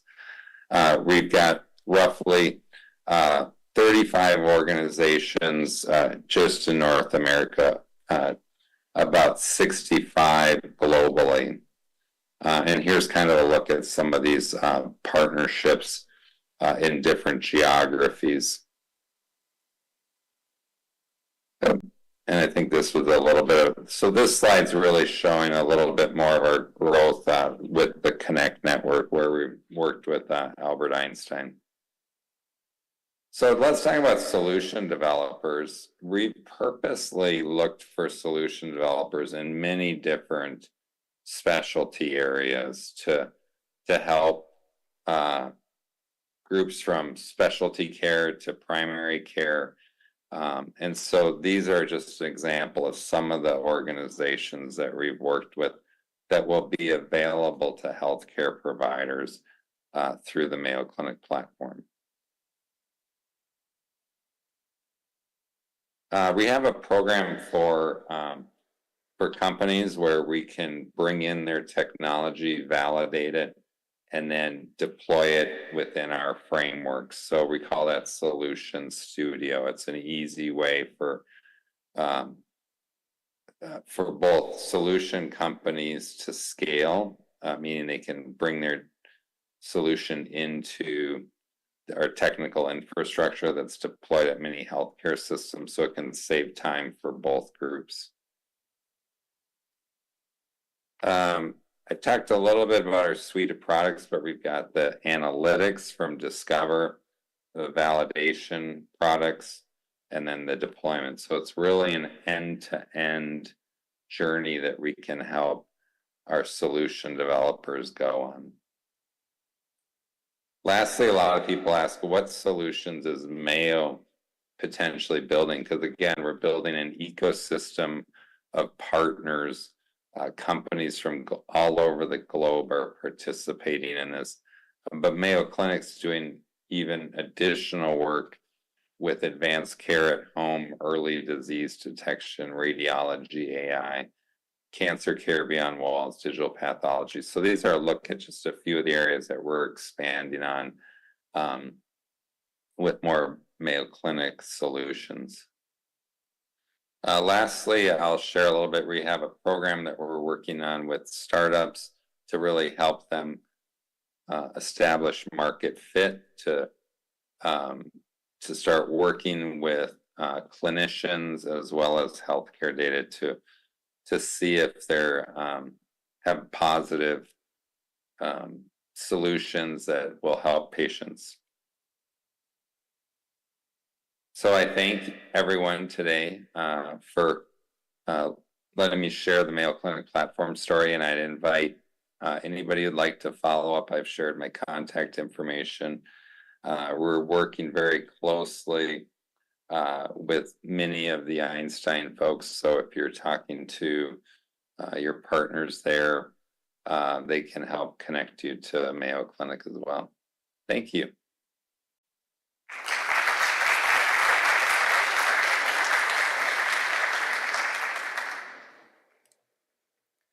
Próximo tema.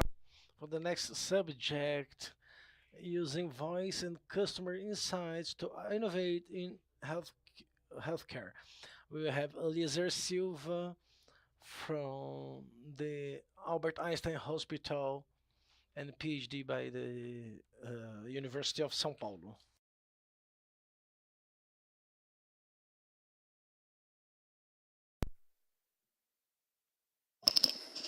Bom, boa tarde. Well, good afternoon. Before starting, I have two comments. First one, I will just, tell a story about a work developed by Eliane Chris Wellington. I will try to translate the best way possible their brilliant work. The second, I apologize, but I will talk about people, individuals. Technology excites us, is so important. I have my smartphone here, checking messages, but we will talk about the voice of the customer. It may seem strange, but these are the people we serve. So we will try to show a little bit of the journey, Einstein's journey, listening to these people. And it may be strange, but we start talking about digital transformation, but we're not talking about technology. We're talking about what people do, how they behave. And it is in this part that lives our ability to change. Technology helps us, as most of what we do have technology or new processes involved. but we are those who adopt it, and we are the ones who refute them. And these collective behaviors, not individual behavior, makes organizations to transform or to keep as they are. No, the old state, this is how we are, this is how we were born. And there are many examples of needs that were created or expectations that were anticipated. And many organizations, through their leaders' behavior, changed the way they do things. This was enabled by technology, by platforms, as we saw previously. But it was a person like us, who had ideas, and more than ideas, had the ability to implement them and to change the way we look at the world, the way we travel, the way we pay by our bills, and so on and so forth. So our way to think this issue needs to understand this cycle as the beginning of a cycle that is born from our needs, our willingness to change, whether changing our lives or an organization, or even changing a healthcare system that is fragmented, that looks at, single episodes in a system that is complex.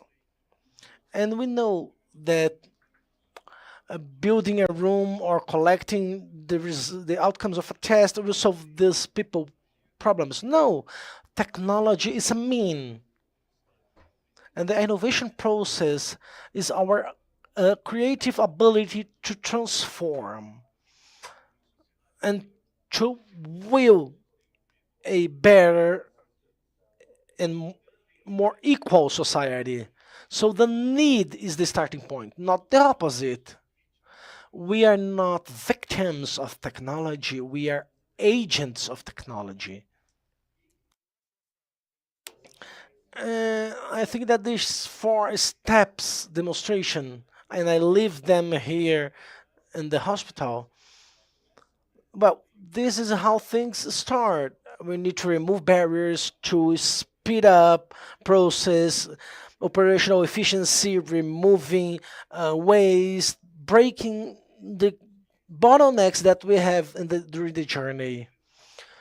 We should never underestimate this first step, because most of the technologies, and now with AI, operational efficiency needs to be seriously treated. AI may bring waste reduce on about 25%. Secondly, to be strong healthcare system, strong and consistent. So in this ecosystem of doctors, physicians, and patients, I need to increase access. It doesn't mean to bring them to the health system, but rather going from this health system to where people are. The third point is differentiation, offering services that the patient on institutions that are willing to understand the patient itself, and then to scale. And then the technology has an important role on scaling processes, turning this wheel throughout the time. And this is not a process that comes from our willingness to change a healthcare system or a health institution. There are many issues well linked to what we have here, talking about culture, data, technology, that are built strategically, knowing what we need to add, step by step, so that ahead things are aligned and we are able to transform a organization.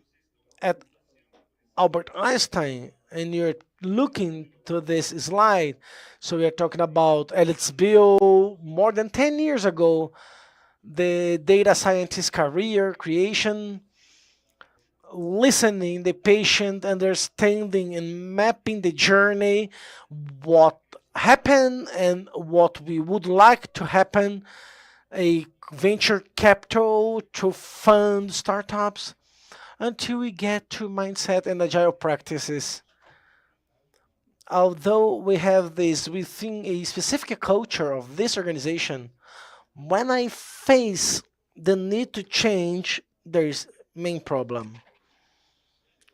Our brains, we all here in this room, we have a specific way to think. We have a energy expense. We only reduce it once we acknowledge that we don't want to change.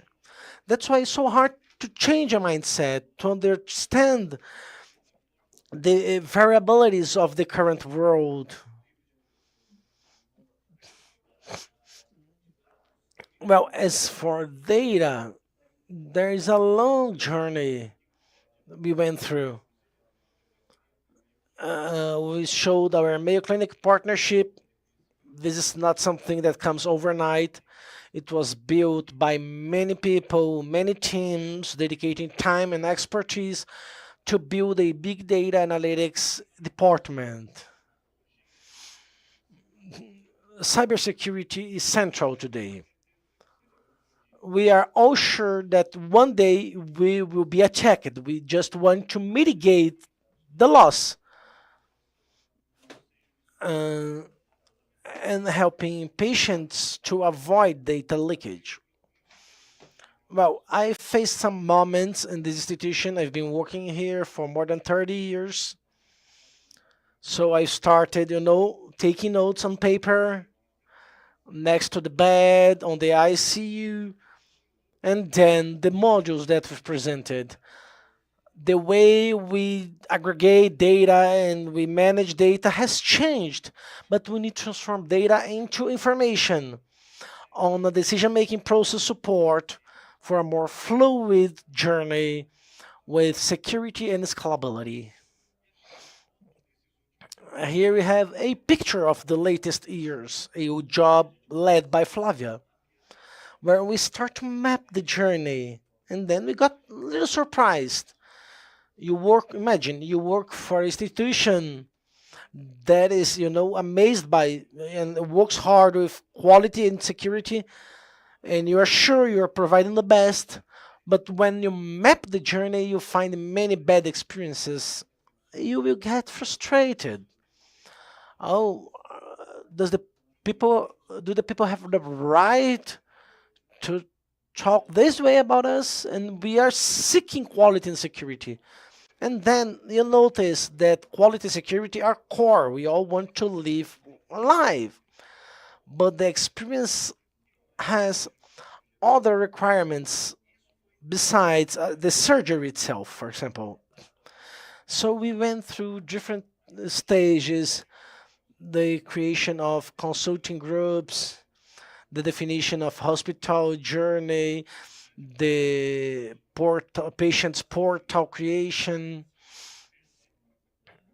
Now we have the design of portal for the doctors, and massive application, consistent application of AI to all the ecosystem, not only to the physician itself.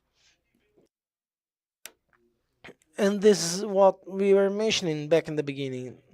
So here we have the patient journey. And we usually look to the health system from the right to the left. We are in a hospital, we're in an OR, and we're doing our best, and we believe this is the best patient experience. And we believe that in diagnosis and outpatient, everything is the same. And this was the path of the institution. It was born as a hospital and then aggregating new services. And due to that, we became closer to people's life, because our journey usually is far from the healthcare system and not inside the healthcare system. So understanding this journey is understanding the left part of this chart where we have technology to capture what we call here the voice of the customer, but we could call expectations, fears, and others. And here we have a summary of these metrics and indicators related to the patient experiences, where this journey is accurately detailed on the top part. I understand what I need, I choose what I need, I receive this care, and we move on. And all of these metrics have two main components. The first one to capture an isolated transaction, and we move on to understand the relational journey. We want to understand this, to customize who is this person who got here in the counter looking for health service. The more information I have, the more voice I give them, more I understand their intentions with the health system.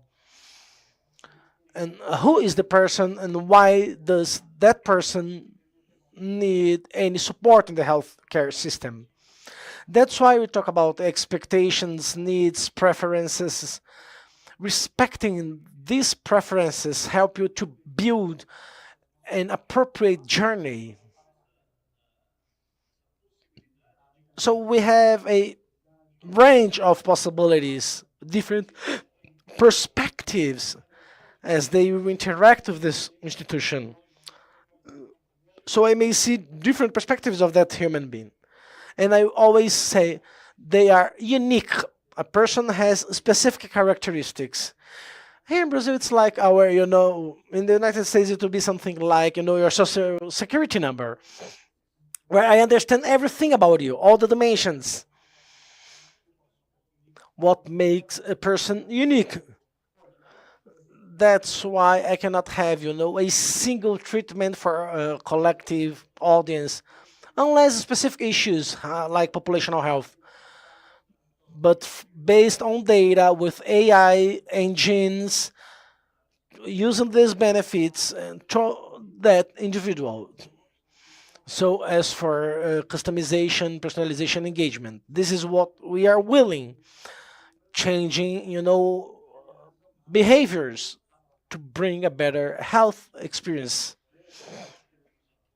That's why these groups, being physicians groups, patients groups, they are this group, this collectiveness that teach us how to understand those preferences, redesigning journeys as they happen. It is a dynamic and living process. As interactions, whether with the patients or consuls, we learn new journeys and new treatment plans. We have a quality committee where we discuss the indicators. So, for example, related to side effects, infections, together with these people within this quality committee. This journey starts with the supporting perspective and aligned with support and experience. Then we have other layers. We have technology needs, we have control mechanisms, and we are able to assess the outcomes as we have more information about patients. And to wrap up, some important points. We have the patient's portal.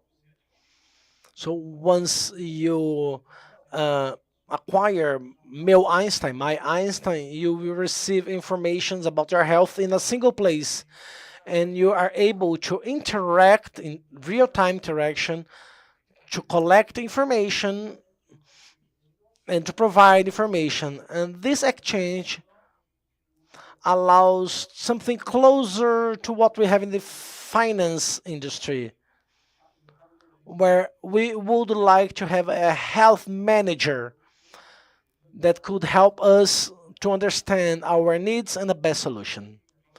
I like to say that it may be scaring to stay in front of these buildings and say, oh, where I start from.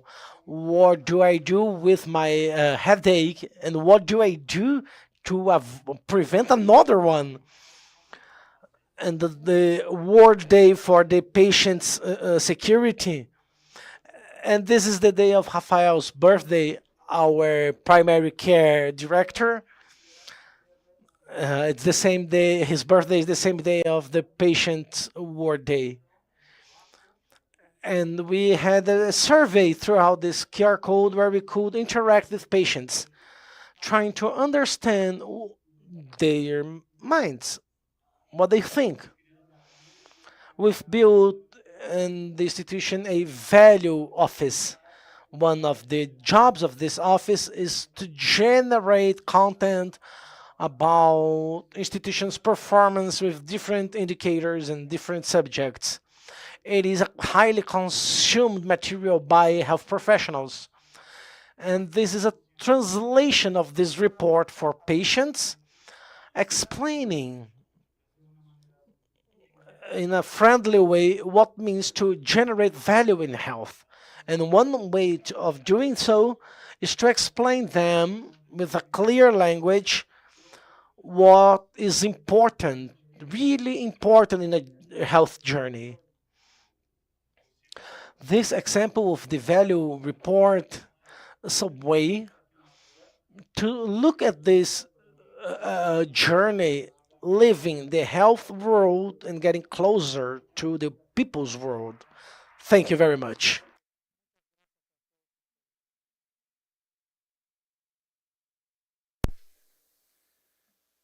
Bem, nós agradecemos ao Dr. Eliezer, fazendo uma pequena correção aqui. O Dr. Eliezer é diretor executivo do Sistema de Saúde da Sociedade Beneficente Israelita Brasileira Aberta. Convidamos agora o Dr. Kedar Mate, presidente e diretor executivo do IHI, para fazer a moderação dessa discussão com todos os nossos palestrantes. Então, convidamos também o Dr. Kedar, por favor. Convidamos o Sr. André Santini, Dr. Eric, que está conosco remotamente, e Dr. Eliezer, por favor, fiquem à vontade.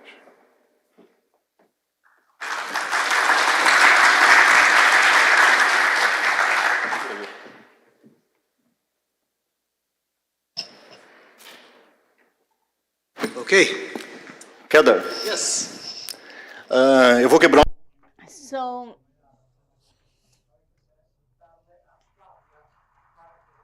I'll break the protocol and invite Flávia to be with us. Well, I will, a little bit of time to try to have a conversation about what we've just heard. And maybe just to offer to everyone in the room for just a moment some brief thoughts, and then we can have some questions. But what I really found interesting about this, when we at IHI, we think about the voice of the patient, and we think about where the value is created. The value in a health system is created in the exam room, generally, where a patient and a clinician come together to create a result of some kind. They create a health outcome of some kind. And the question is, there are different parts of that equation. There is a clinician, there is a patient, and there is a system. And so when we think about value, we have to think about how we enable that interaction. How does technology enable the production or the creation of value for patients, for clinicians, and for the systems in which we work? And we saw examples in all of the presentations just now of how technologies are creating that kind of value. We saw in Sydney's presentation stories of the SEMPA technology, where an app is actually creating value in remote locations here in Brazil for pregnant women in the system. We see stories of how we create value for clinicians. We see ambient documentation with AI tools. We see the systems like HStory that are summarizing charts very quickly so that clinicians can actually produce stories that and understand their patients more effectively. It makes their job and their lives easier. And then we see examples like the the technology-enabled exam room. I want that in my house. Can I have that in my home? But yes. That's for sure. So we see these kinds of technologies that you're developing and that you just showed us as well as here, that are actually creating value in the system in a different kind of way by enabling the clinicians to work faster and better and easier, but also enabling our patients to be part of the story in a way that they've never been able to be part. They can ask for things, they can show you what matters to them, they can tell you when a clinician is doing a good job or a bad job, and you can start to respond to that more effectively and in a much more real-time way. So we see these technologies affecting the experience of not just our patients, but also our providers, our caregivers, and our systems as a whole going forward. So maybe just to ask all of you in the discussion here today, what do you believe, what advice would you give if you were trying to implement a technology? We talked a lot today about identifying a technology and learning about what people would value. But if you're trying to implement a technology, either with patients, with clinicians, or with the system, what advice would you give this room for how to go about implementing that technology effectively with the community that you're trying to show? So maybe you can start. Should we start, Flavia? I'm going to speak in Portuguese, okay? Well, first of all, thank you very much for the invitation to be part of this panel. The team of experience, the experience team is very moved by you acknowledging our work. The experience happens at every act, every step of the process. So I'm going to talk about my side of things, and I would say that I would start really listening to the problem at the need of the client, patient, physician, collaborators, to be provided by the solution that we're speaking about. So I'm a physician as well, and I think that we learn so much as a doctor to be prescriptive, to give the prescription as to what the patient should do. And I think that we truly need to adopt this positioning, this posture. But I believe that the patient is our main focus. And when we bring them in to the discussion and construction, we construct a better solution. We address problems in a more honest way and sometimes in more simpler ways, even. Listening process that you're describing. Oh yeah, I'm gonna talk in Portuguese as well. So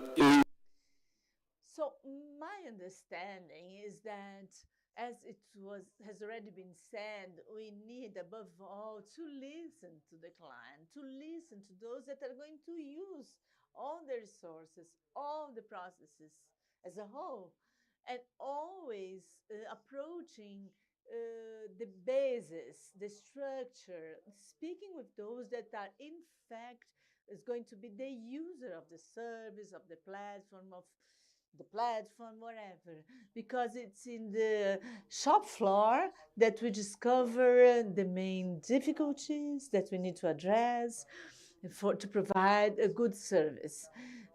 Approaching from the point of view of the patient, understand their needs. It's not an easy task, as Flavia has said, and this involves an effort in order to understand the needs of the patient and understand the critical moment in which he is. Doctor said very good. It was very good when doctor said that to give the patient the voice, to listen to his voice. What his sufferings are, what are the main challenges, so that when we design any solution that engages technology or not, this solution will be adequate to the needs of those that are the target of this. The question to also about adopting technologies. So we've heard a lot about listening and developing empathy for the user and the listener to be able to create better and better and more sophisticated technologies that will help us actually make better care experience. But now, how do we actually make sure that we implement those technologies in our practice environments, in our communities, and with our patients? Any thoughts on that? Perfeito. Obrigado, Keller. Tem dois aspectos. There are two aspects that we must take into account in this adoption of technologies. First of all, understand how the healthcare system in Brazil is designed. While we have misalignments of incentives, I don't think that the solution is purely technological. If we approach this adoption of technology from the point of view of an operator of health insurance plans, how can we achieve data and technology? How can technology support this? So it's about the systemic ways of reimbursement. So I think that if you reshape this system, the technological adoption will be easier. If you approach technological implementation as a whole, this morning Sydney gave the example of telemedicine. We started using it at the end of 2011 inside the intensive care unit. And for years, the professionals, not just the Einstein professionals, but from the whole Brazil, this was approached as a threat to the physician's work. Some of us have been even sued for early adoption of telemedicine in the country. And then a pandemic came about and the professionals quickly have to adopt telemedicine as a means to be in touch with their patients. So we saw, therefore, an incentive to this adoption. And the pandemic was clear. We've changed our procedures, not just technologically wise. Now the patient is more informed by the technology. Also, the healthcare professional sees their work made easier and a better interaction, patient professionals. So this triggered the adoption, this clear perception of benefit in the act of work in these ecosystems. And we have many examples of this, where the adoption only takes place when people perceive the values. I saved time, I provided a more accurate diagnosis, I was able to get more detailed information of the patient and could detect an adverse event. So the adoption of technology goes through the perception of value from the people that use it. It is directly connected and related to the understanding of value that's being created. If we don't see that value in material terms, it's very difficult to see the benefit of taking the step of adopting technology. I see we still have Eric on the line. So Eric, let me maybe bring you into this conversation. Nice to see you. How is Mayo Clinic Platform thinking about actually moving some of the technologies from discovery and research to action and implementation? I know, in the States, in Stanford, and Mayo, at Duke, and other parties, there's a lot of algorithms and technologies under investigation. Actually, still fairly few of them in full deployment in clinical systems. How are you thinking about encouraging that deployment across the clinic platform partners? Yeah, it is really interesting. If you ever go out and look at the FDA-approved number of algorithms, it's shockingly low in terms of a lot of radiology applications where AI got its start and so forth. I think the last person that commented about evidence is really important. We're looking at ways to first deploy our solutions really in a silent mode where we can record the data, we can then look at it and perform prospective analysis. And so for us, it's a lot of still your typical prospective studies, but we're using the technology to deploy it and record a lot of the outputs so that we can go back and look at it later. I would say some of the other things that we see stifling technology is the workflow integration. Providers just are not interested in leaving their Cerner screen or their Epic screen to go and look at results in another application. And so bringing that information into the workflow is really critical to long-term adoption.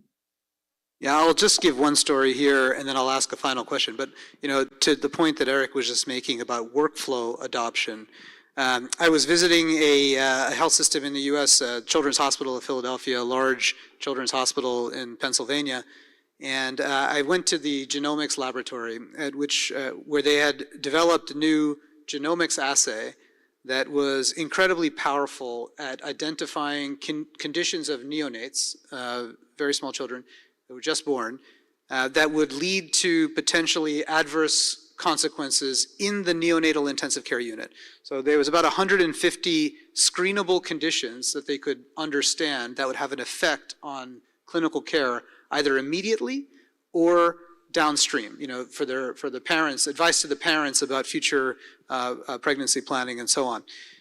And the challenge of the technology of this effort was that you needed both parents and the child to have a blood sample within the span of about an hour. So that was the challenge of this phenomenon.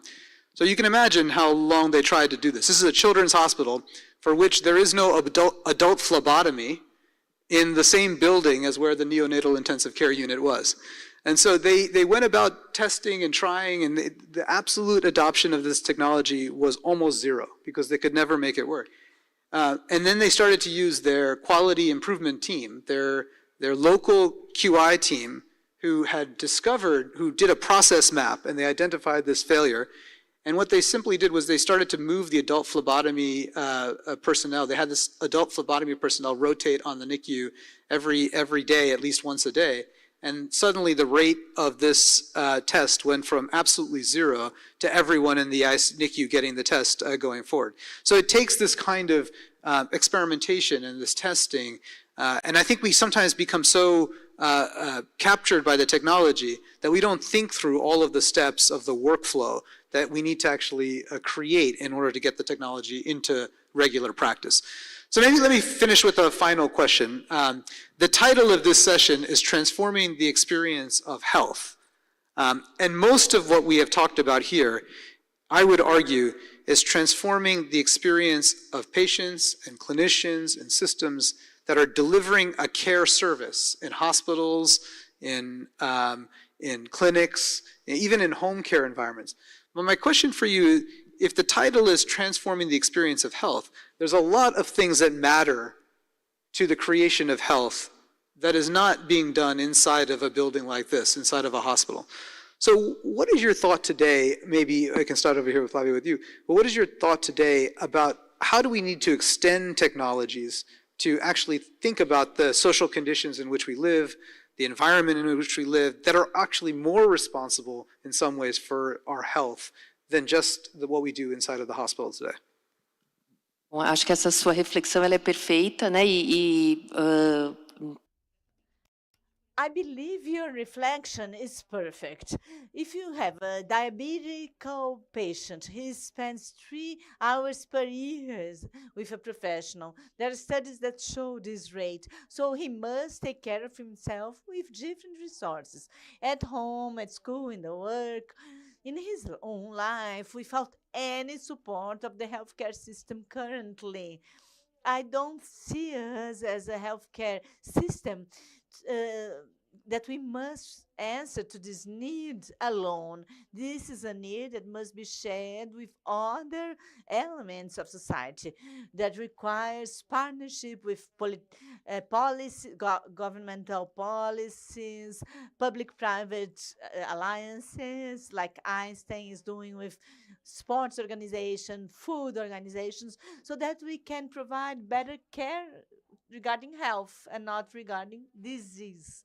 So, understanding the needs of the people, we must create healthcare ecosystems with multi-partnerships, and technology is the platform for all that. The goal is to take care of people, to take care of health and not of disease.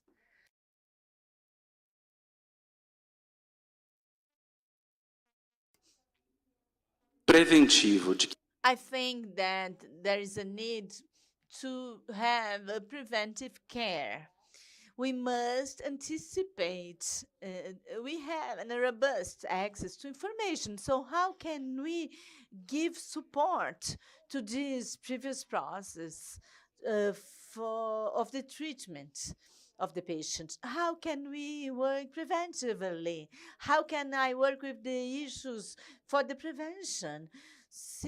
Since I have a whole amount of information about the patient, maybe the way I approach, this is a way of approaching, of developing, strategizing a plan, not only when the patient is already inside the hospital, has already been admitted, but rather if we can cooperate, such as Flavia said, like that we achieve by means of partnerships, and it's not the institution that's going to do all by ourselves, but establish means and forms of address the needs of the patient so that he ideally not even become a patient, but if he becomes, we can provide a better treatment for him.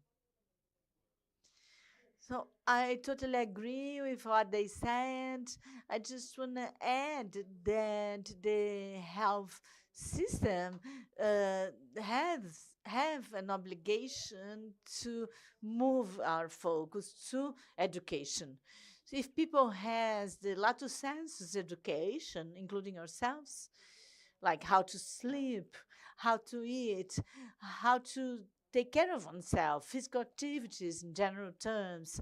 So if we could have access to these simple things, and if we have the power for behavior change, then we would have much less people inside the health care system. I don't know why, but this reminds me of a city in the African continent. I forgot the country. Those are signs of mental deterioration. In this country, they had recruited women. And why? Because their ability to listen are higher. They train them as psychologists, and they put these women in the park benches. And there they received people from the communities that had problems, such as all of us do. And this simple act of recruiting these people using technology, train them and sending them to park benches to listen, they were able to reduce suicidal rates. So this is just an example of showing how simple things change the behavior and support communities and help us have a more healthy life. That's coming on the clock. That's about to say Happy New Year, I think, when it comes down. But let me just say thank you to all of the panelists. Let's give them a big round of applause to say thank you for this time tonight. And enjoy the rest of the forum.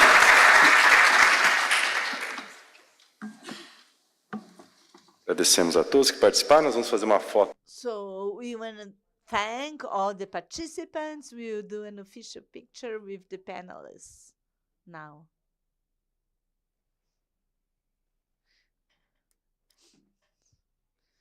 So thank you all. Once again, we have our schedule. The The programming is in the Research Center, SEPI, and here we have the keynote 2, approaching the mental health epidemics in a global level. I invite you to then go to the Research Center to resume the activities over there. Please take all your belongings with you. And again, thank you for your participation.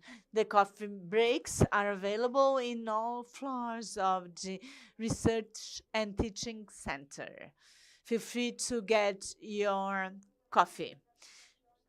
And check your applications for you not to lose track of your interest speeches.